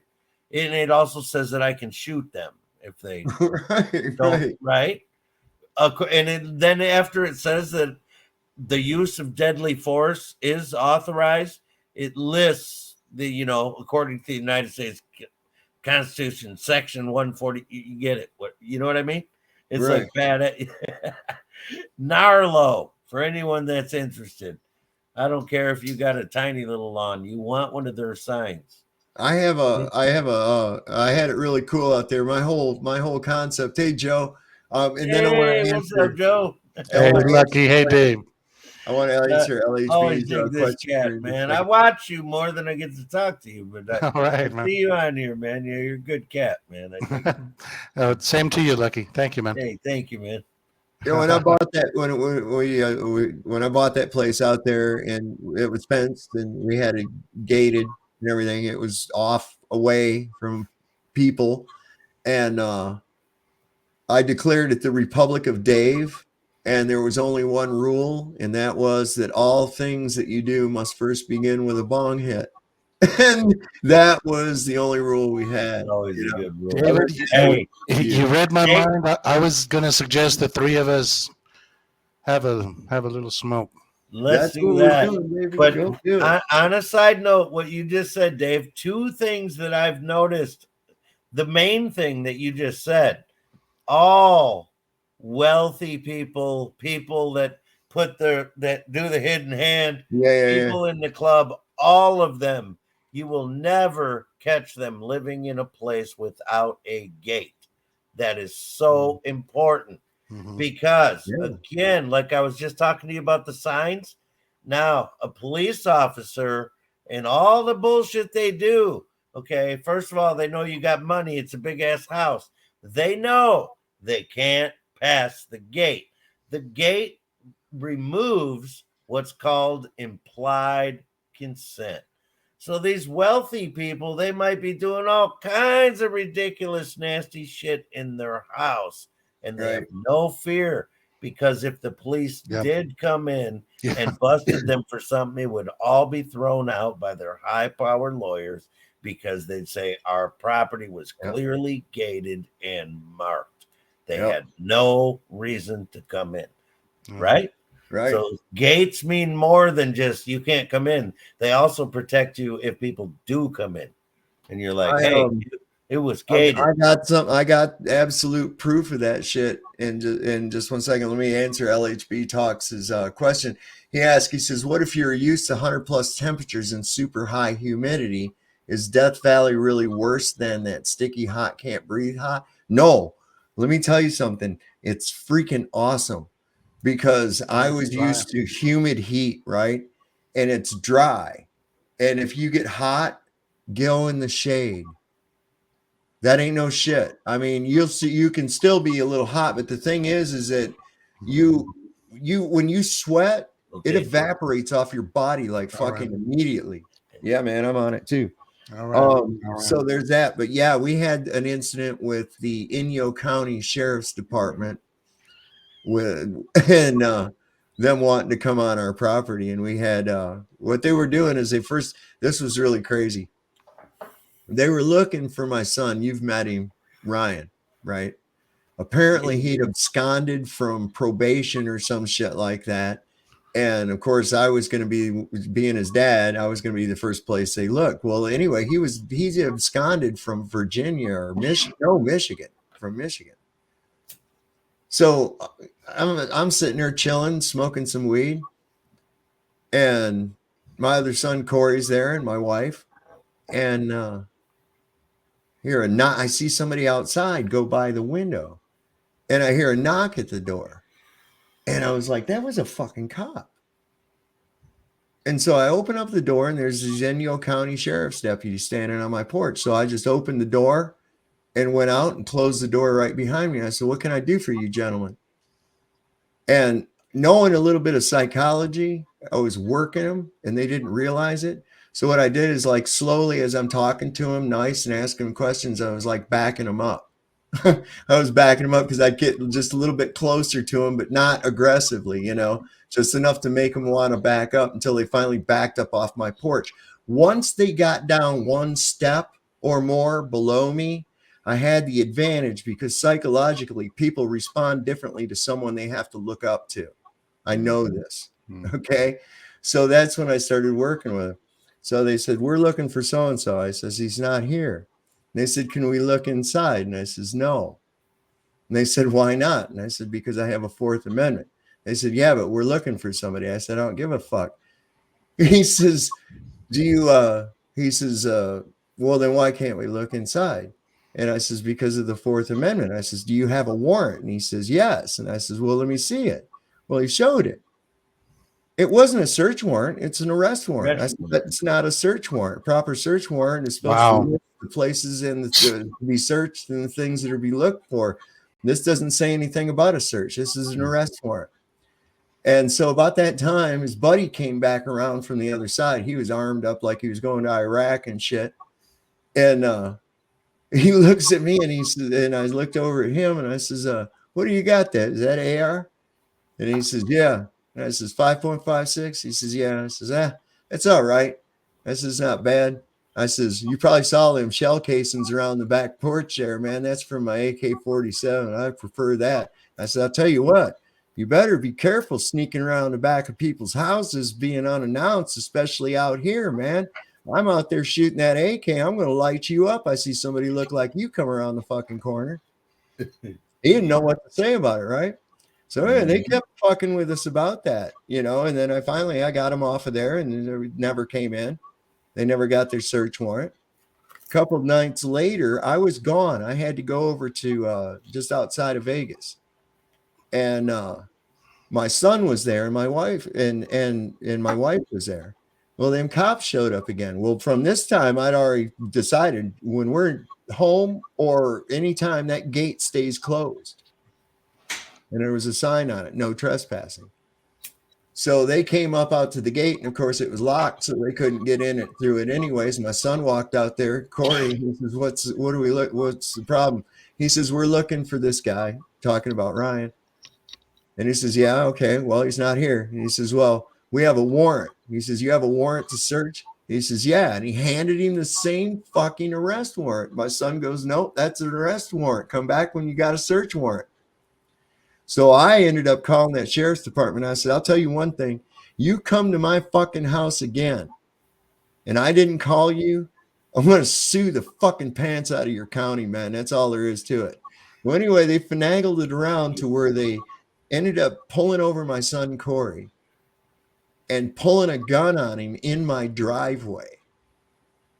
All is this in retaliation for not, this is no shit.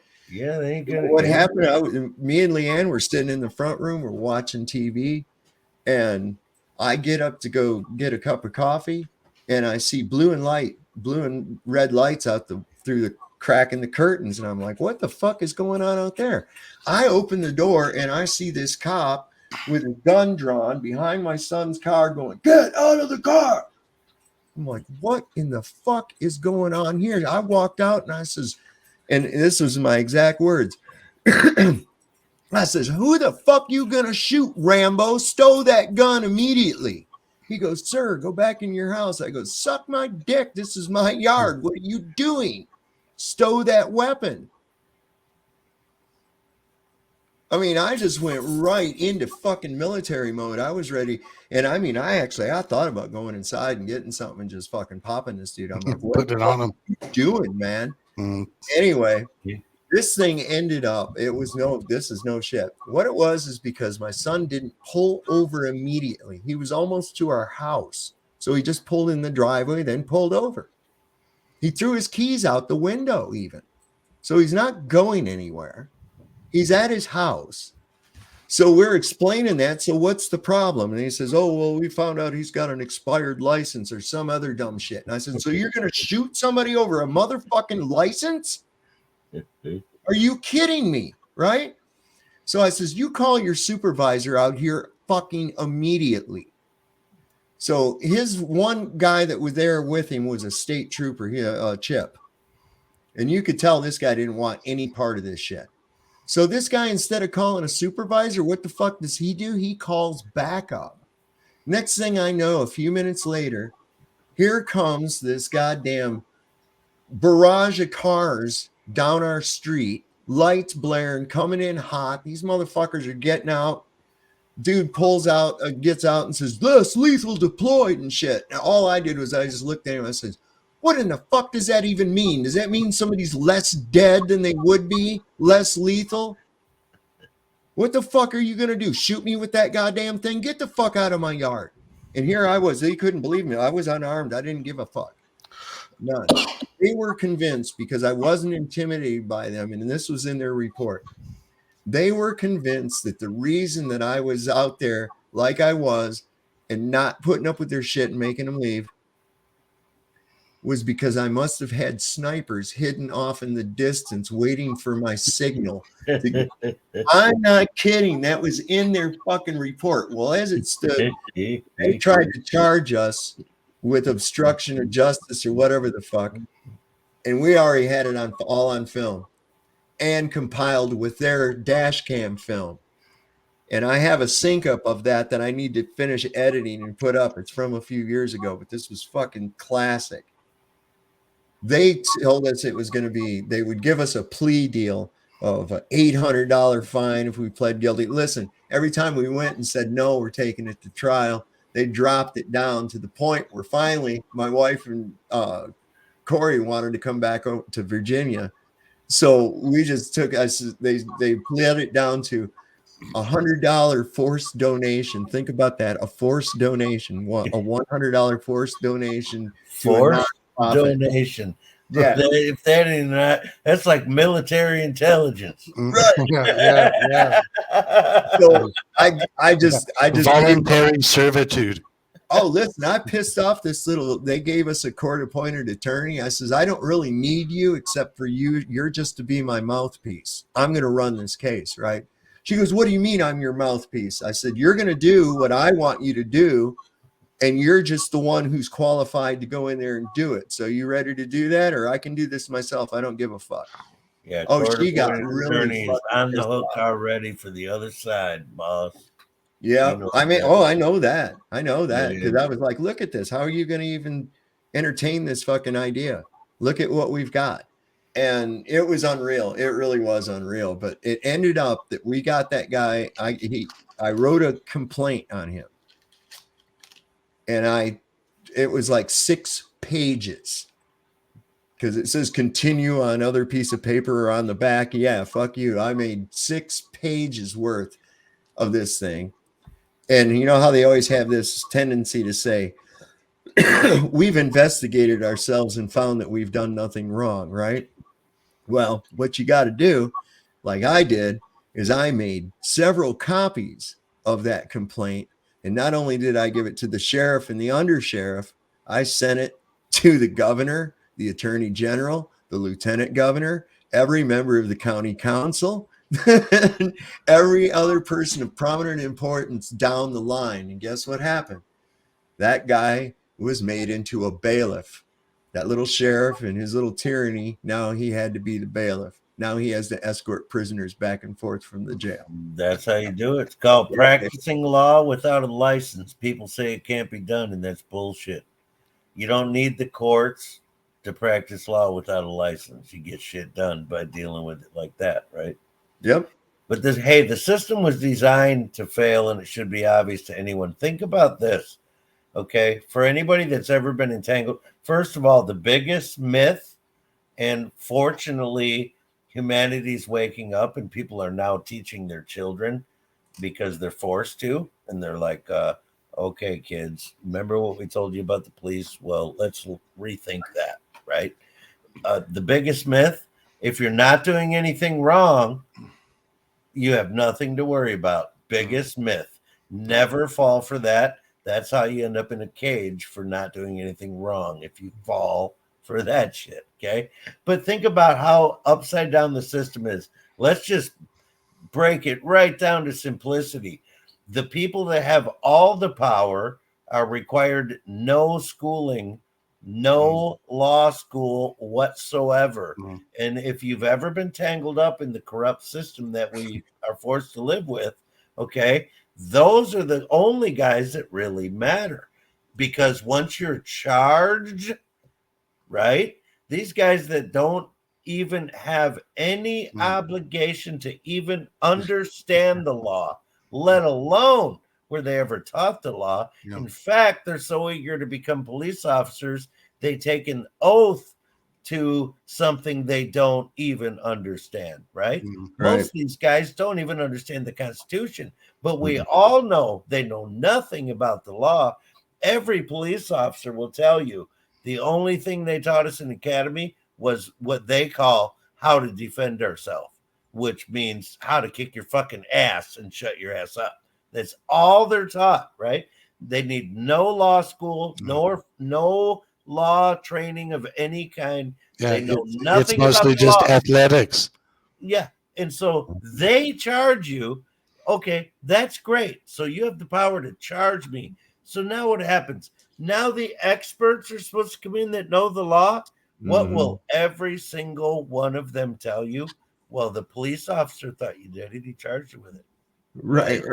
Even your own lawyer, you better take a deal, dude. Yeah. And like I always say to my listeners, man, in 2023, you don't think when they start telling you, look, man, you're looking at 35 years, and you go, well, I didn't do anything wrong. What do you got on me? Well, I don't know, but if you want to take it to trial, you can. But the police officer seems to think you did it. Yeah, the guy with no law training whatsoever that doesn't even understand the law, right? Okay, he says I did it. So now the prosecuting attorney that's supposed to know the law says, all I got's what the cop told me, right? That's what they do. And then you get your lawyer. Well, he's a member of the bar, so he's going to say, well, listen, bud, yeah, they don't really have a case, but you can either go in front of a jury or, hey, man, look, they'll let you off the hook. Just sign here. And I mean, it's called bribery, right? Okay. So you got a person that doesn't even understand the law that instigates a thing. And then the people that are supposed to understand the law refer to the guy that instigated it. And basically they go, well, if you want to get a jury trial, you're welcome to that. And we're going to bring in that first dipshit that charged you with the crime that doesn't know anything about the law, and all the jury members that think they live on a spinning fantasy fairy tale globe. Keep that in mind. All right. Are going to just look at the guy with his shiny suit because he's going to wear his best uniform that day. And he's going to sit up there with his badge gleaming under the lights and go, yeah, I know the law. And you're fucked, right?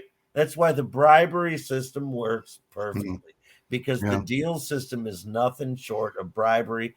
That's why police officers don't have to know the law. They use coercive techniques too. We're going to give you, because this is already it's a microcosm of the problem reaction solution.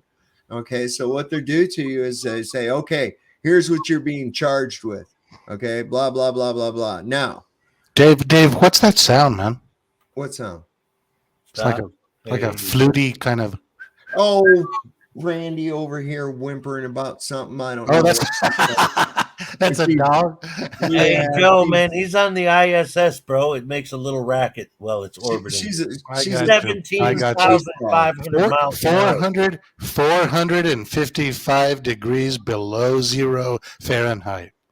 455 degrees below 0. So a little bit of fluty noise should probably be expected, right? You're contracting from the cold. That's right. Yeah, Joe. And like I said earlier, Joe, before you were here, he's not even spending $62 million a day on that. So a little fluty noise, at those speeds and those That was temperatures, that was he's doing the Jimmy. best he can. Forgive me.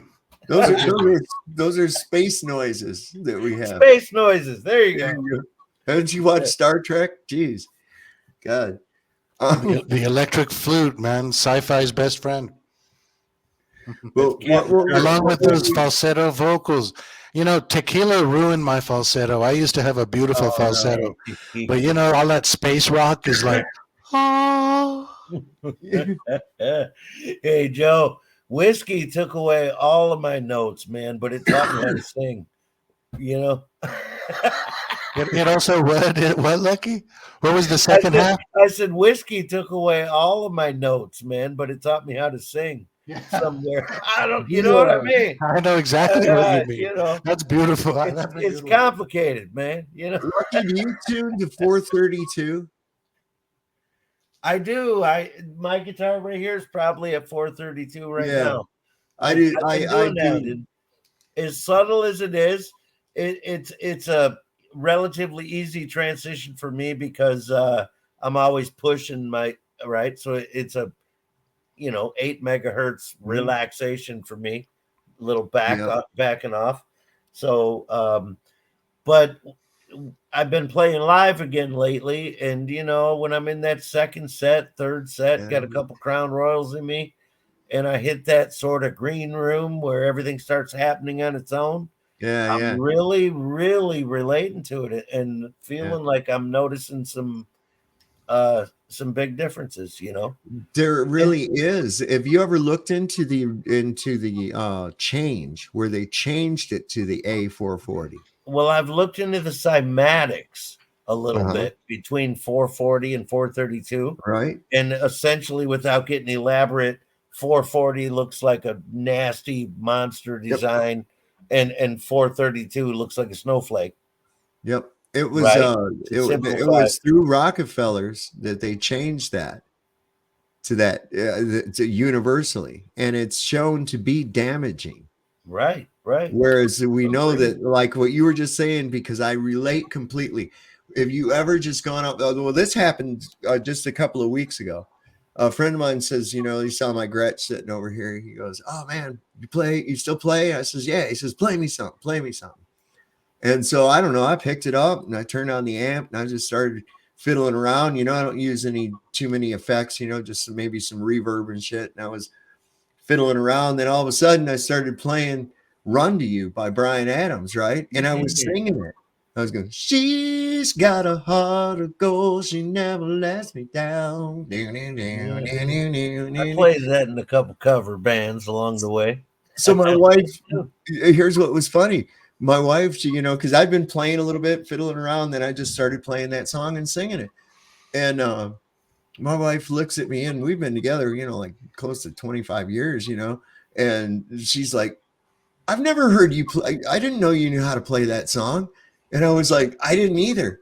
Because it was the first time I'd ever fucking played it. I just started doing it. Out. Yeah. And this is what 432 does, because I found myself playing a song that I've never played before, fretting chords that I've never fretted before. I don't even know what they're called, but they're correct. And I'm like, this is fucking so bizarre. That sounds almost more divinely inspired than frequency inspired. Well, if we think about it, usually what we have to do in order to tap into the divine spirit, even within prayer, in actual prayer, this is done through a meditation, which is with vibration. We have, like the Hindus, they use the Om chant. The didgeridoo is used in Australia. The rhythmic what you were saying earlier about the power of sonics and frequency. I've said this several times that sometimes I think that at the center of the great mystery is music. And I'm telling you gentlemen, like it could be the ultimate thing that brings us from here to there. Mm-hmm. I mean, it is it. And the more we find out about the power of sound, of music and all that. You know, personally, the whole 432 thing and all that, I don't personally, I don't pay that any mind. I don't begrudge anyone who gets into that and wants to change the frequencies and all that. You know, that's cool. But for me, I don't bother with that. To me, I really believe firmly that the love vibration trumps all of the bullshit vibrations coming at you. And of course, if we know that we're under a spell, that spell fails to work. Well, you Amen, know, bro. these great huge man. cathedrals, these great huge cathedrals. This is really interesting too. Very well said, Joe. Yeah, I would say that's pretty profound. Yeah, sorry, Um, Dave. I mean, no, it's all interrupt. right, man. I'm Thanks, right on Lucky. board with it. That was What I- very well put. Thank you, Lucky. Very well put. Yeah, when man. you All right. you look at these cathedrals, all right, we see with these huge pipe organs, and I'm talking about these really old cathedrals. Yeah. You have to understand that architecture. I love to describe it this way: it's like frozen music. Okay, that architecture reflects a frequency. And what's interesting is they actually they didn't move that thing in there and build it after they built this church. They pretty much built the church around the organ, kind of like you're built around your organs, right? These things were tuned at 432, and the description from people that have heard the concerts when they were sitting like in central, these churches, these cathedrals are usually set up in a cross configuration if you look at them from a plan view. And people that were in that middle portion said that they literally watched reality melt away as the music played when this thing was played at full capacity. Now they've taken these cavity resonators or magnetrons that we call these flower windows, and they've blocked them all up with lead and stained glass, right? But I believe those rose windows were actually the same thing as a cavity magnetron that is used in sound and in amplifiers and things today to be able to amplify the resonance of that. That And makes sense. That makes sense that the music entire had building would be designed as an instrument or an amplifier. Yeah, and listen, if you walk into an antiquated Catholic church that most of us in this community question the stated year of building, right? Yeah. Like they'll say, oh, built in 1892. And you're like, everything was built in 1892. The dude's in horse and buggy, right? But when you walk into those, most of them are going to be called Catholic churches.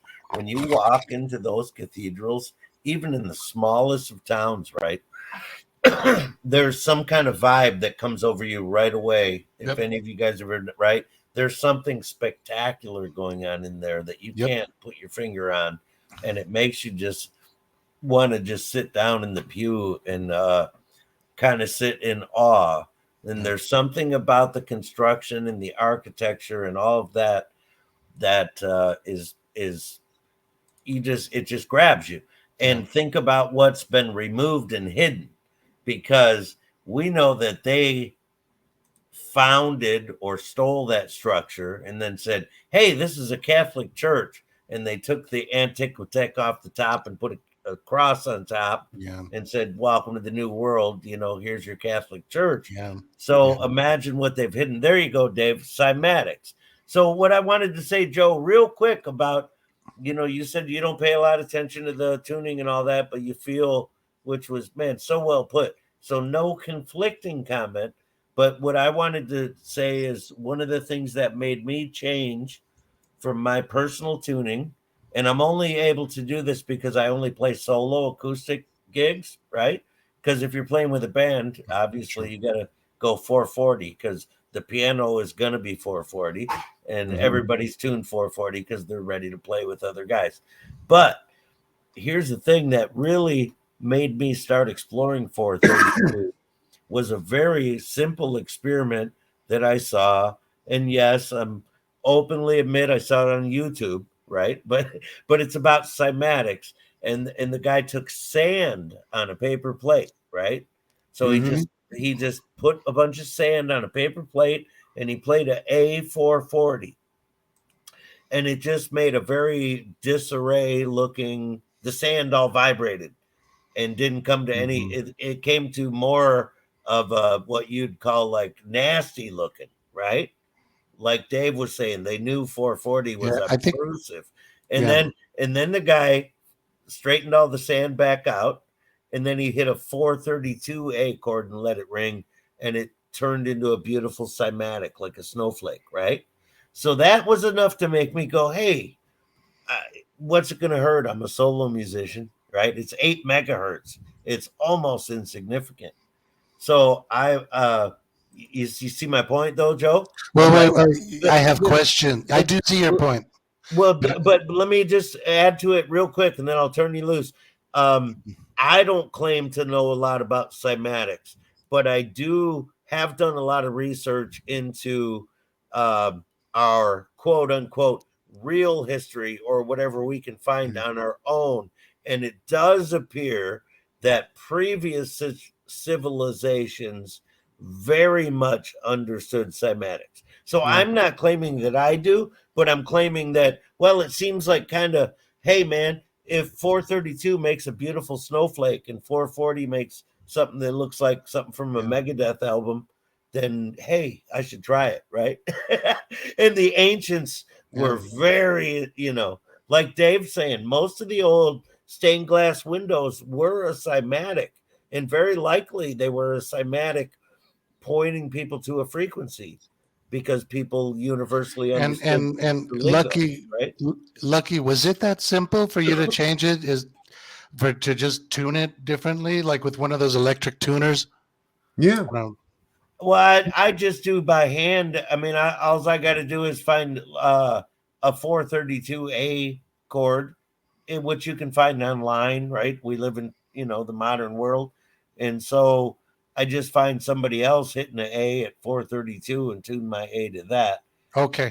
But it only made it was a little bit tricky on certain songs that I've been playing for years because my vocal would fall into more of a habitual instead of playing to my music. But that I got over that pretty quick. And other than that, it's more of a comfortable spot to sing. And then one last question. Did you recreate the experiment? No, absolutely not, which is why I did say, well, it was a YouTube dude. But it wasn't just the one video. There's lots of things if you look into cymatics at the 432. Yeah. And like Dave was talking about too, this goes back, right? Orchestras used to be tuned to 432, and you can get a lot of viewpoints on it, but a lot of people say that 432 is a natural tuning in tune with our surroundings, the ether, the universe, whatever have you, and 440 is distinctly abrasive. And like I said, it's very minor, but I have definitely taken a liking to playing in 432, and I do believe that at certain points that there's certain magic that happens a little easier for any musicians. If you know what the green room is or the zone, I've been a live musician my whole life, so there's something we call the green room, which basically means you hit the zone and the vibe takes over. Usually you're counting on your audience to provide that, right? I've been there many times, Lucky. Oh, you're a musician. Okay, then you get it, Joe. Right? And that's when everything starts to happen by itself, right? And so that's when all of a sudden you can't do anything wrong. Everything happens by itself. It's like when a pitcher in the World Series, the everybody on the team just says, trust your stuff, right? All of a sudden, everything you got is just flowing. Sure. And the worst thing you could do, and we all know this one too, is to start to realize it. Like, So then it's gone. Then you can't do that. You're not allowed to do that. That's right. It's about the moment, right? It's called the green room, man. Albert Collins, a famous old blues man, called it the cool zone. Okay, so you're saying it's easier to get there with 432. Well, no, and don't forget, I'm just a solo guy now, so it's not like I hit the cool zone on it, right? when you got 5 guys or 3 guys and when you're jamming with a band, you're more likely to hit that, right? Than a guy sitting on a stool playing acoustic. But what I'm saying is, yes, I still find a zone, at some point in the night, if it's a good night, the crowd, everything's clicking, then that zone hits. And I find myself contemplating, wow, this 432 is really comfortable, man. Just really comfortable. And the shows have all been going great since I switched. So that's a good thing too. Are these the first show? Are these the first shows you've played at I've played 432? probably about 8 or 9 or maybe 10 shows solo acoustic at 432, right? Hendrix Hendrix tuned to 432 too. You'll appreciate this, Joe. This is kind of how I work, right? Again, I like baseball, like you heard the mention. But then also musically, this is how I work. I was on the road for a while and I was burning through bass players, and like I'd get new bass players, and I had this one guy, and at the end of every show, like I'd be driving the bus or whatever we're doing next, right? I got all these responsibilities, and he's going, hey man, I've been thinking about these new turnarounds for such and such song, right? And I'd turn around to him and I'd say, hey man, they gave us 2 more dates. We got rebooked. Get it? I'm like, you know what? Shut the fuck up, man. We're on to the next gig. You know what I mean? If you get rebooked, man, you fucking nailed it. We got paid. Yeah. All right. Job accomplished. Can we go to the next one? Yeah. Please? So and save me some suggestions for Monday. Yeah, not now. Yeah. So what I'm trying to say is I'm not sitting here laying on you like 432 has changed my life, man. But what I'm trying to say, Joe, is like every time I've been playing live, and I hit that comfort zone, because I've always been a 3-hour night guy, right? I always played clubs, so I'm not a good my strong point is not doing like a 30-minute festival slot, right? Because I'm not even ready to play yet. 30 minutes is over. You know what I mean? I'm a 3-hour guy, right? I got to play all night. So. But what I'm saying is when I do hit that zone and I'm feeling really good, it's definitely conscious on my mind. I'm really liking this 432, man. Is it really, that's all I can really say about it. I like go like this, man. It's sort of like, because I usually these days always I'm just by myself, and even if I'm just home by myself playing, what I find happens is I just get lost. I have time goes away. I'm just like in a world or something. I don't know how to describe it. I'm just not there. I'm gone, and I'm just. Well, I would feel a lot better about 432 if one of us did the experiment. Right. Well, good point. This is a Wasserklang build, which of course is a German word, and only 2 parts of it that I'm really breaking down is Wasser is water and Bild is a picture. So it's apparently in liquid or water, and it's just showing the difference in the 2 at the same. Cool. I know from my personal experience as I play, that it's like what it does to me is I don't know. It's like I tap into something, because like I said, there's like shit starts happening and I'm like, oh, that's really cool. I didn't know I could do that, and it just starts happening, it's sort of like outside of my own control. And I don't know. I think that's really neat. I like that. But well, Joe, just to agree with you 100% what you just said, I shouldn't be talking about snowflakes if I didn't do the experiment myself. Right. So I agree with you 1,000,000%. That's why I gave you the little story about my bass player going, hey, let's make this song cooler. And I was like, dude, we got rebooked. And that's kind of what I'm telling you. Like, and that's why I threw in the baseball analogy. I'm like, hey, man, the gigs are going good and I'm getting rebooked, right? So I'm not saying like, hey, 432, blah, blah, blah. But it's not hurting. I'm just giving you my I'm giving you my personal story. So, like, if I was a pitcher on the Yankees right now, I wouldn't change my underwear. Stay right there. You stay right there. That's Yeah. exactly my point. Yeah, So I now got you you. get it. I Now got you you. get it. And it was just one of those things where I was like, well, what hurts to try it? Why not try it? I'm a solo guy. I think it's cool that you're playing shows again, man. That's really cool. That is really is cool for me, man. You've done about 9 or 10, you said? Yeah, in 432. Yeah, like everything Well, that I've played in the past like year or something has been in, you know. Okay. I'm not doing a ton of shows, although I did play 3 shows this month. So, you know. That's a lot, man. That's good. That's for a great. dad, you know, for a dad that has no interest in traveling anymore, I can't complain, you know. Yeah. That's great, Because I man. will not travel. I won't leave the UP, man, at all. I just won't. There's no need. No need. Well, isn't that what the Michigan motto in Latin, what's it translates out to? When you find a happy peninsula, stay there. Yeah, well, that's what happened to me, bro.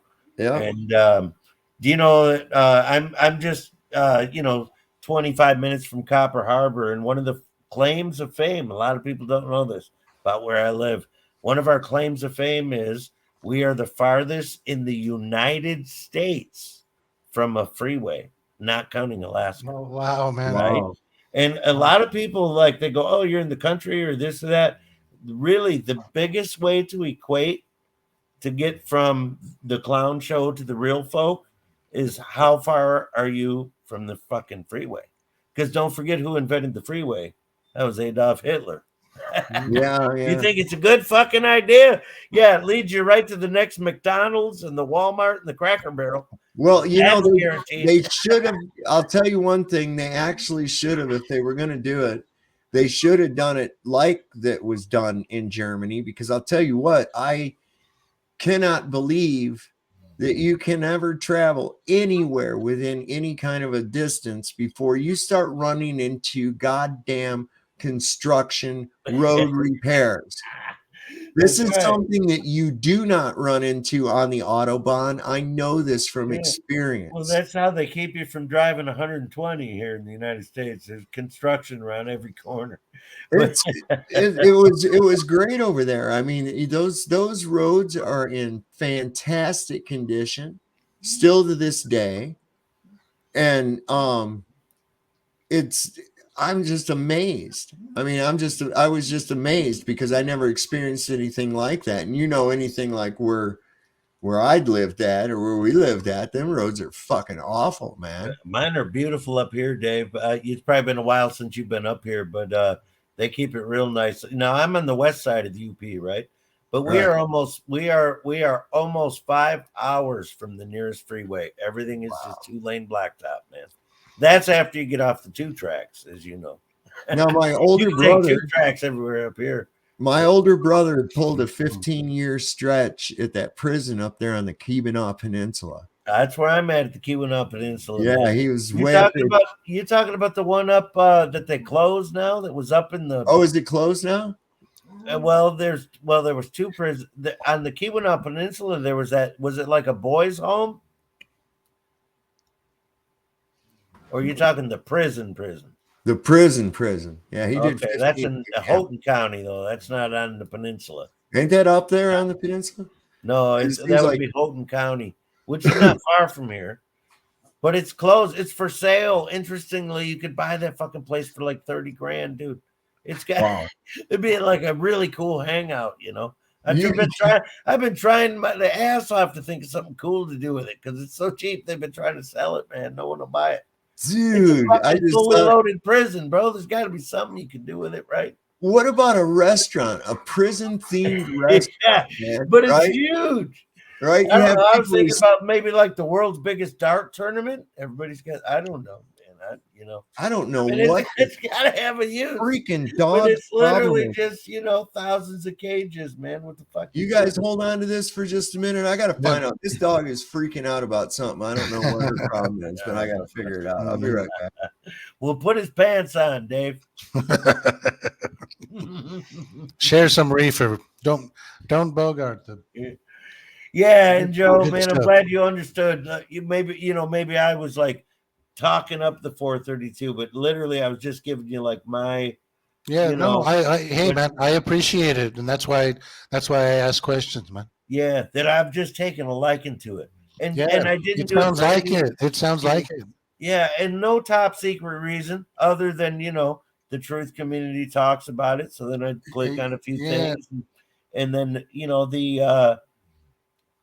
there does seem to be quite a bit of truth that they used to tune to 432 and that they moved it from 432 to 440 intentional, which in order for them to create a musical standard, they do have to do that because of wind instruments and pianos and things like that, right? Really doesn't matter to guitar players. They're like, we don't need a standard tuning. Well, the bass player, the guitar player, the drummer, and the singer, Van Halen, we can tune anywhere we want. But if you're going to make orchestra music or you're going to bring in a piano or anything like that, there has to be an agreed upon tuning. sure. So there certainly does seem to be historical record of the elite, like he said, the Rockefellers, making a decision to change the standard, which is really, it's all fascinating, Joe, because I almost never speak on religion, but Lucifer was supposed to be the badass musician, right? You ever heard that? No. Lucifer was the musician, the guy that got cast from heaven. Yeah. So there's a lot of irony because if you really look at the music business and the music industry and the path that it leads so many people down, right? There's a lot of irony there. And you and I just talked about the zone and the green room. And certainly, Joe, when I was playing with bands, I'd almost be lying if I tried to dilute somehow that I felt to say that I didn't feel spiritual intervention, right? Mm-hmm. Are you a lifelong musician as well? Oh yeah, yeah. Yeah. What do you play, man? I play the guitar, and I write Okay. songs. Okay. I have a music only channel as well as my truth channel on YouTube. I have two channels. Oh, I need both of them, man. I don't. Let me put my. I've only seen. I don't Hey, see. Vividness is here. Hi, Vividness. I haven't talked to you in a while. Come to. I don't even see the chat, bro. I'm not a technology guy. Me neither, man. I'm lower than you. I know less. I don't even own a cell phone. Come to my channel and leave a link or comment if you can. Okay. It is Lucky Askins. It's kind of easy to find. I'll do both. I'll leave the link. I will sub to both of your channels, bro, and I will come check it out. But you understand what I'm saying, right? If you're a lifelong musician and I can just say, like I said, I don't want to just go, hey, this is what happened, but it would be dishonest for me to say that there's not musical spirits, man, that are happy to join the party if you provide them the platform. Right? Well, yeah, that's what I was talking about before, man. There's absolutely a connection between the spirit and music. Yeah, yes. Oh.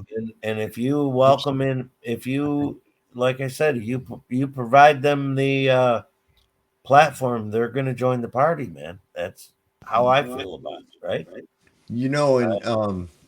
In Lucifer, before he was cast down, of course, he was known to be like God's most beautiful angel. Do you know what his occupation was? What his role was? He was a musician. There you go. Yeah.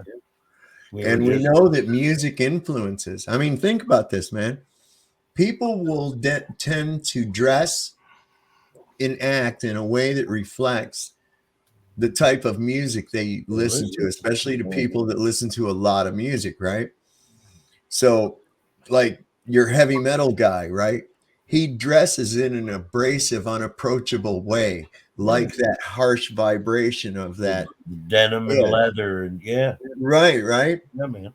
And somebody that's like top 40, he's maybe not so bad, but like Mr. Rogersy, Yeah, they cut their hair so that you can't tell if they're a fag or not. Right. I mean, excuse me if I'm being too abrasive, but right. Hey, I'm from the 80s, man. That's how it worked, Oh, right? I know. We did I that. mean, if you played in a band like Duran Duran in 1984, tell me I'm wrong. You were going to cut your hair so that no one could tell, right? Is this guy a flaming queer, or is he winking at my woman while he's up there playing, right? Right? Now it's 2023. We don't have to wonder anymore, but that was the 80s, right? Some of those glam bands, man. Poison. Oh, And man. the ilk. I don't know. Motley Crue was pretty decent. Yeah, they were the beginning of the end. I was just thinking about them. Dude, I saw them in a 3,500 seat arena, the Fox Theater in Detroit, like 3,500, 5,000 seats, right? On the Shout at the Devil just came out, but it didn't hit yet. You know what I mean? Because then they went on to play arenas, and Saxon warmed them up. I don't remember Saxon. Saxon, yeah, man. For the power and the glory. So it was like this little show at the Fox, dude. And she was the princess of the night. The Saxon was badass. That singer, the princess of the night. Yeah. She was the princess of the night. Yeah. It's abandoned now, isn't it? The Fox Theater, isn't it like all run down and abandoned? I think it got renovated again. The Detroit's really, because it's right across from the new Comerica Park and all that. Okay. That's all happening now. It's all big money again, bro. I bought my mom front row seat tickets for Paul Anka there one time. Paul Anka. And she was elated because Paul Anka touched her. He touched her hand. There's no bad seats at the Fox Theater, man. No, not at all. That was that was before Crew went big. So it really rocked my world as a young man. I wasn't old enough to drive, right? So, my sister was dating an older dude in high school, and he's like, you got to go see this band, Motley Crue, man. They weren't even on the radio yet. And these dudes were so belligerent and insane, dude. And the fire, I guess it was a lot like Kiss. But that was the beginning of the end of hair metal, right? Because from Motley Crue, everybody just tried to go like you said. Did you ever go see Coop? Did you ever go see Coop on the Alice Halloween? Cooper? The Halloween concerts? Dude, not only did I go see Alice Cooper on Halloween, I was 16 years old working at a factory, and my boss comes up to me, and we were all working overtime. I was 16 years old, and he comes up to me and he's like, we all are going to be here till 10 tonight. And I said, yeah. I said, I don't mind. He goes, you got to go to school tomorrow, don't you? I said, yeah. And he goes, listen, man, you've been doing a great job. He said, I got a ticket tonight for Alice Cooper. And he said, I got to work all night. I can't go. He said, you go clock out. Take this fucking ticket. So I went solo. 16 years old, solo. He clocked me out at like 7 p.m.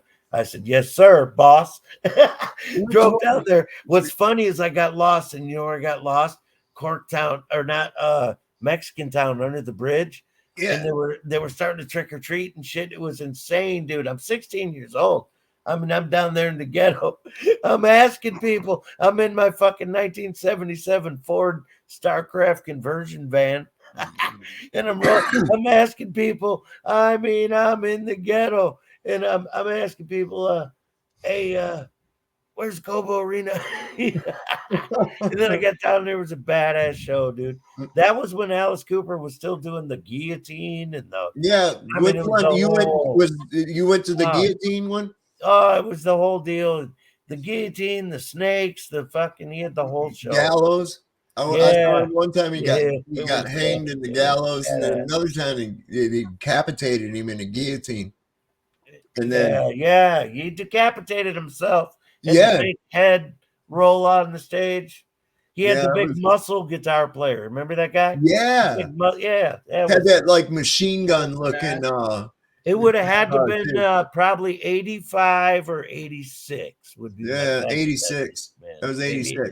Maybe 86. Guarantee it. Yes. And I was solo. And I used to go down to shows down there, and I didn't even care what my seat said on the ticket. Once I was in, Yep. you know, You go wherever you want. Yeah. wherever you can get to, man.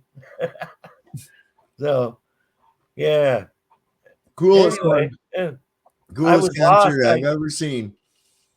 Frankfurt, the Monsters of Rock, 1984, AC/DC, Scorpions, Y&T, Gary Moore, Ozzy Osbourne, Accept, and God, those are just what I can remember. Yes, I've seen most of those. Let me tell you a All at couple one concert, man. This thing was fucking Monsters of Rock. bad. Yeah. Well, I used to see most of those bands in small venues. I've seen Slayer like 7 times, man, at Harpo's. You remember Harpo's? Yeah, I know. Yeah, I seen like Exodus, Stormtroopers of Death, Good God, Megadeth, Anthrax. I mean, dude, you just sent me back. You just sent me back. That's the first time I've heard mention of Harpo's in 30 years. Yeah, I'm a Detroiter, man, from birth. But listen, one of the best shows I ever seen in my life was Metallica warming up for Ozzy. Same situation. This was when Master of Puppets got released, but it didn't go big yet. And Ozzy literally, I don't know if you remember the debacle. Ozzy was on tons of interviews going, very first time ever in my career, I was simply blown off the fucking stage. Yeah. And Metallica had like a 40-minute set, and it was incredible, man. I'll never forget it. They opened up with Battery. That music. Dude, it hurts my feelings. Dude, it hurts my feelings to see current pictures of them on tour and shit. And I'm like, who's that old dude with that guitar? That's James Hetfield. Jesus Christ. I only made it. Justice for All was the last Metallica vinyl I bought. I was like, all right. I saw them at Pine Knob for that tour. Oh, by the way, well, hear me out. When I saw them open for Ozzy, Cliff Burton was on the bass, still alive. Oh, okay. Yeah, that was pre-mastered. And they opened up for Ozzy, and this was what was wild. It was packed, man. It was like at Joe Louis or Cobra Arena, totally packed. And then Ozzy came out, and now I didn't turn my back on Ozzy because always been, Ozzy was like the king of metal, man. I mean, he deserves the respect. Even if some young band's kicking his ass, right? You got to respect Ozzy, right? So, but the entire crowd, that was what made Ozzy like, oh, these dudes kicked my ass. The crowd all turned their back and had their Metallica concert shirts on when Ozzy played. Right? They're like, we came to see the opening band. Ozzy couldn't believe it, man. That wasn't. And he came out and kicked ass. Wasn't it the Diary of a Madman tour, or was that the Bark at the Moon? It would have been Diary of a Madman, not Blizzard of Oz. So yes, it was probably Diary of a Madman tour. It was not Randy Rhoads. I don't think I ever saw Randy Rhoads live. So, I'd almost have to rethink that. I've seen so many good shows, bro. All right, I don't think I ever saw Randy live. Let me tell you how bad you set me way back, right? WRIF is the home of rock and roll, baby. Hey, dude, I won a trip to Maui. I'm a Maui time winner. Remember that shit? Oh yeah, man. I'm a Maui time winner. 1992, I went to Maui for 10 days with the Riff, man. Arthur P was the guy I won it from. He answered the fucking phone when I called. Yeah, it was amazing, dude. That's awesome, man. It was, I took my drummer. Everybody's going, what the fuck are they talking about? And I'm sorry, we're just nostalgia. And I mean, hung out with Ted. No, but every place has their variation of that, Yeah. Oh my Nugent God! was Yeah, on the look, trip you with don't, us, man. you people don't really think Block that. 108 KFMG Block Party I- Weekend. Right. I On mean, the it's way like, home, Did you guys have Block Party Weekend on your radio station where they'd play like 2 or 3 songs of an artist at a time? on the yeah, way home, where they do that. oh yeah, Block Party Weekend, man. Yeah, we yeah. had that. Listen, y'all didn't think Operation Mockingbird was limited to the news, did you? Yeah, man. You know what makes a hit song, right? Repetition. Yeah, It exactly, is. brother. And it's got to be between 3:02 and 3:10. Yes. Seconds long, minutes Oh long. man, hey, 246 to be safe. Yeah, 246 will work too, man, because they get a little extra propaganda in. That worked really well, especially back in the 50s, whatever. 246. That's So, what do you think about that? What do you think about that whole Burning Man crazy nonsense? It seemed like it didn't bother the festival goers that much, not like the news is reporting. Right. But certainly a pain in the ass, teach them a lesson. There's a local thing that's like Burning Man here in New Mexico. It's an old tradition, and it's called Zozobra. And it's basically the same thing, a big old fake man, and you burn it, and that's supposed to represent burning away the blues of before, and the next year is going to be bitching. But I don't know, man. Every time I went to Zozobra, I got this weird feeling inside of me, and I was too immature then to know what it was, but I think it's demonic, and I think these things are like demonic exercises in disguise. Like, hey, come on, have a good time. This is a good thing, a positive thing. But there's something weird. There's something weird about human energy, masses of humans being focused on a burning man. Burning a human. And Joe, do you know where that comes from? Do you know where the Burning Man, why they burn a man? Do you know that was an ancient tradition? They built a man, a huge, huge statue of a man out of wicker, and they would fill it full of people, live humans, and burn it. And then they would play music loud. Why are you telling me all this? Why are you saying all this? Saying that why you got an evil feeling. This actually stems from an ancient tradition, which was about burning a giant wicker man. They'd build this giant man character and they'd put humans in it. Awful. Okay. And then they would light it, and to cover up this is where it gets really more why you might have felt this, to cover up the sounds of the screaming people, because they believed they were making a sacrifice to their god. They would play all kinds of drums. They would have big jams to drown it out. So there's no wonder, bro. You got good instincts. I gotta take a leak, and I'm gonna grab my last beer. All right. Hold the fort. Thought you said that was the last beer. I guess he had an emergency. He must have had an emergency beer stashed away somewhere. He did. Well, he had a bonus beer. He went to go get his last beer before. Remember when I came back? I told y'all, hey, I got 2 in there. I don't think Joe was okay. Hey, I'm the one who put that second one there, Lucky. Oh, thank you, You're welcome, man. You're welcome. I knew I liked you, man. Yeah. Hold on, y'all. LHB asked a question here. He says, let me see. He says, what if you are used to 100 plus temp? Oh, that was the one. Somebody asked me how the Earth looked from the space station. Oh, it's Cool Beans 444. So I wanted to answer that. It looks fucking crazy. From all perspective, and instrument readings seem to be nominal, but the Earth from up here looks fucking crazy.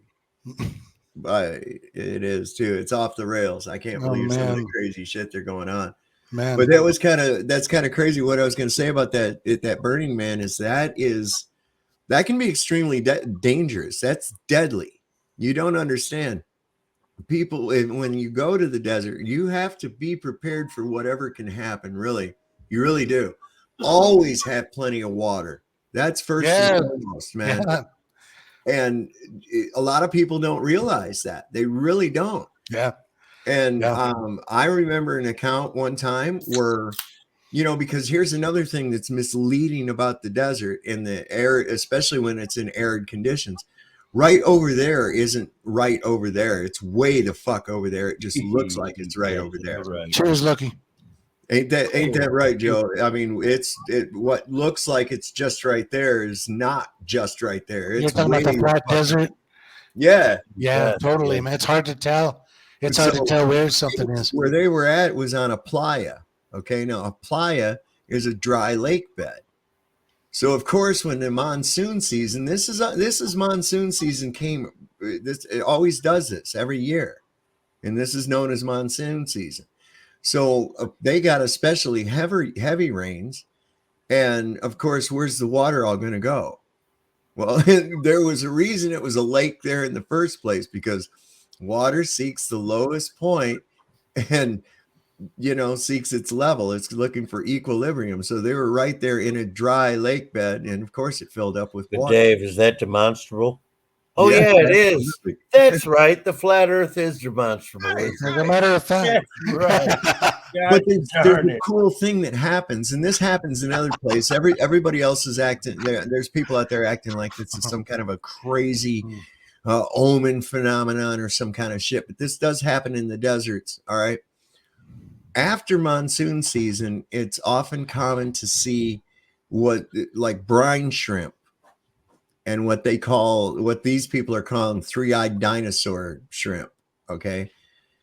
What it is these things, their eggs lay dormant in the sand. Oh, yeah. Sometimes for hundreds and hundreds of years. That is such an interesting phenomenon. And then as soon as they're introduced to water, they're to hatch, mate, lay more eggs, and then the water dries up. That's incredible. Yeah. So these things are coming out right now at Burning Man? Yeah, yeah. And what do they look like? What are they, bugs? They're basically like remember those sea monkeys you could send away for the brine shrimp?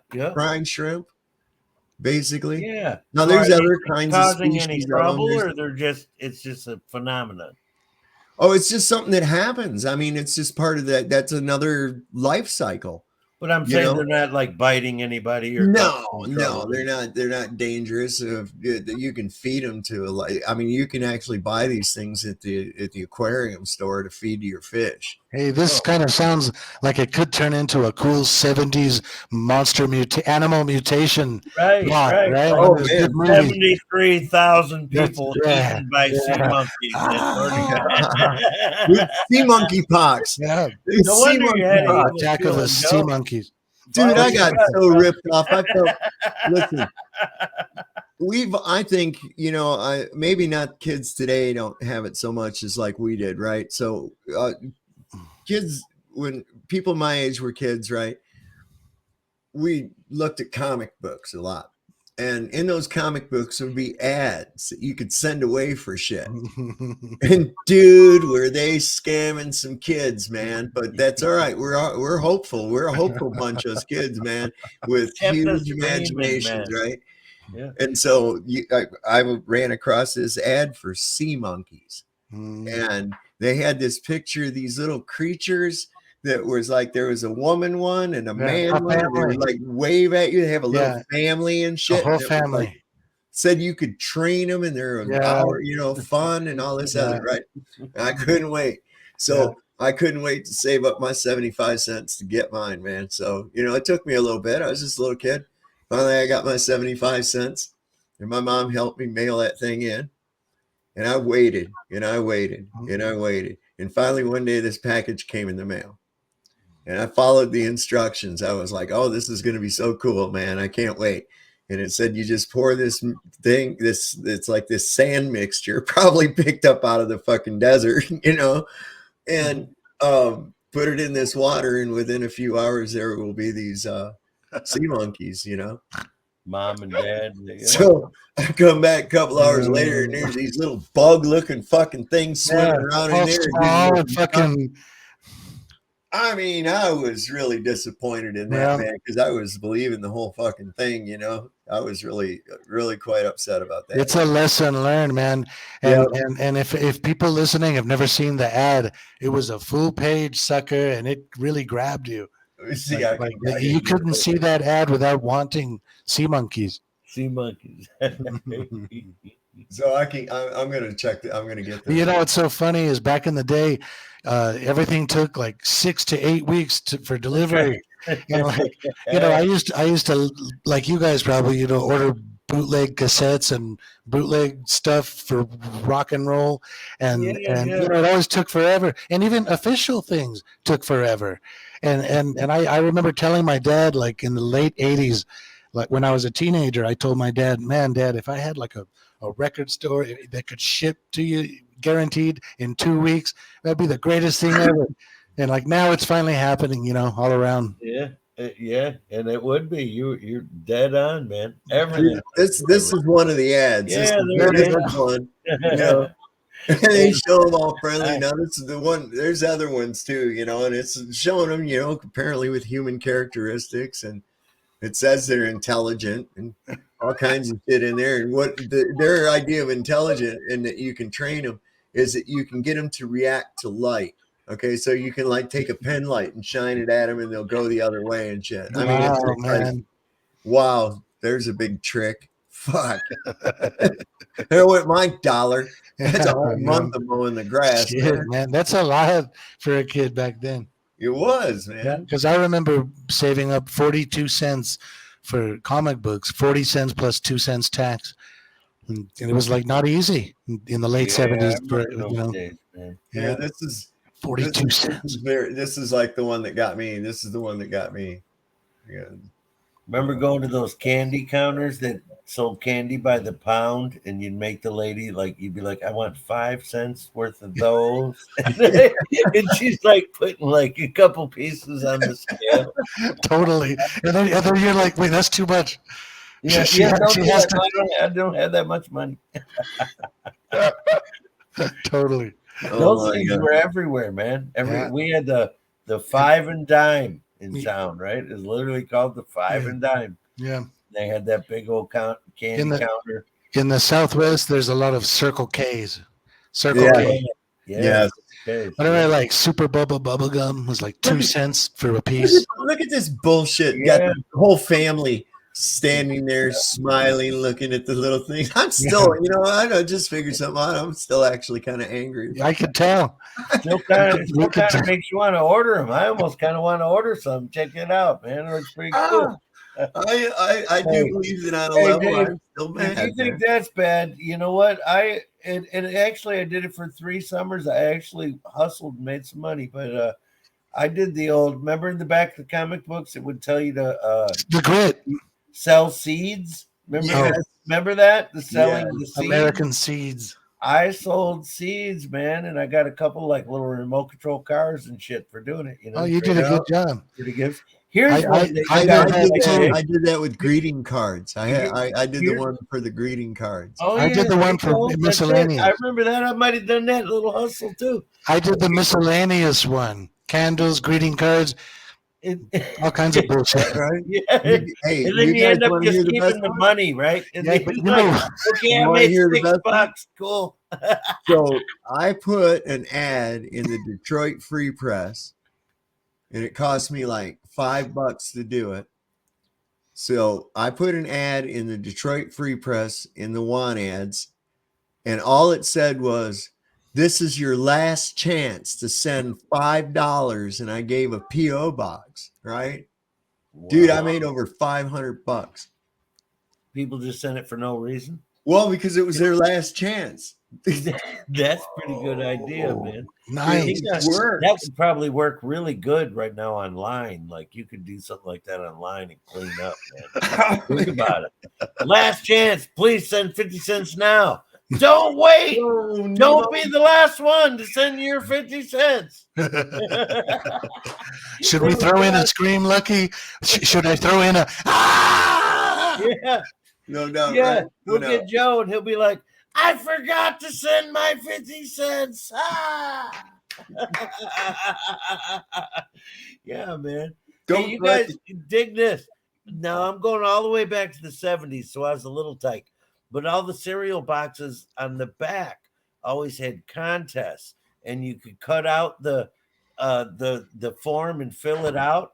Well, I always made my parents send every one of them in, man. I'd cut it off and send it in. And just in case anyone wonders if it was always a scam, one day I didn't even know. I'd send everyone in, right? I'd fill them out. And they'd say, you can win all these things. And one day a freaking Tonka truck showed up in the mail. I'm like 6. I mean, it was like badass. I mean, like a real one, a metal one. Yeah. You know what I mean? Big The yellow. real shit. Yeah. Yeah. And it's like, congratulations, you know, you won. I'm like, holy shit. Totally awesome. It worked. Wow. So for real. All right. But I must have filled Did out. they call you lucky back then?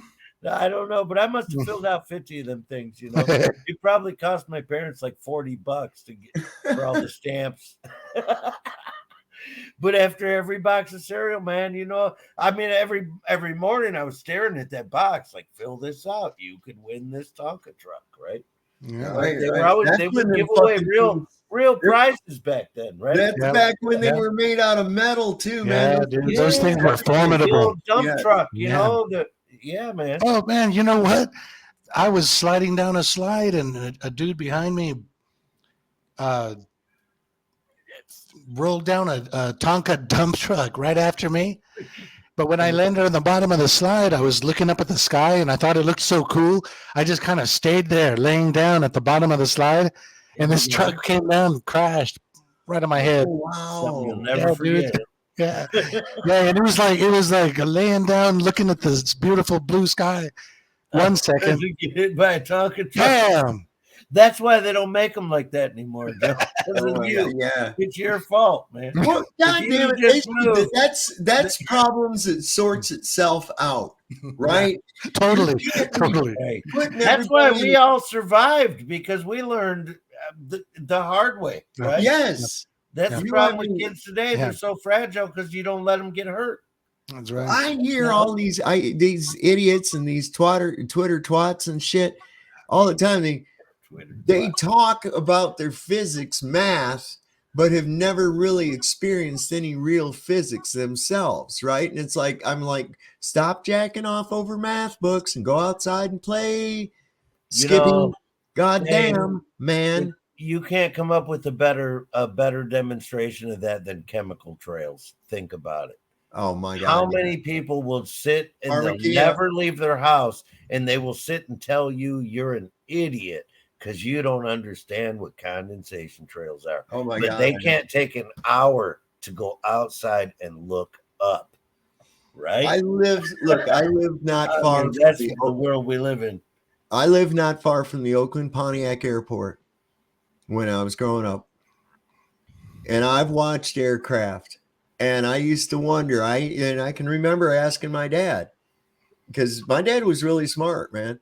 And I was like, what's that that's coming out the back? I'd see a contrail. It wasn't a chemtrail. And I'd see that. And I says, well, what's it? Is it dragging it or something? Why is it? What's going on? He explained to me how the condensation was taking place and why it dissipated. Okay, why it went away. I understood that. I was like, oh, okay. My dad and I, this is why I know so much about the physics of pressure and shit. And that took me into the engineering field for quite a number of years of my life. So I'm like, I understand these things. I know how they are. Don't act like I'm a retard and don't know the mathematics. You don't live in a fucking math equation. This is reality. Okay. I can make a formula that says that a goddamn 10-ton safe can hang from a piece of dental floss, but it's never going to happen in fucking reality. Okay. It's just all about taking a conclusion and working a formula backwards. It's that simple. And then everybody's in, look, math, and then they're all happy and shit. So these conversations always go back. I'm sorry, Dave, go ahead, man. Yeah. So it's like, with the whole, I forgot where I was going with it. Right? I'm sorry, man. That's all right, man. Let's go ahead. It'll come back around. It usually does. If it don't, these conversations always come back to how mystified we all are by the NPC. I guess I'll just use that term.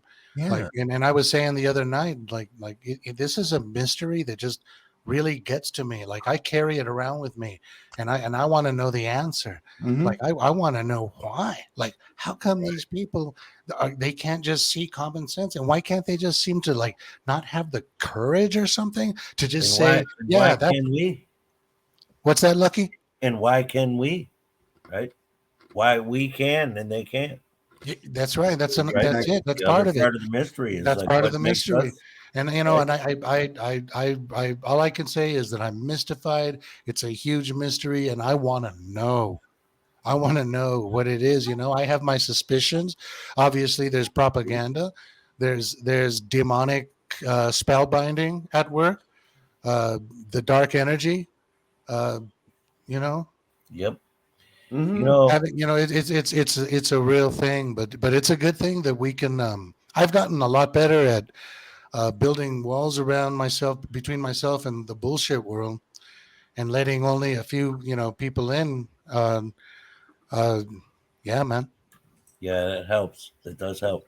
And hey, you might find this interesting, Joe. This is something that I just picked up recently. Little snippet in a rather long video that was actually an excellent video, but there was an old timer, like meaning by saying old timer, this guy must have been in his 70s. And he was talking about what he learned from his involvement in this satanic cult. And for me, it kind of tinged some green lights because of some of the age-old truther questions, like such as a lot of people say, well, they have to let us know, right?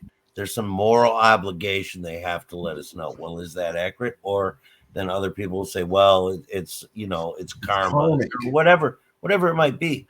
But this guy, I think all truthers would maybe, depending on, if you're Christian or whatever, but I think we all acknowledge there's the dark side and the light side, right? So we'll kind of speak from that point so that we don't have to muddy the waters, right? That's where I like to keep it, right? There's the dark and the light. Me too.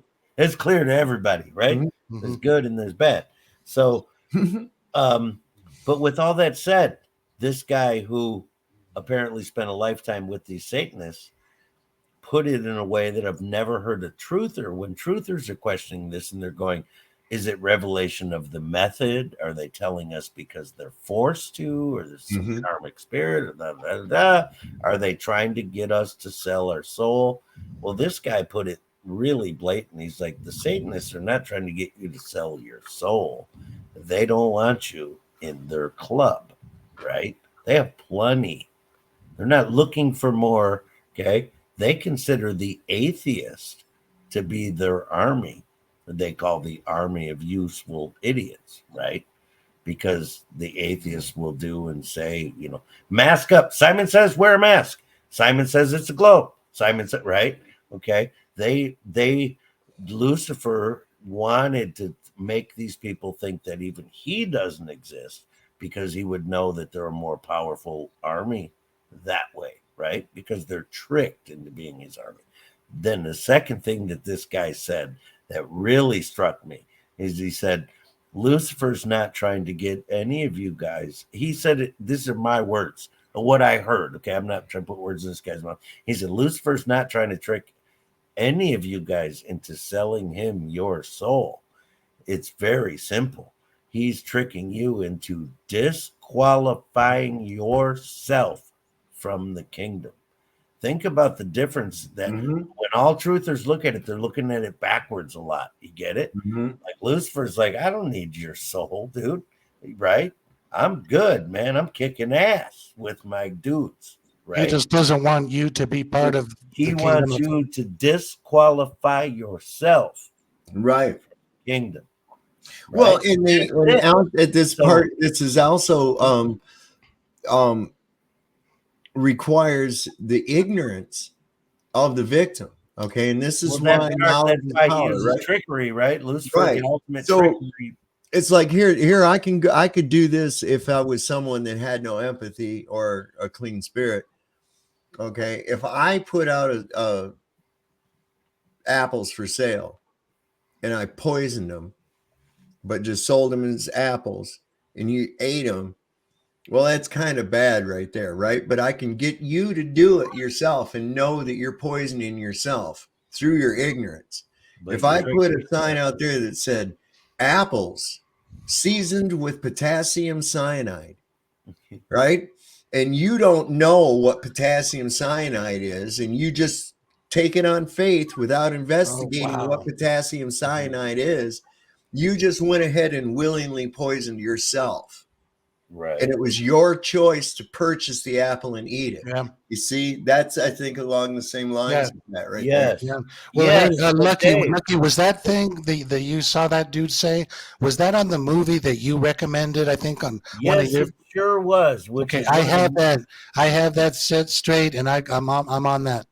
Dude, it was very interesting. And Dave, what you were just saying is actually the best that I understood what this guy was saying is that your interpretation is what he wanted you to believe.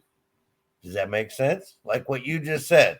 Like Right. if I put on an apple poisoned with cyanide, okay, that's like the typical truth or response. Like, okay, these dumbasses knew it said poison with cyanide and they ate it anyway. Where what Lucifer's actually saying is that's just you guys swimming in your cesspool of propaganda. Yeah. I don't need your soul. I don't need your consent. My trick is to make you think I don't even exist. That's the biggest trick. And what he's saying is, okay, where most truthers are going, yeah, he's trying to trick you into selling your soul.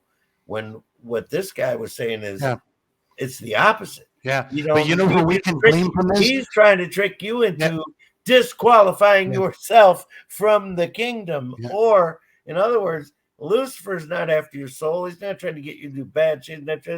He's trying to make it so that you have no chance. Yeah. Right?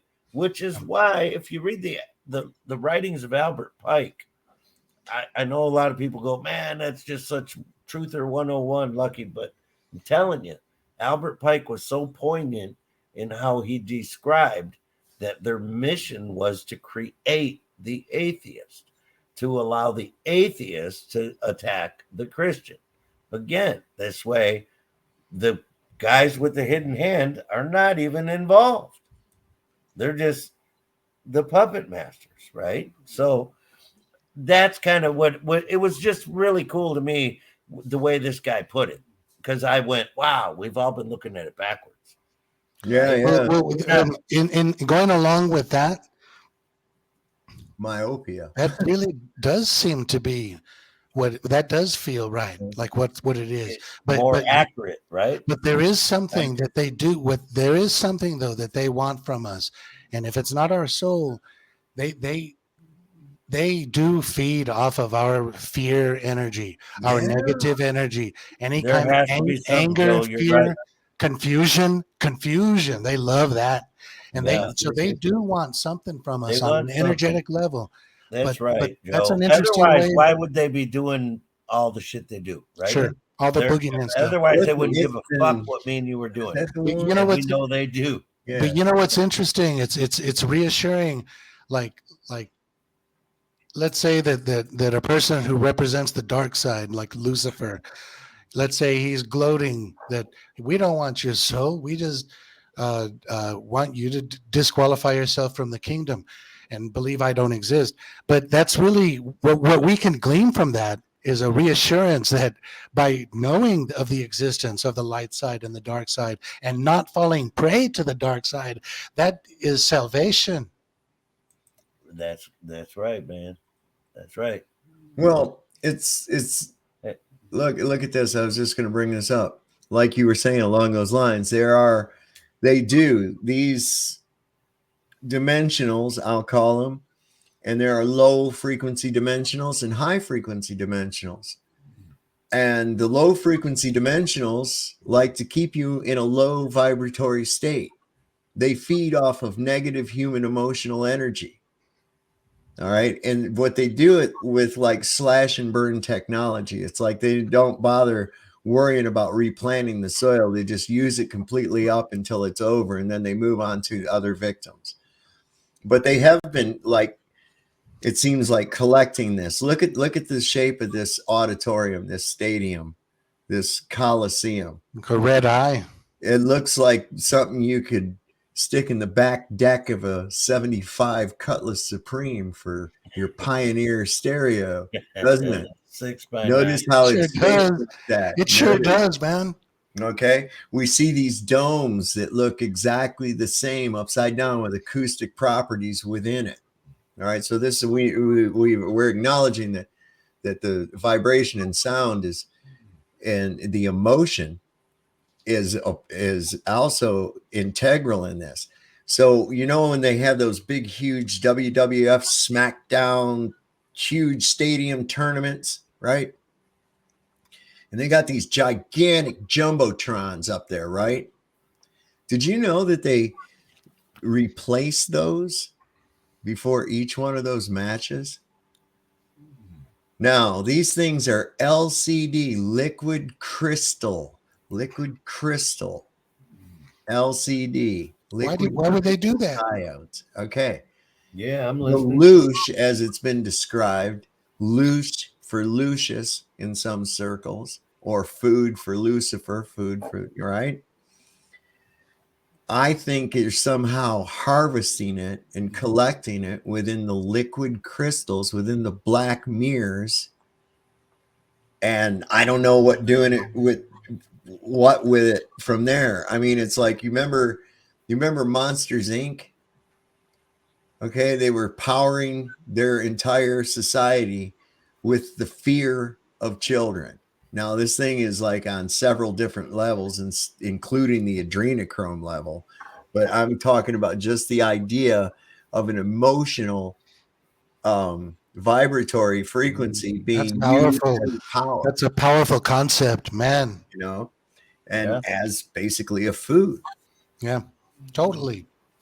Yeah, and when you look into like the circuit board cities and the way things are laid out, I don't know if y'all are familiar with the work of like Michelle Gibson. Yep. Who has connected a lot of interesting things. Like, again, man, I'm not a detail guy, but certain things that resonate with me a lot is like how she's connected the NASCAR circuit, right? Circuit. Yeah, and how they're always in proximity to other certain facilities, right?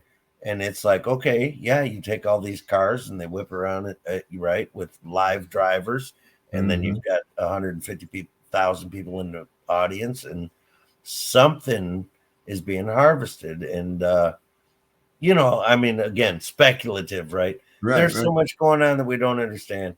So much going on we don't understand. And even the way that traffic works. I mean, this is what's really cool too. Absolutely correct, man. And they run it through the arches and underneath the bridges. And you've got the go and the return connecting all of these little diodes and anodes and everything else that are on there. You know, it's really interesting because you can take an economics major in college and move them right over into electrical engineering, and they'll take right to it immediately because it's along the exact same principles. All you have to do, you just replace the rheostat where you once had what the bank does. Okay, you're going to regulate the flow of the currency, but then you watch cities, and if you watch freeways like from above and stuff, dude, it's like, okay, we're the ants, we're like the little servants, we're doing something for somebody, right? Weird, man. You know, the freeways at night, you see red going one way and white coming the other way. Yeah, Dave, really cool. Growing up in Detroit, you remember 696 when they built it, and then it got so busy, right? Going into Southfield, and I used to run them roads every day, and I used to say, you know, everybody always talking about they're on the news, Clinton getting his dick sucked, whatever, blah blah blah, and I used to say, listen, y'all, you know how easy we could fix all this shit? How about if everybody that's going eastbound on 696 at 6 o'clock in the morning switches jobs with all the motherfuckers that are going westbound on 696 at 6 o'clock in the morning, right? All the motherfuckers that live in South Lyon and New Hudson and Brighton seem to work downtown Detroit and all the people that live in Southfield and Troy and all that seem to work in Brighton. What's What the motherfucker? Everybody go. It was bad, man. I can remember. I worked today. I did some. I contracted for a company in Warren, and I had to take I-75 to the 696, and getting on to the 696, I spent as much as 45 minutes on that entrance ramp just trying to get on the 696 to get to work. Man. Ridiculous. Yeah, man. I hated it. Yeah, Motor City, man. Shit, that was 90. Wait, no, not 90 anything. That was 80.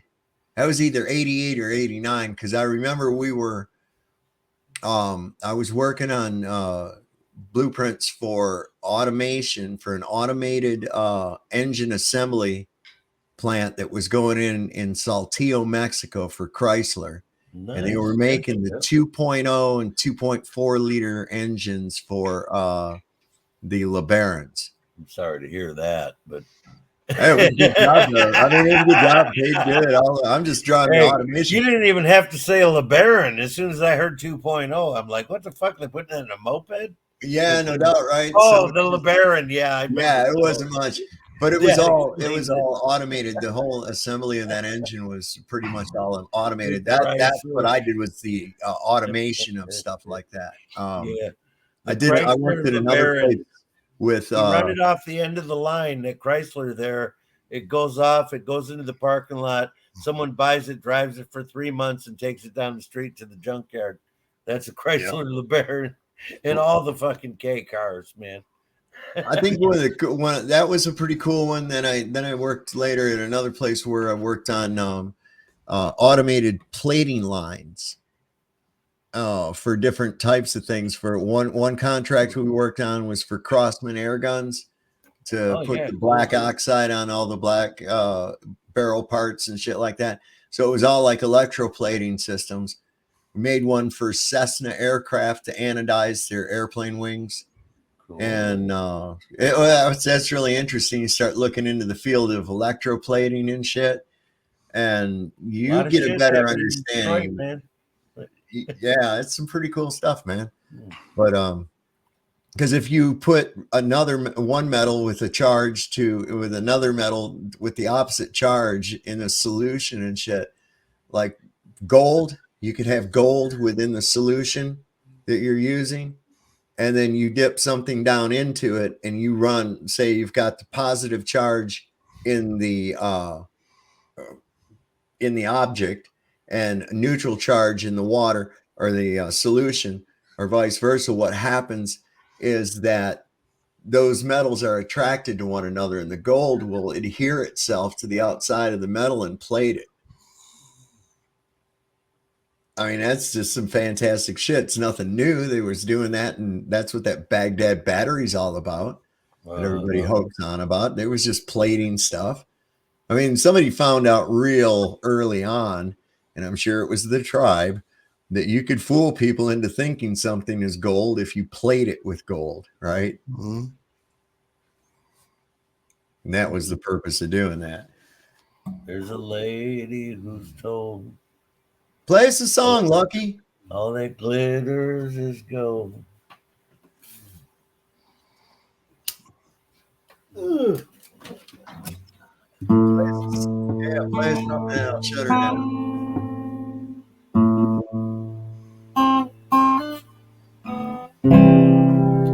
Should be 432 right here. Let's see. Can y'all hear that? Yeah. Well, I'm sorry that a phone call's the best I can do at this time. And you're busy. But this on again, off again is starting to mess with my mind. So baby, cover your eyes. It can't hurt forever. Soon I won't ever cross your mind. Cover your eyes. If you don't see me going, there's no way of knowing.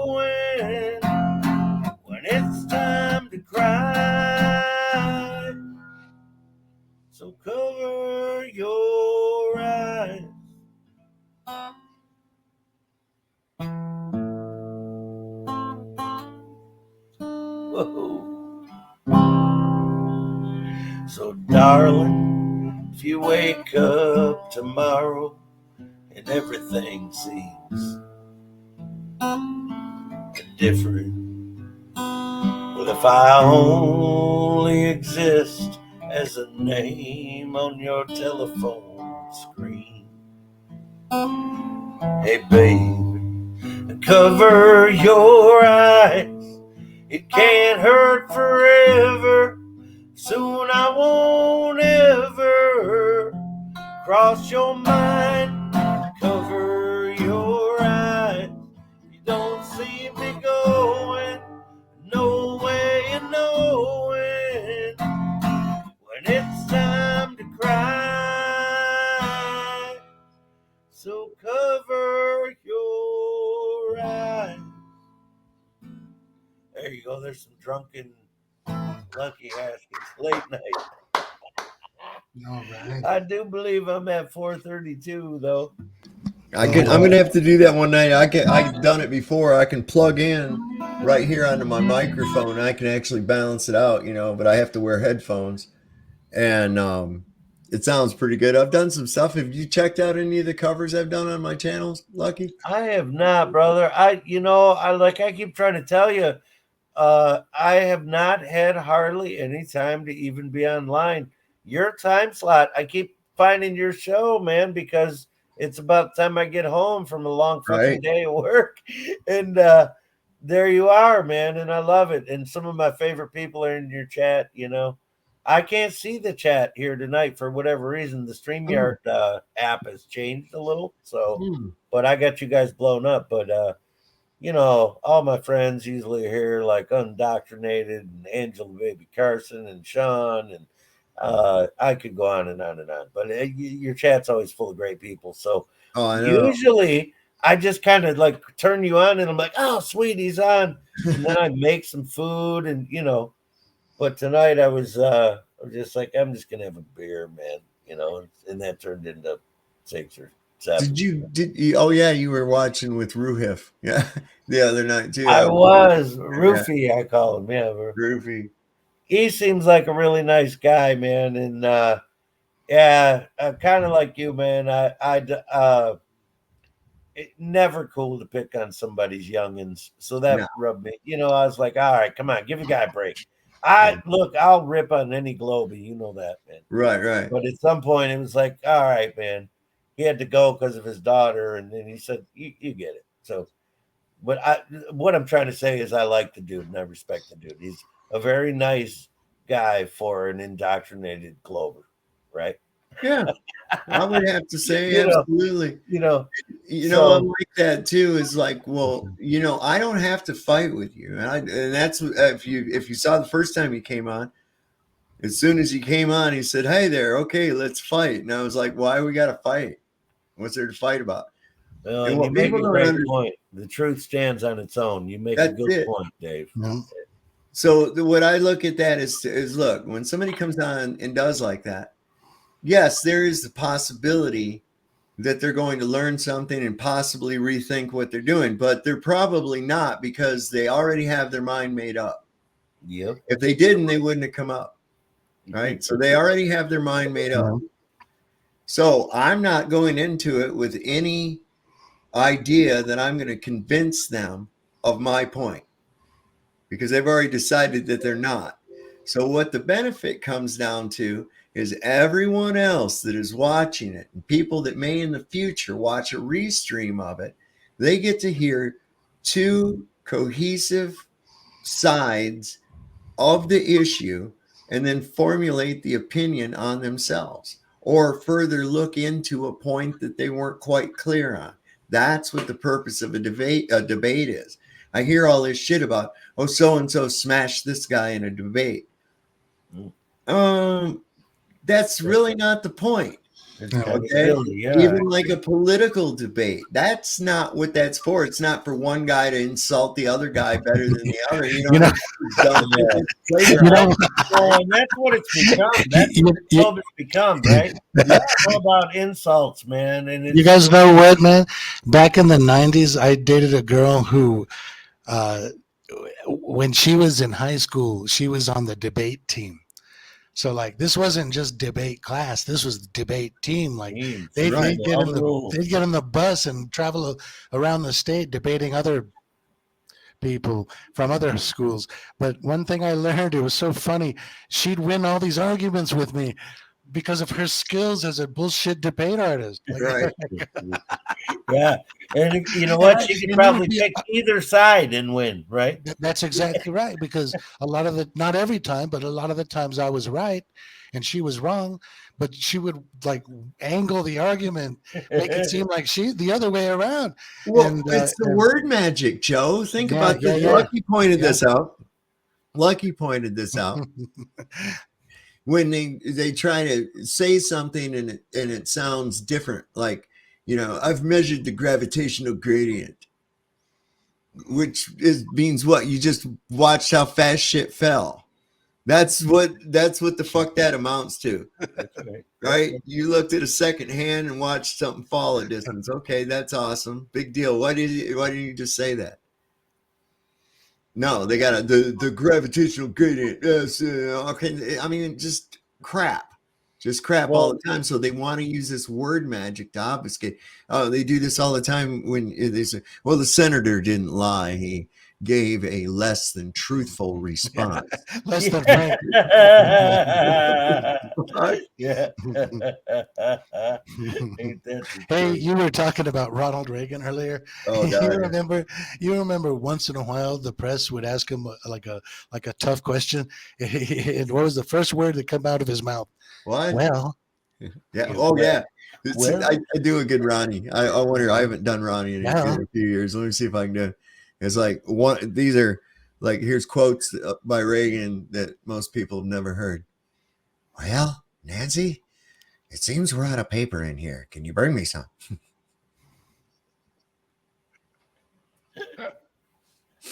I mean, I don't know about that crew. That was I wasn't a big Reagan fan later. I was at first.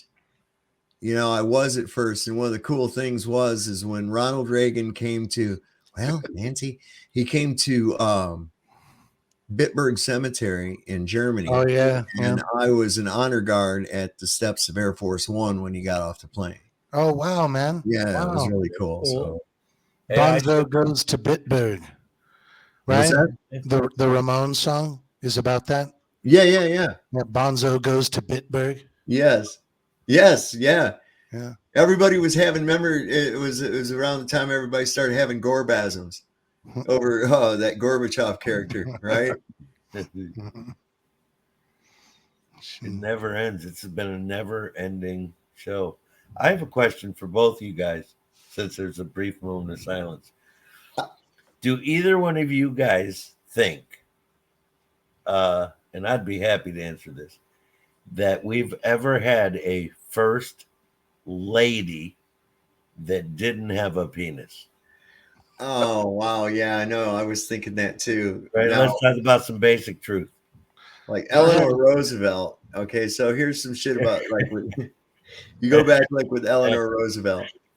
Everybody said she's you got to watch it when people say like with B. Arthur. You never say, "Oh, she was a beautiful woman." No, it's always she was a very handsome woman. You know, always say that. But they've always called them ladies. That's right. Yeah, which is a little bit of a word play. Right, we know that the new community that Obama invented, right? Because the first time Obama came, let's face it, the first time Obama came on TV and he's like, just out of the blue, like it was normal. He's like, we need to start being more kind to the LGBTQ. And everybody's like, what the fuck is LGBT? Right? Nobody ever heard the fucking name. And he like invents a community. And I'm not saying that. I mean, you do know this, right? Obama like invented it. I was right off the bat. I was like, hold on a second, man. So somebody told me what those letters all meant and shit. And I was like, don't the B's and the T's have a problem with each other? I mean, and like, why is a president? But anyway, I don't want to go there. But yeah, what the hell is it? Oh yeah, I got to be honest, man. Some people, like I said, maybe Nancy Reagan was born a female? I seriously, like I said, this is kind of like old school, maybe radical truth, but I will be honest and give you my honest opinion that I highly doubt that we've ever had a female first lady. And in fact, I highly suspect that most of the first ladies are simply handlers to keep track of the fucking buffoon that they're counting on to powder his fucking nose and read the telegram. Wow, man. That's just right. I know that's real hardcore, Joe, but I got to tell you, man, really. Hey, nothing shocks me. Nothing shocks me anymore. There's nothing hardcore for me. It's my opinion, and I have other Doesn't radical exist. opinions too. I have other radical opinions. I do too. I do all too. the great What bands. if they just scopamine? What if they got somebody there, whether it's a butler or some other thing, they just scopamine these motherfuckers as soon as they wake up? They're just like that, and it's like they just do what they're told. You know what scopamine is, right? No. Scopolamine. Okay, this is like a voodoo drug, man. And they make zombies with it. And this shit is really potent and powerful. It comes from some kind of weird plant, right? And they can take just a little bit of this, blow it in your face, and you fucking will do whatever they tell you to do, man. Did either one of you guys see the most recent politician freezing? You know, the old freezing, that dude, that senator froze, and it took a handler. Mitch Did you notice? Did you notice it took a handler to whisper in his ear to snap him back into right? Yeah. And they blamed it on medical blah blah blah. Did you ever see Al Roker freeze up like that? Yeah, that's what I'm saying. Yeah. This is a real phenomenon. That kid outside of China Lake Naval Air Weapons Station, man, when he kept saying that, and I said Einstein broke your pencil, and the fucking kid tranced out, man. Wait, I didn't get that. Oh yeah, man. All right, so Ridgecrest, it's right there at the gates of China Lake Naval Air Weapons Station in California. In the States? Yeah. California, okay. And we run into this kid. He was about 18 or so. What you mean we? You mean you personally? Yeah, me and this my son, Ryan. Right. Okay. Well, for my son Ryan met him earlier, and then Ryan was drinking, and then we met. And then anyway, it's a long story. Anyway, this kid, he said he just got out of the hospital. And when he was asked what for, he said he had a GPS put in him. And we were like, what? And he had sutures, and there was like this lump underneath his skin on his chest, right? And I was like, oh, okay. I'm taking it like, what the fuck? This kid's weird, man. Anyway, I says, so what? They just do that over at the Ridgecrest Hospital? He says, well, they took me through a tunnel over to the base. He said, it's okay, though, because my mom works at the base. She's not a bad person, though. And I'm like, what the fuck, That's weird shit. And I had heard about the tunnels that go from that hospital over to the base, and most of that base, a lot of it's underground. And he was just saying all kinds of weird shit. And every so often, I hear him say, "Einstein broke my pencil," like that, real like that. And I was like, "What the fuck is that?" Well, I already know that that's one of the places that, if not the place, where they pioneered a lot of this MK Ultra programming. Dr. Green, who is actually Dr. Mengele, was one of the paperclip scientists heading the shit up, right? Mengele. So I just decided for shits and giggles to go ahead and I just say it. I just said, Einstein broke your pencil, and he just fucking tranced out, man. Joseph Mengele from Auschwitz, right? Yeah. Whoa. Yeah. That was really some weird. Dude, that's insane. Did you say you were in a car, David? What? In the car? No, we weren't in the car. We were on foot. We were talking and shit. My son Ryan had a hotel room downtown. And you were out in front of the hotel when you met this kid? Yeah, well, just on the sidewalk walking. Wow. Yeah. Wow. No, I'm just trying to picture it. Yeah, it's really some weird shit. And like I said before, it's like it seems like the people there You can ask Austin Murphy. He knows what I'm talking about. He knows about Ridgecrest, man. It's like nobody's from there.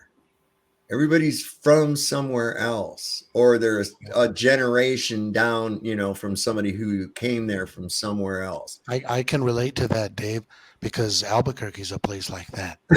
There's certain, not all of Albuquerque, but there's certain neighborhoods where people are not from here. And these people are like, they behave the strangest way. Like I'm telling you, like almost, well, I don't like they're not even human. Right. Albuquerque used to be a really nice town, man. Last time I was there, it was really nice. But I hear things like what you're saying about that. It's gotten kind of a lot different, eh? Yeah, well, a lot of the weirdness that, okay, weirdness on the street, as far as like crazy people and violence, that's gone way worse, way off the charts. But as far as the weirdness regarding strange people who are functional and came here from other places, and my dad worked at NASA.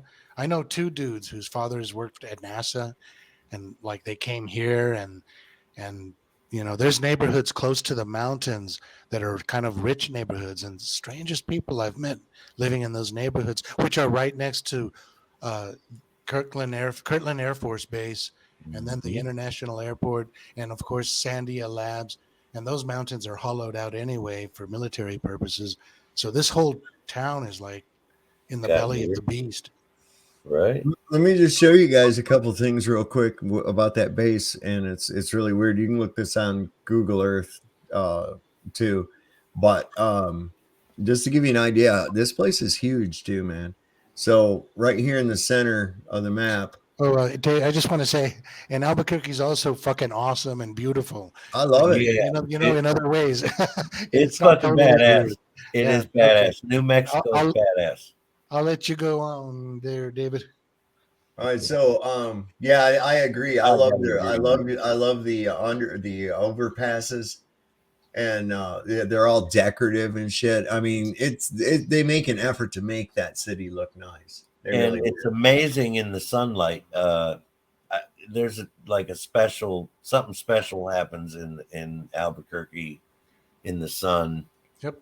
Even if you're just passing through, man. Yep. There's something very special I there. call it that spot where the color starts, man. It's like you're going along and it's not bad, and then all of a sudden, about Albuquerque, you start getting these reds and these oranges and shit, and it's just like almost surreal, and you really notice it. It's very noticeable. It's almost like you go through some kind of a zone or something. I don't know.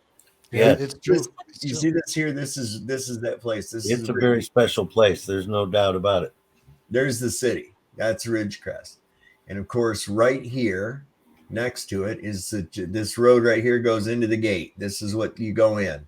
This is a dividing line. This yellow is a dividing line in this base.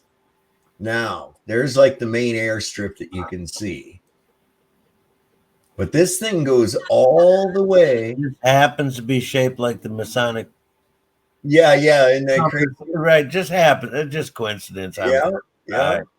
Now, most of this, you see very few buildings and a lot of space, a lot of open roads and shit leading all kinds of places. But when you look real close, you find access to like underground and shit all over the place. But this is like quarters and barracks, and here's the golf course that they have for the nice people, I guess, stationed there. That's pretty cool. But see, this is what you get into. You start getting in here. Now, this is a long ways out. You start getting into, like here, I found a thing, and they've changed it now because I found this thing that looked like a Zeppelin, but then now it's gone off of here. But look at this big, huge lot of aircraft, like an aircraft junkyard. Wow. Look at all this shit. Dude, that's amazing. This shit's all over the place. Look at here. There's some jets. There's some F-18s, F-15s. That looks like an F-16 right there. Fuselage of one of those big ass helicopters. Looks like these are some Tomcats in here. There's some A6s or A4s. And on the television news, Dave, they tell the masses that we should be afraid of a balloon flying over Wyoming, but yet you're able to sit here on Google Earth and look at that shit there. Right? Like, give me a fucking break. Well, look what we're looking at. Hey, look, abandoned military aircraft. Yeah. But No, we should all be freaked out about a balloon that's losing altitude over Wyoming, right? Oh, there we go. There we go. What the hell? Spies. What the hell is that? Look at this big cylindrical thing. Yeah, what the fuck is that, eh? I don't know, but it's big. Look how big these aircraft are. Yeah, it looks like a lot more modern and new and shiny than the aircraft, too. Yeah. Hey, is anyone else out there in Truth or World seen any very strange full-size aircraft that looks the size of passenger aircraft, except they're all white? Yeah. I've seen some very bizarre aircraft flying over me lately, and I'm not in a flight path. And they're all white, and they seem to be flying relatively slow, and they look very mysterious to me. No. Anyone else?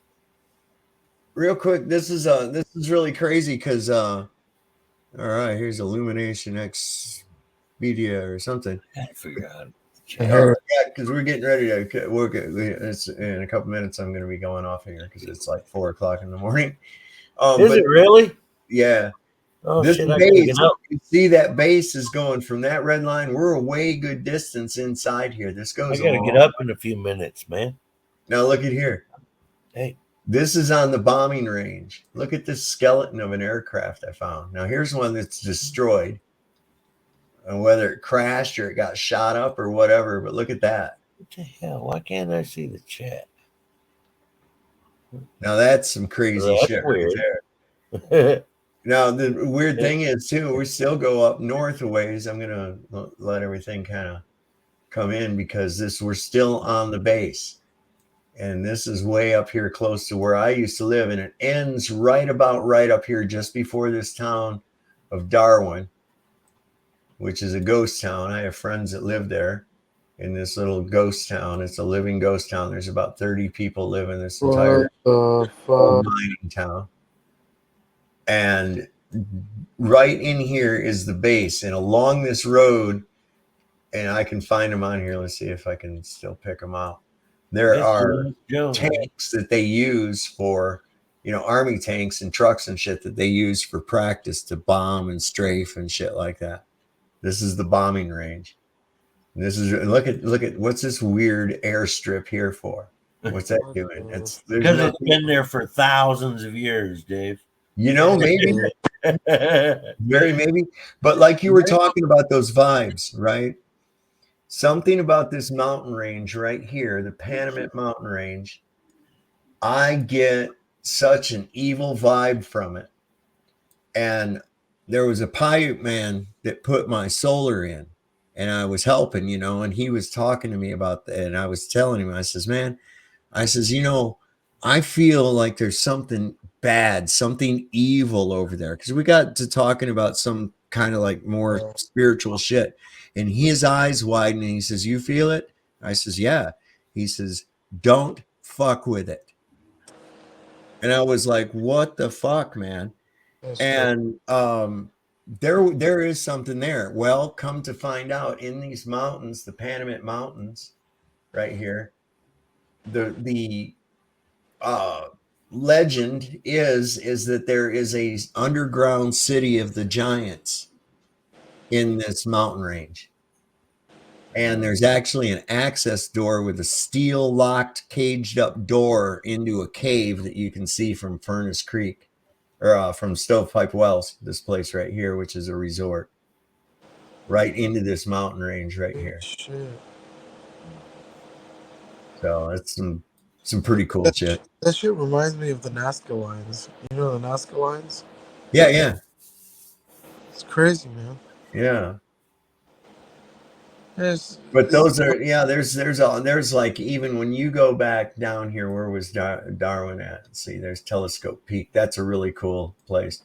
Hey, brother, I'm going to part ways, but I'll be watching still. I'm cutting out here in just one hot second. Well, Go ahead, man. I'm gonna make me a sandwich. I Sovereign, before appreciate you you having go, me on, bro. Thanks. Right on. Have a great night, bro. I'm trying to see where's that great big. There's this really long Sovereign, ass runway. There it is. I know you're in the East Coast and it's late and you gotta go. Yeah. But you know, the other day when I first met you guys, you had Roofy on here, and I gotta ask you, man.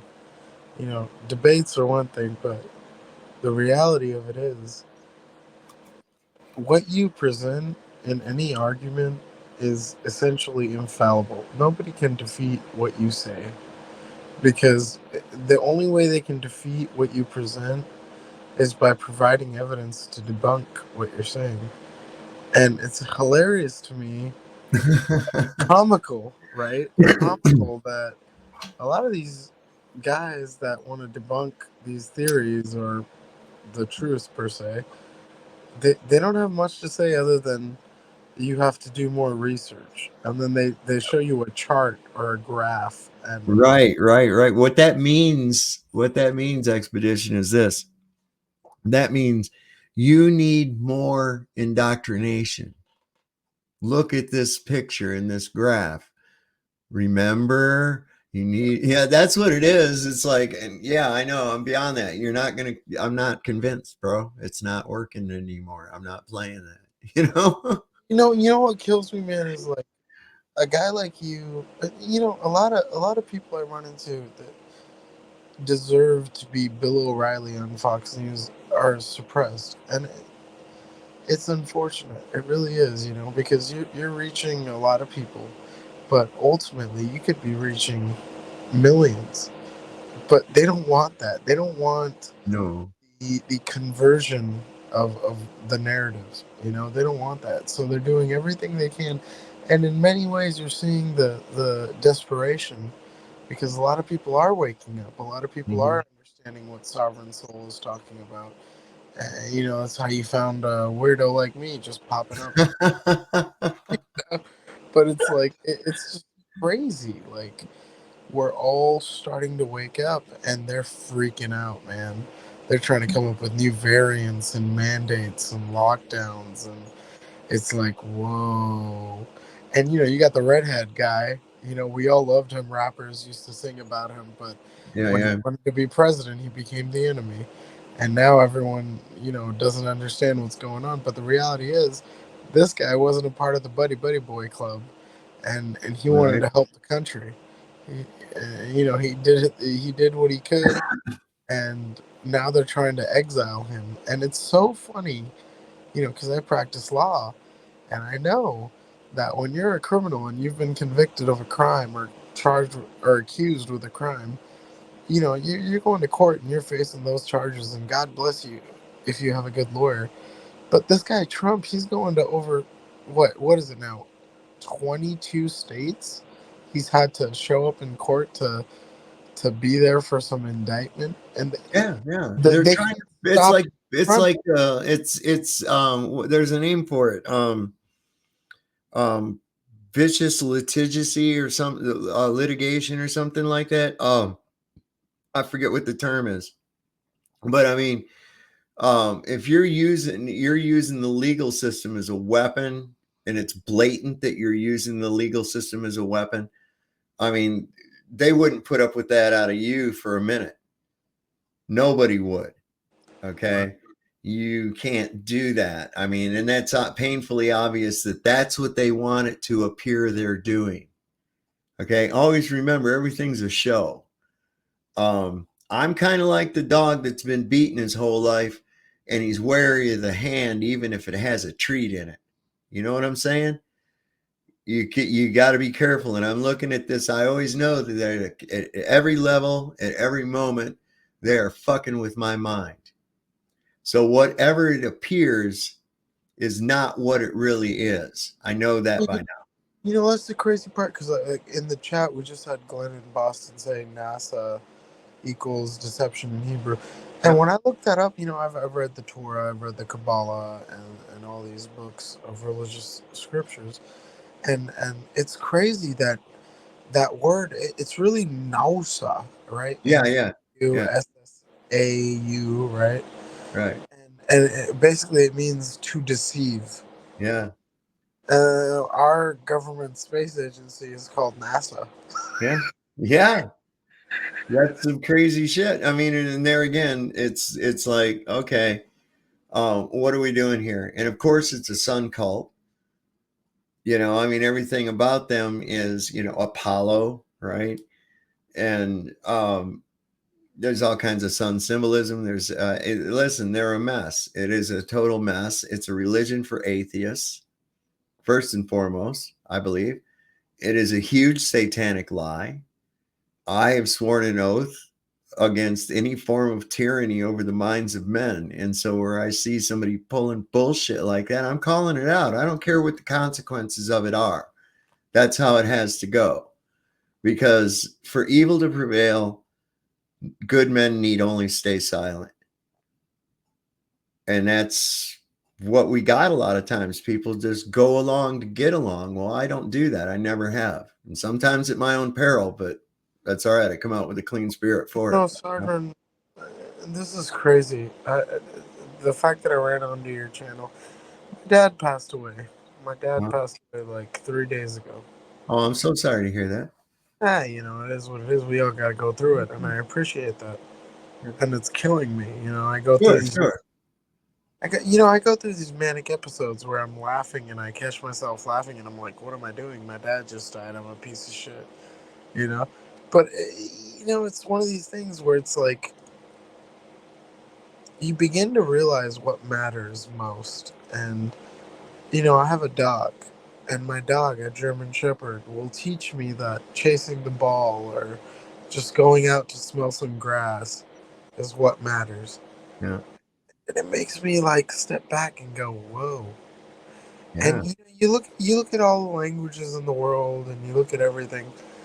Ultimately, English is the most influential language in the world. And most of the third world countries that are developed know that English is something you have to learn to have a career.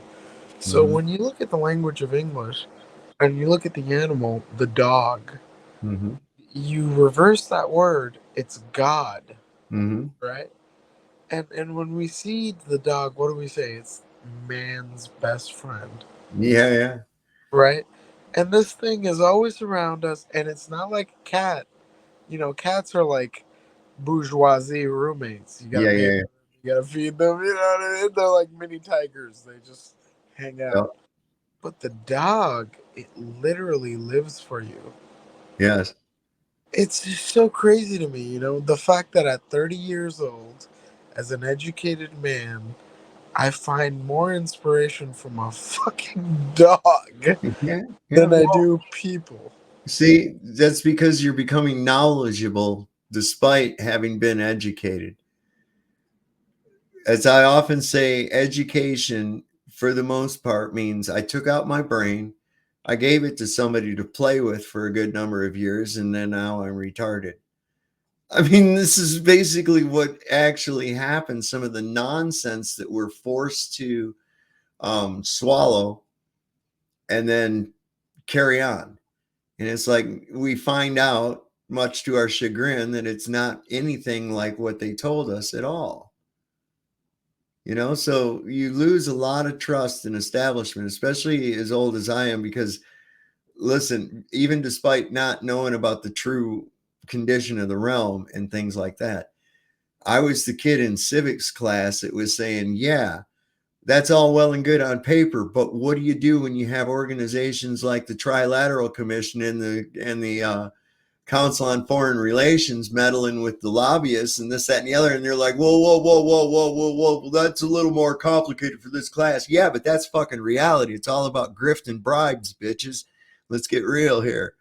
And, that wasn't expected nor really wanted in school. You need to go to the principal's Well, office. Yeah. that's the thing. It's like you have this program, right? Public schooling. I was lucky. My dad, he was a hardworking man, immigrant from India. He came to this country in the 80s. He didn't know how to speak English, but I was born in Queens, New York, and he Mhm. drove a taxi cab.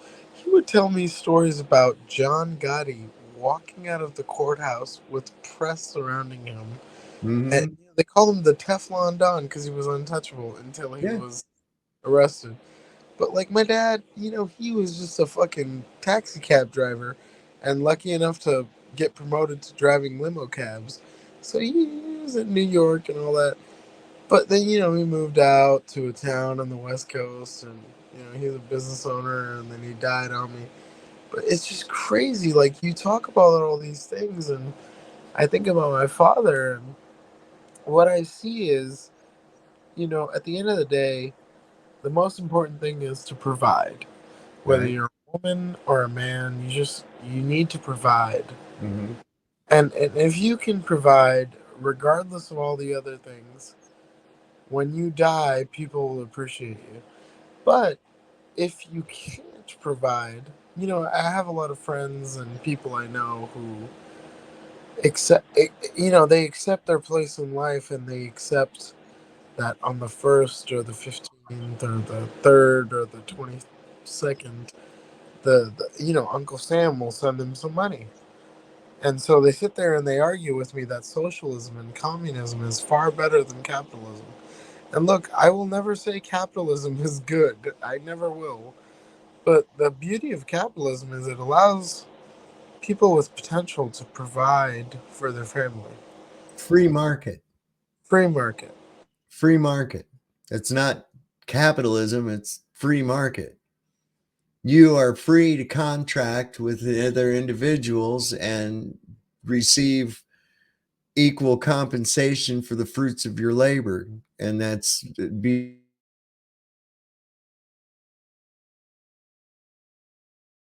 task for. That's how it should be. All contracts should be voluntary. There you go.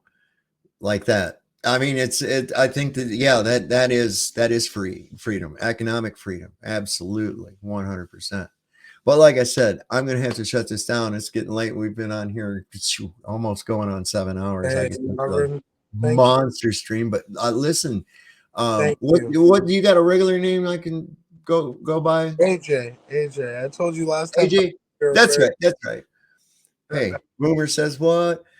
So yeah, AJ, listen, come back. I'm going to be on again tomorrow night. Go ahead and be sure and show up. And I'm not sure what the topic will be. Maybe we'll cure some Globers. Maybe who knows? This can go Listen, anywhere. Sovereign. I'm always here to support you, man. Because at the end of the day, everything. Look, listen. I'm a 30-year-old boy. I'm a boy. I'm not a man. I'm trying to be a man. All right. And everything you say against these weirdos always is infallible. And that's what drives me crazy is all these scientists and wannabe Globers, they come here and they want to give us charts and graphs, but they don't touch me. They don't. Right. This is crazy, right? Like, how is it that you can say something that reaches my soul and makes me understand my reality more than these scientists? And that is the I'm crazy. humbled, man. I'm humbled. I really appreciate the Yeah, compliment. no, Yeah, dude, it's not even a compliment. It's just a acknowledgement of my experience with you guys. Like, you're a deep dude, man, and you know thank. what? I'm willing to jump on your ship and see where it goes because I'd rather listen to a guy who keeps it real than Right. somebody who wants to put a picture in front of me. You know what I'm saying? Right. Right. Right. Right. It's like I find it really. I don't know. I do know that I am able to take things and put them into a context where people can understand it.